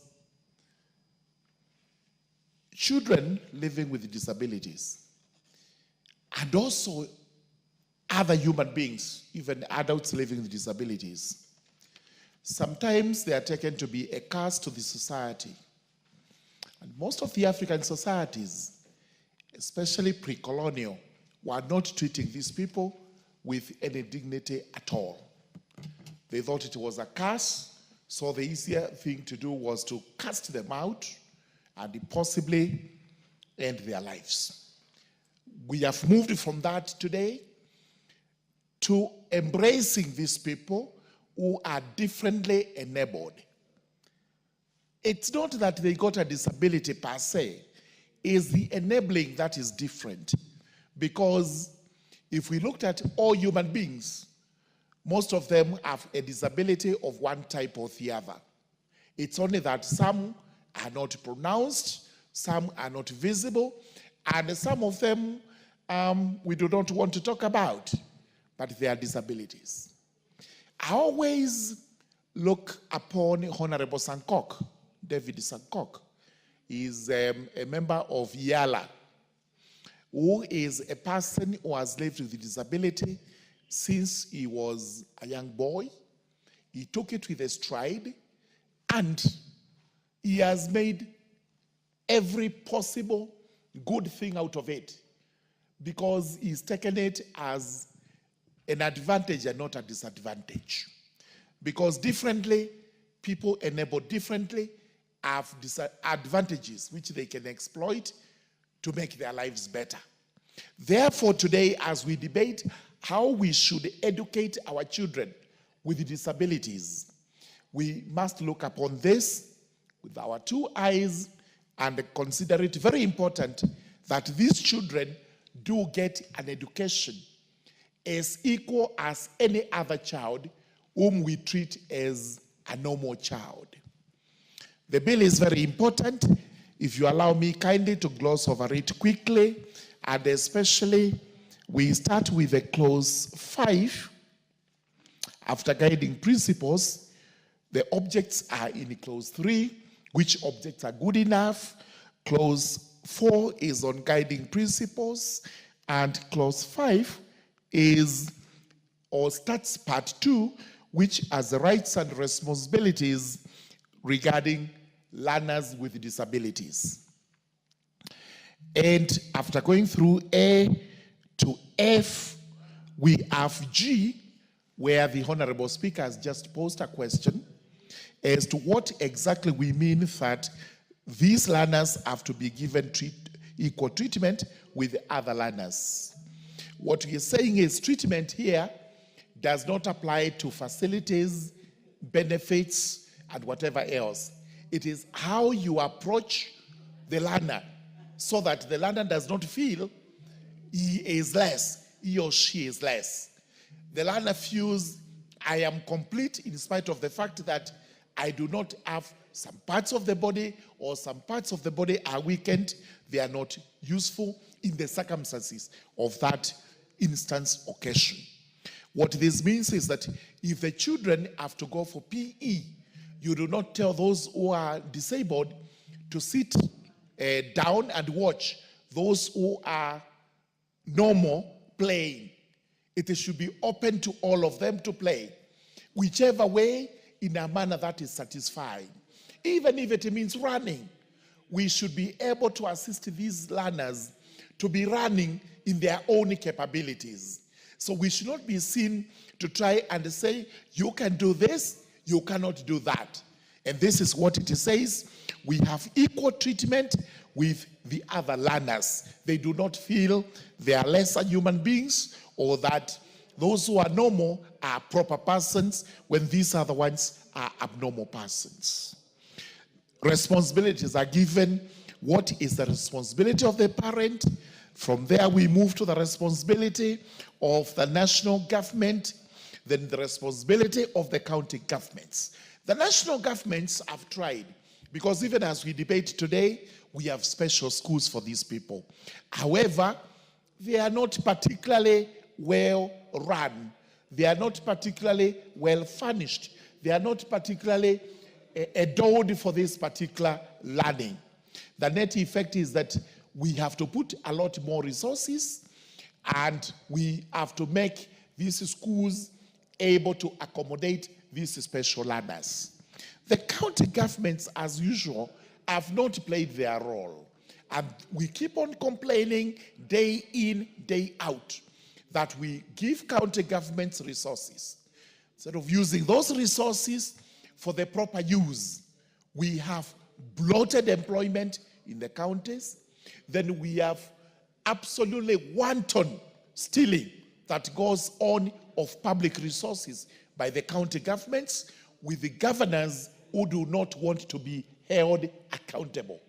When the MCS try to hold them accountable, there is hue and a cry, oh, you've been funded to come and ruin my government, to impeach me, all these manner of things.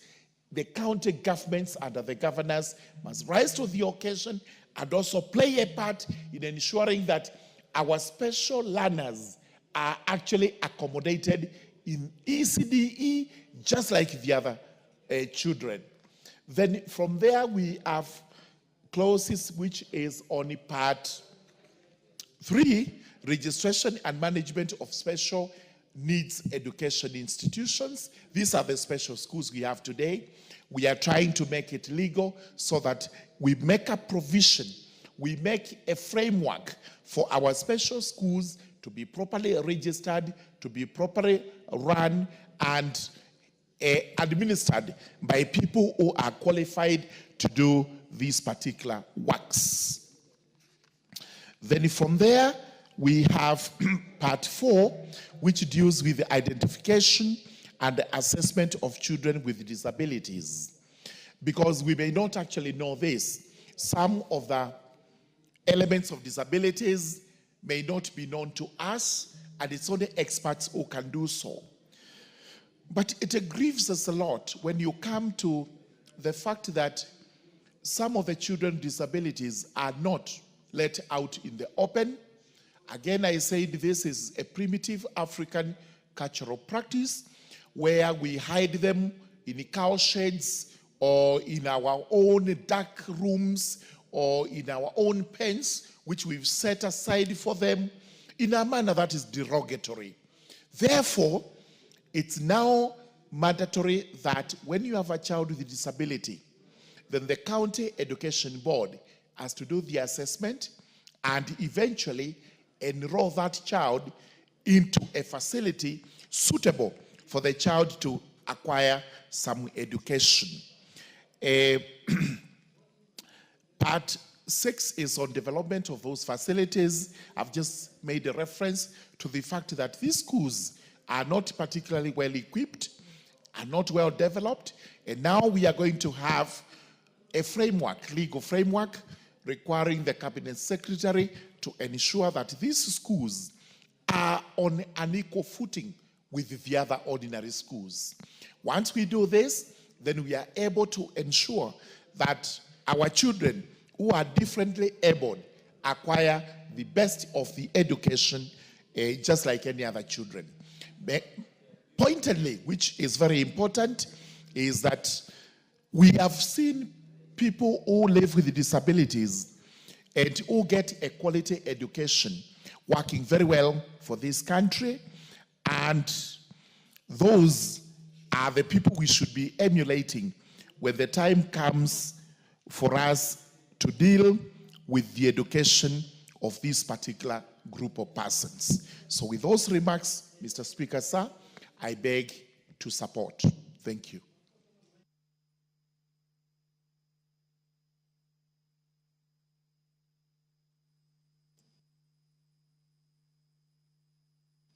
Is she in? The Honorable, it doesn't seem to be much more interest than. Okay, the Honorable Peter George Kaluma. I thank you, Chair. I thank you, Honorable Speaker. Honorable Speaker, we always disagree with the House of the Senate in several bills and motions they process and bring here. For the first time this year, Honorable Speaker, I wanted to congratulate the Senate for coming up with this bill. Honorable Speaker, until you see a person who was able to suffer disability in the course of their lives, you will not appreciate such a bill. Honorable Speaker, in the 11th Parliament, we had the MP for Migori County, the Honorable Denita Gatti. And Denita was very agile here.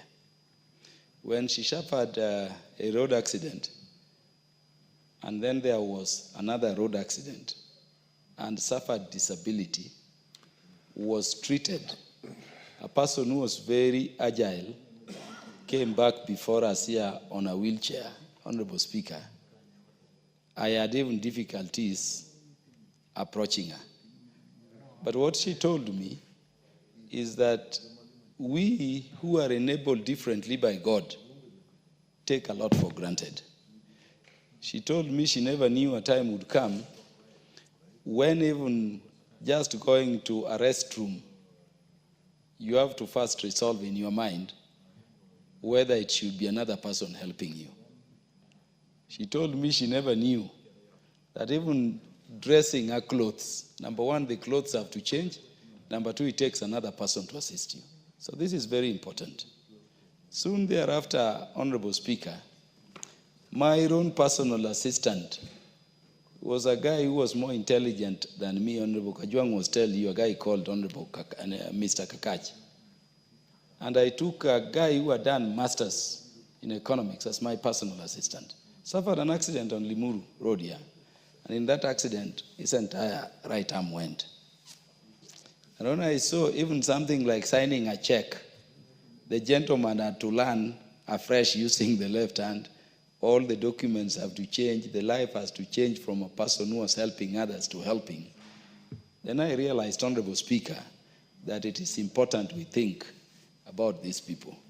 I'm one MP who hosts the only school, I think, in the entire of southern Nyanza, including the Kisii area and I think part of Bomet, who are enabled differently intellectually. And Honorable Speaker, when you see the situation, sometimes we talk about their issue, even the release of their capitation here. I can tell you we should focus more on their situation than other children who are enabled differently. Honorable Speaker, when there is no water, you don't know what to do with the children in Uganda Special School in my constituency. And sometimes the principal has to call me when there is delay, saying, can you even send some money we get a Bowser from Homa Bay Town to get water to the school? Because of their situation, others are autistic, others are intellectually, gifted in different ways. We are being careful on language. It's a difficult situation. You allow them to go into a river, they will drown. And then they need water a lot. We had to reach a level, Honorable Speaker, of getting some Japanese, actually the embassy in Japan here, for us enough dormitories, and to create for us infrastructure that can help, these children enter and also, study and become. And let me tell you, and I'm addressing this to the chair of the committee, when you go there on their education day and you see how innovative they are, I can tell you the bedside carpets I use, the beads used in my house are processed by very beautiful things. Look at the bangles, the innovativeness, when they are trained to be able, like other people, to live on their own. You've seen cases, Honorable Speaker, where persons with disability are being exploited by some Kenyans who are enabled differently on the streets here as beggars. By investing in the learning and skilling of persons with disability, we remove such abuses. I'm very happy, Honorable Speaker, therefore, with this bill coming from the Senate, and I think it is a good intervention because it is going to vulnerable section of our society whom we should be taking care of. But I wanted to urge that this is important because when we are supplying resources to these institutions, we are being alerted that you must always have those resources in time. Honorable Speaker, I've spoken to the absence of water in these institutions at times. What of chair education where there is no capitation and therefore they don't have, food? And remember, sometimes people just drop them there, people who are not even related to them. And sometimes these schools, having learners with various disabilities, are just used the manner we used to use them in the traditional sense of somewhere you drop people and you forget about them. The difficulty the principals go through is very, very, very dehumanizing. And so I agree with this bill that for once, the infrastructure accommodating persons with disability will be adequate, that the training and the skilling will be relevant to make them have a meaningful life beyond being, people who can be neglected. And I know, Honorable Speaker, we are coming from old tradition. When you are born with any form of disability, if I may be allowed to use that word, you are somebody who was deemed to have, been cast. And in the olden, most African societies, these people would be dropped into some wilderness, a rope tied to confirm whether it is shaking or not until you die there. You are devoured by wild animals. We are past that stage. And that is why this provision, this bill, makes me very happy. So the provisions here will ensure that we have adequate, accessible infrastructure. We have adequate personnel to train and skill these people who are gifted differently to live their full life. That we have the facilities and an environment where they can also enjoy their right to education. That is a right secured very firmly for them under both Article 53, if they are children, Honorable Speaker, and Article 45, the right to free and compulsory basic education. The fact that they are enabled differently does not mean they forgo those rights, not an exception in our Bill of Rights. And so this is good. And so I support this bill, Honorable Speaker, but I will, at the appropriate time, be urging that we review some of these provisions by way of constructive amendments to make them not vague, to make them more direct, to make them more assertive in terms of the rights we are talking about. For instance, Honorable Speaker, when in clause 5 we say the objects of this act, and then you go to sorry, I'm not on clause 5, sorry, Honorable Speaker. Clause 5 says that every learner with disability shall have the right, and then G, equal treatment with other learners. The intent is good, and on the face of it, it is very good. But which learners? We are creating this provision so that we can discriminate positively for these learners with disability. So when you say they have a right to equal treatment with other learners, what are you talking about? They cannot be treated like the other learners who are enabled differently. You must, in a way, give them a treatment that is over and above, and that accords with the fact that they are enabled differently. And so the intention in a provision like that, Honorable Speaker, is very good. But when we read it keenly, it may be interpreted vaguely by the implementers in a manner that denies this right we are seeking to assert through this amendment. And those, I think, Honorable Speaker, the House will grant us leave, which we crave, to clarify. Honorable Speaker, when you look at clause 6, as I end because I'm seeing light, responsibility of parents. These are specific to learners with disability. But I will be looking more keenly as we go to the committee of the whole House on this important bill, provisions of Article 53, sub-Article 3 of the Constitution. The duty, the responsibility of every parent to be responsible to every child of theirs, whether they are married or not. So that we don't have parents who believe these institutions for learners with disabilities are dropping zone to enable them shirk their responsibility. The parents must continue their duties, and if there are gaps in these good provisions that are prescribed in the Constitution, we will explicitly reiterate them here for the sake of this category of learners. Otherwise, I support Great. Honorable Mary, you know you're the, yeah, that's the thing, but there is one Jared Okello. Honorable Speaker, I thank you very much for the opportunity, and I also want to join my colleagues in supporting this most progressive bill that has come from the Senate on the learners with disabilities bill. Honorable Speaker, it should not be lost on us that these are our children, they are our brothers and sisters, they are our relatives, they are our friends, and we are connected with them in various ways. And therefore, they are just as normal human beings with functioning organs, just like any other person, Honorable Speaker. As is commonly said, they are abled but differently from what would be the norm. Honorable Speaker, I remember when we were in school, and in primary school, some of our colleagues or fellow pupils in school were abled differently. Now, it was such a time that they were not given any preferential treatment at all. Honorable Speaker, you do understand that we have adopted a system where children report so early in school, distorting their sleeping patterns.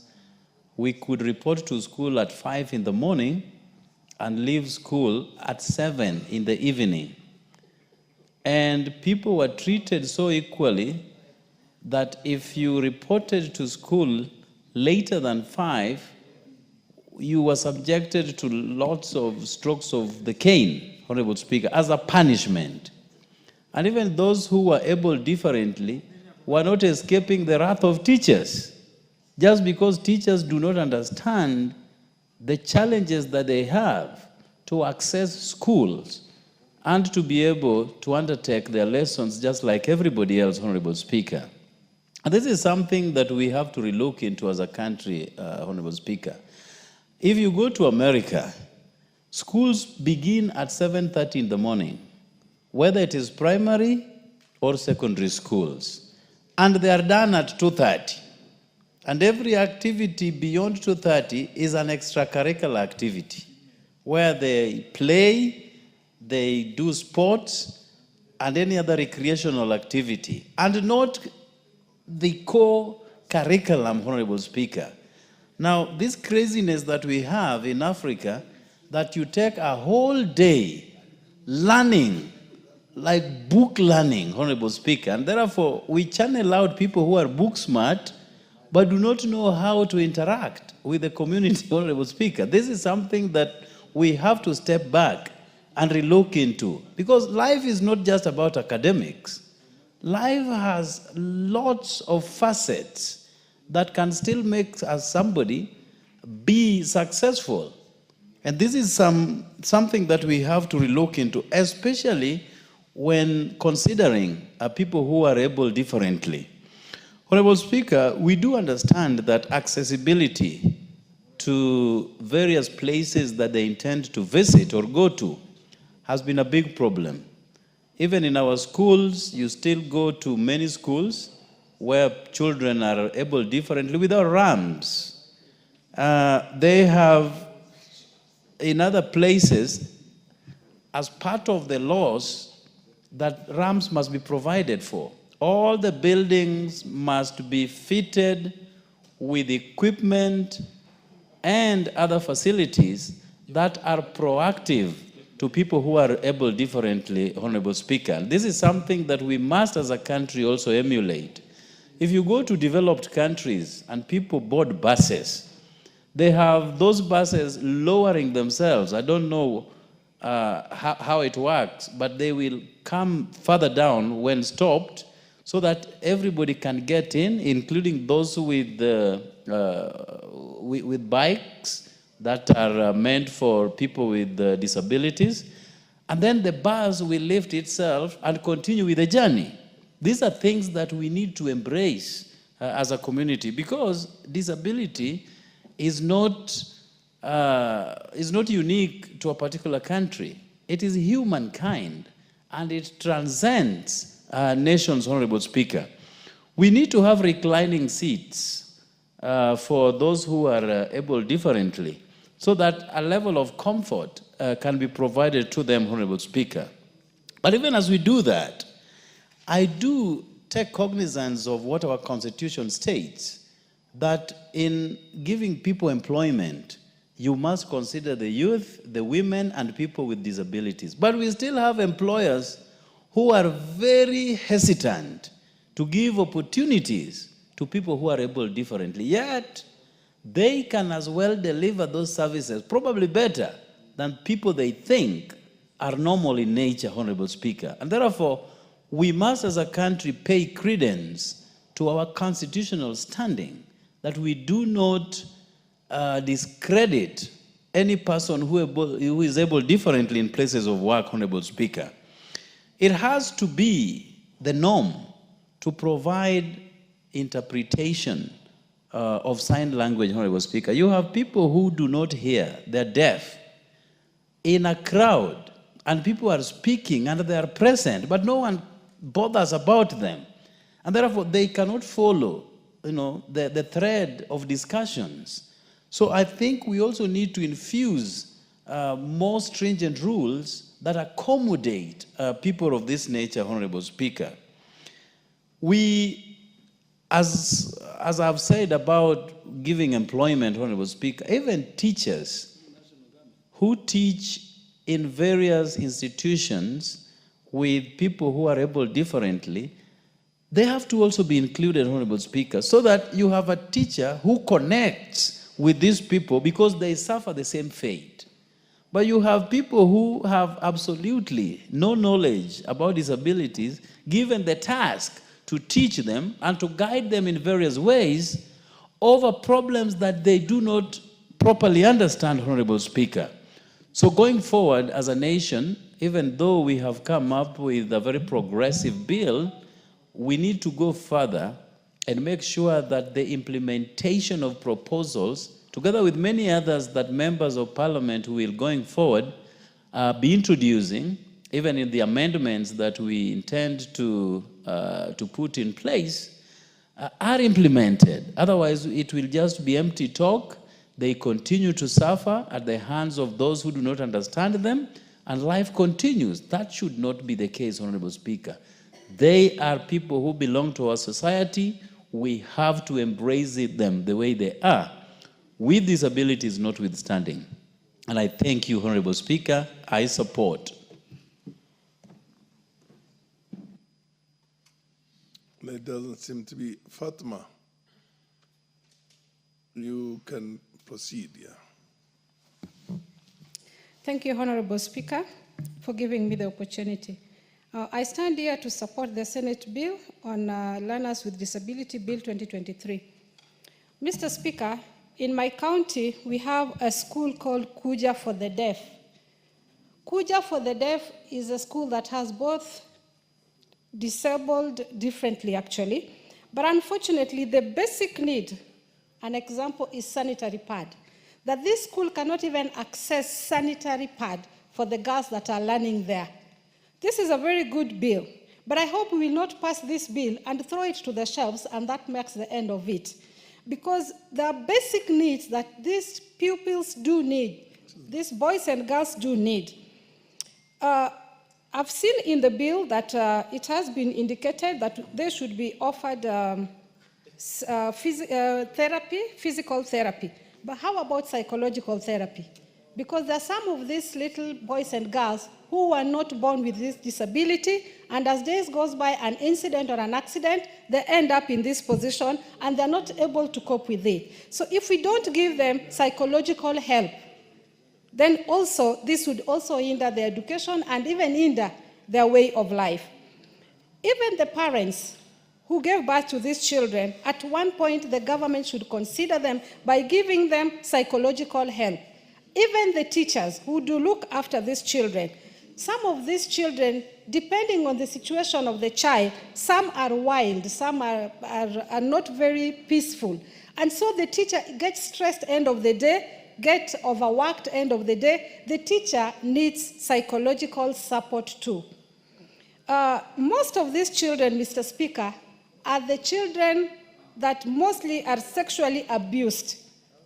And the school sometimes might not even know the child is abused because the child does not have a way of expressing her or himself depending with the disability. And so if they could put assessment, regular assessment to see, is the child taken care of? Because sometimes the caregivers or even the relatives are the ones who abuse these children. This should be done regularly, and it should be in a way included here that that assessment should be just like an examination. When the term ends or regularly, the child is checked that is the child okay, or was the child abused in the institution or outside the institution. Mr. Speaker, we are talking about education, but we are not including religious education. As a Muslim, there are children who would wish to perform their salah, would wish to pray. But because this child has not been taught how to pray, we are making this child not be closer to his or her God. In my situation as a Muslim, this kind of a child might want to perform wudu, might want to wash him or herself so that she or he can prepare himself for a prayer. But because he's not able to do that, he misses an opportunity to be close to God. So there should be religious education teachers who would teach a Muslim child or a Christian child on how to pray, and if there are obligations that needs to be taken before your prayer, you are assisted. If you are a girl, you are given a girl to take you to the washroom to help you perform your wudu so that you can be able to pray. This would be very important for the well-being of the child. Mr. Speaker, we have to give games that are friendly to these children, because these children, other than education, they also need to play. But their games must be considered that they cannot be equal. Some will be able to play football, some will be able to play other games. So we should consider them that they have games that are specific for them, that they can even play with a child who is different from them. In that, a Fatuma can stand with a child who is able to walk and play a game that can make them be friendly to each other. Mr. Speaker, we should also think of the social stigma and bullying in schools or even at home. There are some of these children who find it very difficult in the community because the parents go through bullying, the children go through bullying, and so if the schools would provide a solution to this so that the child is also taken care of, that if she or he is bullied, where does she go or where does he go? Considering that some will not even be able to express themselves that they were bullied. Mr. Speaker, in my opinion, their curriculum and exams should not be the same, because some of them are slow in learning and these other children are very fast in learning. And they are given the same maths exam in the same period, that this maths exam will take 1 hour and every child should finish within 1 hour. This other child, maybe the hands are not very fast because of the disability, but the marking scheme will be the same. So I think the government should consider that their marking scheme should a little bit be different depending on the situation of the child. Mr. Speaker, in my opinion, there should be rapid or health first aid. Some of them would fall sick in school. A normal child would be able to go to the teacher and say, I have a headache or a running stomach.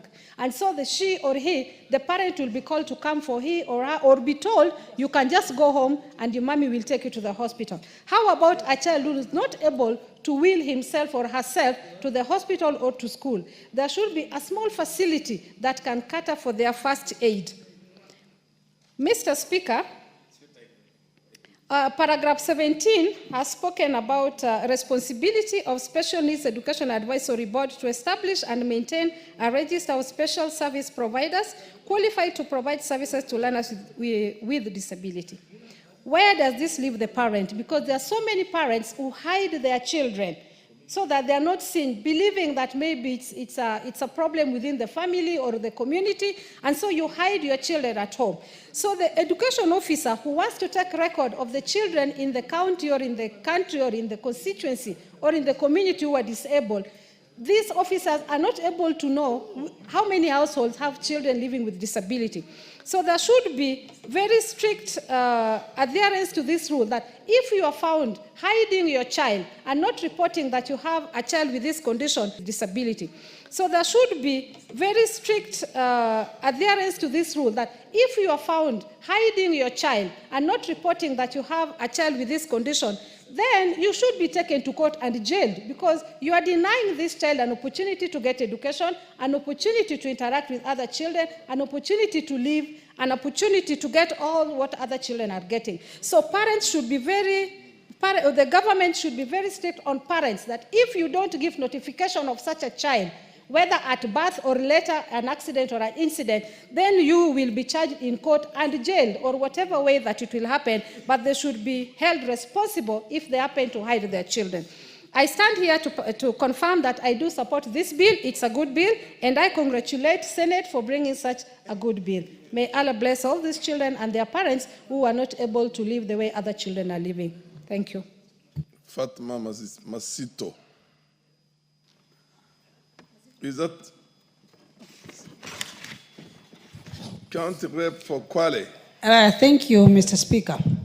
Mimi pia nitoe ushuhuda wangu juu ya sheria hii ambayo imepitishwa na bunge la Seneti. Mheshimiwa Speaker, sheria hii ni nzuri sana na itaweza kudhibiti wale watoto ambao wametoka katika jamii maskini, ambao hawapati fursa ya kupelekwa shule kwa sababu ya maisha ya uchochole. Na serikali yetu huwa haitilii maanani watoto kama hawa. Mheshimiwa Speaker, mtoto ambaye ana ile hali tunaita ulemavu au uwezo maalum, watoto hawa kwa kusema ukweli hakuna kitu wanashindwa, wanaweza. lakini ni vile tu wana ule uwezo maalum tofauti na mtu mwingine. Mheshimiwa Spika, sheria hii inalenga watoto hawa kuweza kupata elimu kama mtoto mwingine. Waweze kwenda shule zile za kwanza, na pia shule za upili, na pia shule zile za university waweze kusoma.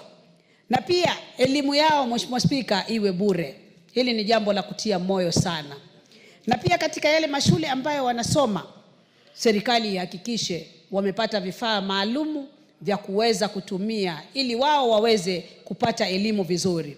Kwa sababu tunaangalia wakiwa katika hali kama ile, Mheshimiwa Spika, mara nyingi wanakosa vifaa maalumu vya kuweza kuwafanya waweze kuelewa lile jambo ambalo wanafanya. Mheshimiwa Spika, ni jambo la kutia moyo sana sheria hii endapo itakwenda kupitishwa na bunge hili. Tutapata watoto wetu watasoma. Hivi karibuni, Mheshimiwa Spika, nilikumbana na visa vya watoto ambao ni walemavu. Wengine wamefungiwa ndani ya majumba, wengine hata wanafungwa minyororo ndio wasiweze kuonekana kwa jamii. Lakini Mheshimiwa Spika, kama serikali tutadhibiti, tuwe na sheria maalum ya watoto hawa kuweza kupata elimu nzuri, kila mzazi atajitokeza kuweza kuhakikisha mtoto wake ameweza kupata elimu bora na si bora elimu. Mheshimiwa Spika, Mheshimiwa Spika, jambo hili ni jambo ambalo limevunja moyo wazazi wengi kule mashinani.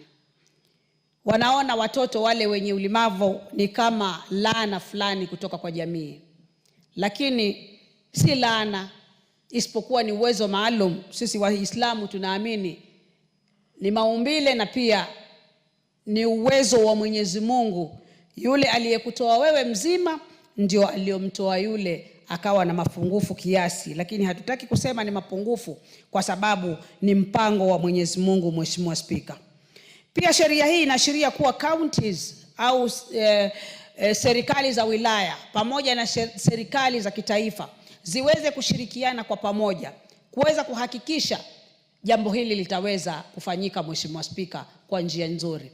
Mheshimiwa Spika, nikomee hapo na niseme mimi naunga mkono sheria hii ambayo imeletwa kutoka kwa bunge la Seneti. Asante sana Mheshimiwa Spika.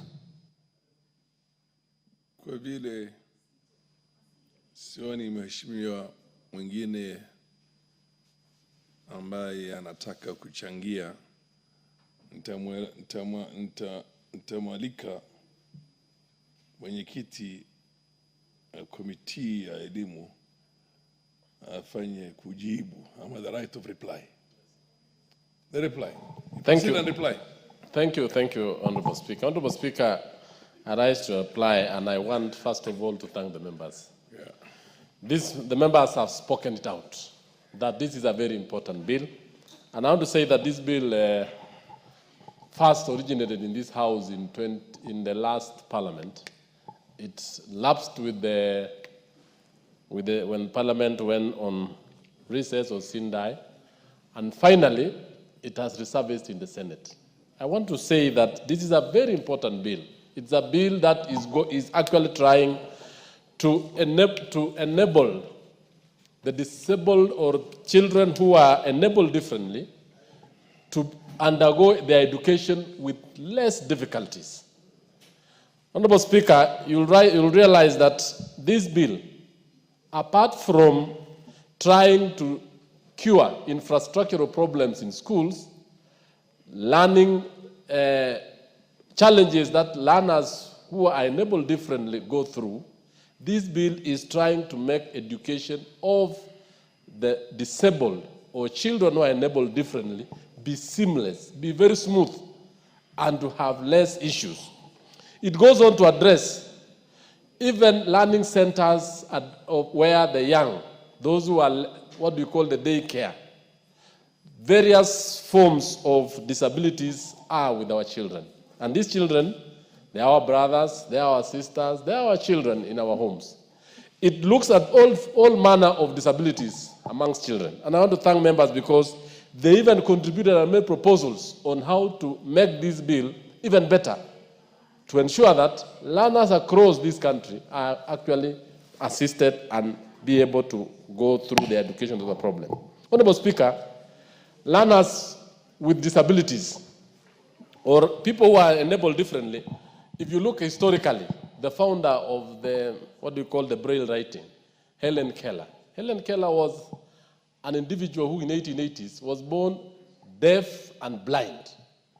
But she went on to have a lot of innovations across. Albert Einstein and many others did a lot of contribution despite some of the disabilities they had. So the fact that this is a bill that is going to encourage families, fathers, who have children and they try to hide them just because they think it's a stigma, it is a curse. It isn't. These are people, if well taken care of, can be able to come and transform this world a lot. Thomas Edison is a very good example who had a lot of difficulties. He even went to school and learned how to write after 5-6 years of age. So, Honorable Speaker, this is a wake-up call to parents, to schools, to institutions, telling them that any learner who is enabled differently is as potential and as an individual who can be able to change this society. Honorable Speaker, I want to thank this House. In the current bill, in the current budget, the Ministry of Education has voted a lot of resources on learners disabilities and many others. So therefore, Honorable Speaker, I will request that we support this bill, and I propose that I request that we defer putting of the question, Honorable Speaker, pursuant to Standing Order 53.3 to a later date due to the procedural issues in the House. However, Honorable Speaker, I want to thank each and every member for the contribution they've made, and more importantly, for voting in money for students with special needs, for students who have issues in their schools, infrastructural issues, and more importantly, what Honorable Kaluma put it very clearly, that some of the issues which are affecting parents and which are not captured in this bill can actually be ingrained in it through amendments and be made a very good bill. I thank you, and I reply. Thank you, Honorable Speaker.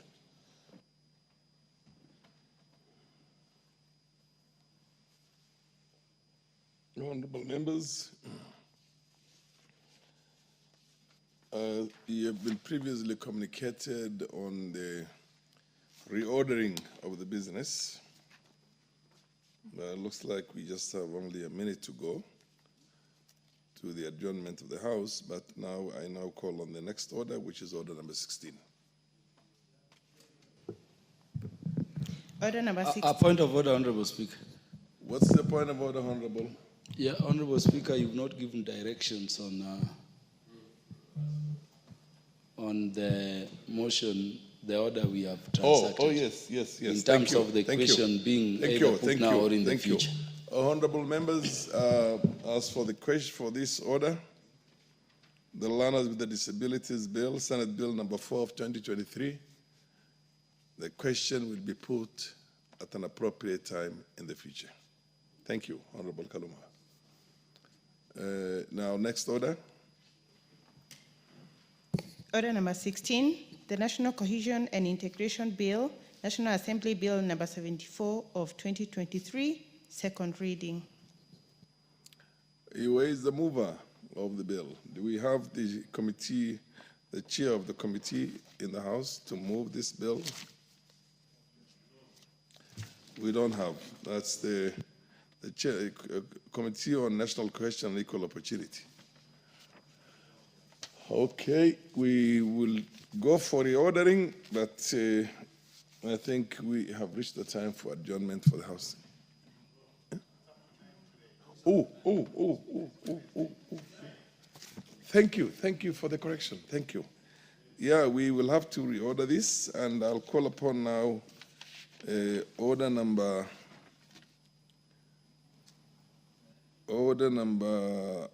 11. No, sorry. Yes, order number 11, the Political Parties Amendment Bill, Senate Bill number 26 of 2024. And we had members Yes. Order number 11, the Political Parties Amendment number 2 Bill, Senate Bill number 26 of 2024, second reading, resumption of debate. The resumption of this debate will start with the Honorable Karoli Omondi, who was the last person on the contributing on this bill and has 9 minutes. Honorable Karoli Omondi, proceed. Thank you very much, Honorable Speaker. We've really waited for this opportunity with my friend, Honorable Toroitich, to get to this order of business. Honorable Speaker, this is again another bill from the Senate, but I rise to express my reservations about certain provisions on this bill, but also to acknowledge very heavy challenges that this bill presents to our democracy, and more so its insensitivity to public interest and the elevation of the interests of the political class above all other members of society, and how short-term its objectives are. Let me go straight to the point. Honorable Speaker, in our constitutional system, it is individuals who go for elections, and it is individuals who then get elected. And there are two pathways through which individuals may access political office. An individual could choose to run for office as an independent candidate, as the Honorable Member for Migori here, or Honorable Toroitich there. The other pathway is to join a political party and be elected as an individual, but as a member of a political party. Political parties are not elected in Kenya. And, Honorable Speaker, none of those pathways is superior or inferior to the other. They are all equal, whether you are elected as an individual or whether you are elected as an individual within a political party. Unfortunately, this bill entrenches the selective funding of only political parties to the exclusion of independent candidates, which is itself discriminatory and violates the principles of free, fair, and credible elections because they give undue advantage to those who choose one pathway, and also tilt the level playing field, rendering fair competition impossible in such an environment. And I'll give you an example. The political party funding is divided 3 ways. 70% of those funds go to political parties on the basis of the votes their members garnered in any election, whether MCA, women rep, everybody else. If you contest as an independent candidate and you win, like Honorable Fatuma did and Honorable Toroitich did, they won as independents, they don't get a share of those funds. Yet those whom they defeated have their votes added to those in the tally of the political parties they ran and failed in, and they get compensated for that. That is how unfair it is. So we must look at this bill and expand the scope of political party funding to independent candidates as well, so that there's level playing field. Just to give people a perspective of what is going on, if you look at Section 24(1)A of the Political Parties Act, the funds that go into the political parties fund are 0.3% of all the national government share of revenue as divided by the annual division of revenues. In 2023, that number was 5,292,300,000, of which, I'll just give you a flavor, Jubilee Party got 1,020,104,806. And ODMI Party got 1,331,392,198 and 30 cents. That is according to the Auditor General's report of 2023-2024. Now, those who are elected independently don't get a share of that. 15% of this fund goes to those who are elected according to the number of seats you have won. If you run as an independent, you win a seat, you don't get any compensation. 10% goes to those who belong to special groups. If you get elected as an independent and you are a person of, a member of a special group, a youth, a person with disability and the rest, you still don't get compensated. This is how unfair this is. So we will be proposing amendments to expand this cover of political party fund to include independent candidates. Honorable Karoli, will you still make that line of contribution if you looked at the provisions of Article 4, Sub-Article 2 of the Constitution? Which says what? Remind me. Yeah, it does the table have a copy of the Constitution? It is always good to hear thoughts of Honorable Karoli, and don't worry about time. Okay. Don't worry about time. Your time is frozen. I didn't bring my constitution today. On this element. If I read... members do not know that you served in the executive, so you are at the heart of most of these pieces of... So you are saying Article 4? Sub-Article 2.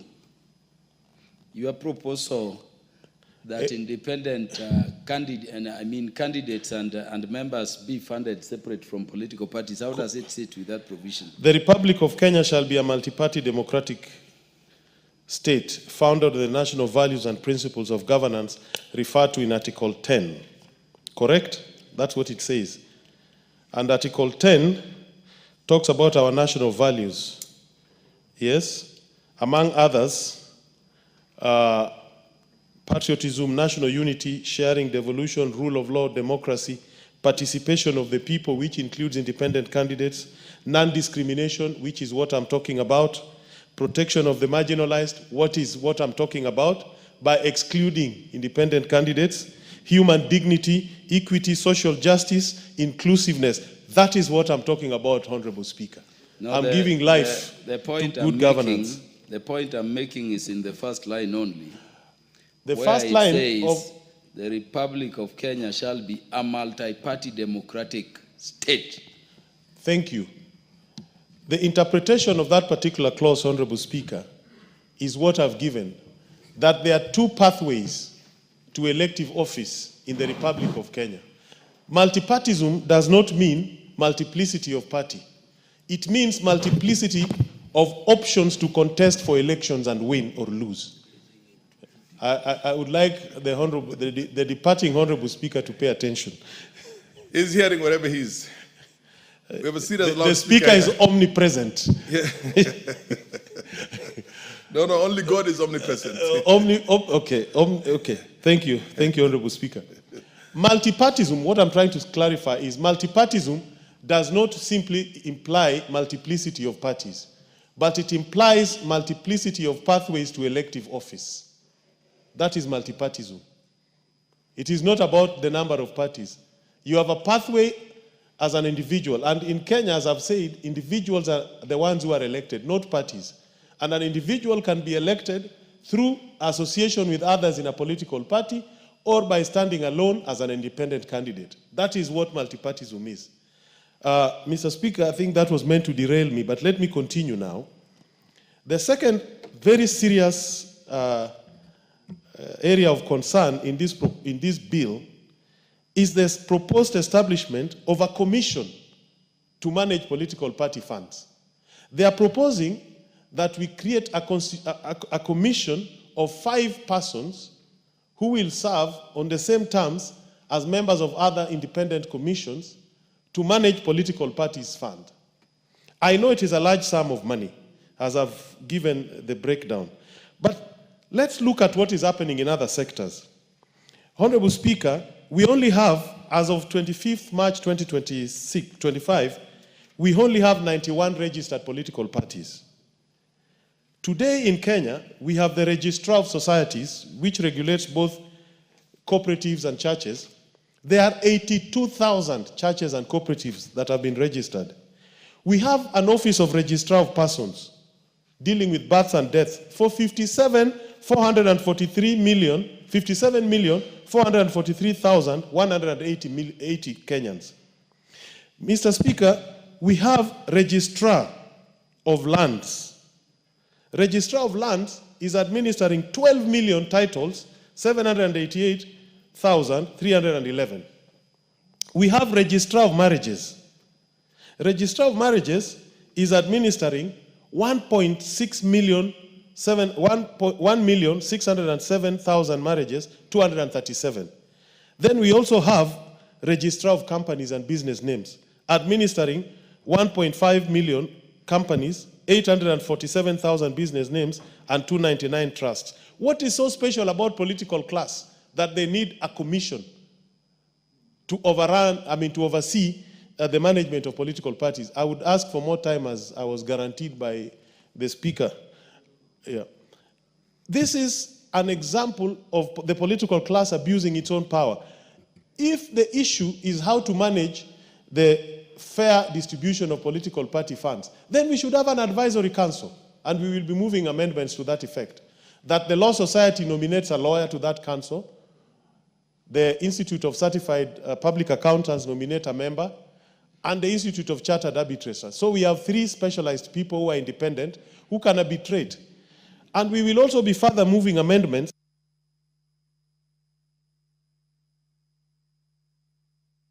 I give you an additional 3 minutes. We will also be removing the barriers that have been established by dominant political parties for the establishment of new political parties to compete with them. In particular, the requirement that a new political party must be present in 24 counties. This is an imposition of dominant political parties to stifle competition. Because my right to form a political party cannot be made contingent on having 1,000 members in other 24 counties. The Constitution does not contemplate that. I can have a political party for myself and my wife, as long as it is national. In other words, it is not promoting sectarian interests. Being national does not mean physical presence with offices in 24 counties. We will be moving that amendment to remove that. And finally, we will be removing, to give MPs freedom to act as independent members of this House, Section 14A, where they say Honorable Kaluma by now should have been deemed to have defected from ODM because he's associating with UDA under something called broad-based government. And we will be moving an amendment to that clause. A point of order, Honorable Speaker. Yes, what's your point of order? The Honorable Pete. Yeah, Honorable Speaker, what Honorable Karoli, as a senior lawyer to me, has said is very dangerous, not only in terms of how he interprets the provisions of the relevant sections of the Constitution and the law, but also dangerous to my political career as the staunchest member of the ODM party. I don't know whether you've heard Honorable Karoli, but he's saying I should be deemed to have left ODM because I'm associating with the UDA party. That is very dangerous. It can't be inferred. Honorable Speaker, we associate with the... Kalori Omondi. Yes. Association, no association, political parties that members of parliament have allegiance to is purely a private matter for those members of parliament. No, but Honorable Speaker, the point I'm making is that the relationship between the ODM party, in which I'm the staunchest member, and the UDA party is documented. It is inter-parties, it is post-election, and it is for 10 points we are doing together for the good governance of the country. And you're still the staunchest supporter for that? Of the ODM, and I'm the staunchest supporter of that memorandum of understanding and the broad-based government, which was signed into by the Right Honorable Raila Amolo Odinga, my party leader, and the party leader of the UDA party, His Excellency Dr. William Samoei Ruto. So to be adhering to that MOU confirms only that I'm the staunchest member of the ODM party, because I'm on the ideals. You should not misinterpret, our relationship. Honorable Speaker, I'm not misinterpreting the law. I will give you a few more minutes, but proceed and get to the substance of the association is referring to has not been reduced into writing and recognized within the framework of Political Parties Act by the Registrar of Societies. It is something that is only known to him. And that is what I mean. That is the problem with Section 14 of the Political Parties Act, because it says if you support the policies of another party, which my friend does, he should have been expelled, because he should have been deemed to have resigned. In fact, we should be having a by-election in Homa Bay town today. That is how fallacious that section is. I just wanted to use it as an example. Both the statutes and the Constitution are very clear. You have a post-election coalitions and pre-election coalitions. And signature or no signature, because that is purely a private matter, by the way, let me tell you. Purely a private matter. As long as that association works for them, then so be it. Now, if you have another association yourself and you think it can work for you, you have the right and the freedom to exercise those rights also. Proceed, Honorable Karoli. I give you an additional 3 minutes. Thank you. So, in summary, Honorable Speaker, I would really urge members that we look at this bill objectively, because to create a 3-member commission to run political party fund is an overkill. It's actually to present ourselves as a very special class of people in Kenya that we can have commission established just to look after our interests, while we know what the fiscal situation is. Earlier on, I heard you say how many political parties do you have? Only 91. Only. And what about the United Kingdom, which is probably more or less the same population with us now, if not slightly more than us? Yes, and actually. One of the oldest democracies. How many political parties do you have in the UK? I don't know the exact number, but there's a problem today. I can tell you how many there are. Yes. There are about 4. 4, yes. Yes. And that's the problem that we're having in the UK, in the US, and everywhere, where only a few dominant political parties exist. I stand to be corrected. There are 5. There is the Tories, the Labour, the Reform, the Democrats, Social Democrats, yes, and the Liberal Democrats, and the Independents. And I'm sure there could be more, because the last time I checked, there was a political party called Make Politicians History political party. And the UK and the US, how many are they? There are 2 dominant ones, but that is the problem. Any other political party in the US? There are other small ones. You think there's any wisdom in the multiplicity of parties in Kenya? There is a lot, and let me explain. Proceed. Honorable Speaker, having 2 dominant political parties, as now we are experiencing in Europe, is a problem, and in this continent. Why is it a problem? Because it leaves no alternatives. It allows fascists and far-right parties to thrive. That is what is happening in the UK, that is what is happening in the US, and that is what has happened in other jurisdictions, including France. Because people have lost faith in the 2 dominant political parties, yet there is no exit group pathway. So parties should be even 1,000. In fact, our constitution contemplates that. There's no limit to political parties, like there can be no limits to independent candidates. What's the wisdom? In this continent, where we have dominant political parties, especially those that claim to be liberation political parties, there is less democracy, there's economic mismanagement. You don't have to go far, just look around. Go look at them, the African countries where the independent parties have remained dominant. The democracy is not thriving, economic prosperity is not present, and oligarchy, kleptocracy is the order of the day. So we must open the door. Let Kenyans have as many political parties as they want. There's no reason to restrict them. Are you on a point of order? Thank you. Okay, the Honorable George Peter Kaluma. I thank you, Honorable Speaker. I needed to contribute before Honorable Karoli Omondi recedes from the House. Honorable Speaker, Article 4, Sub-Article 2 of the Constitution says, among other things, in the first line, that Kenya is a multi-party democratic state. Give him the mic, please. Our democracy, Honorable Speaker, is founded on multi-partism. So that, Honorable Speaker, the pathway created for the people we call independent candidates is an exception, not the primary constitutional rule. And it is an exception which, if necessary, considerations for amendments to the Constitution were to be made by Kenyans, should be exited, because it is intended to allow people, mostly people who have run in political parties, to still have a second bite at the electoral process after losing in that. But the ideal situation is that we should be a multi-party democratic state. And that is in Article 4. Remember, those other provisions, Honorable Speaker, come later in the Constitution.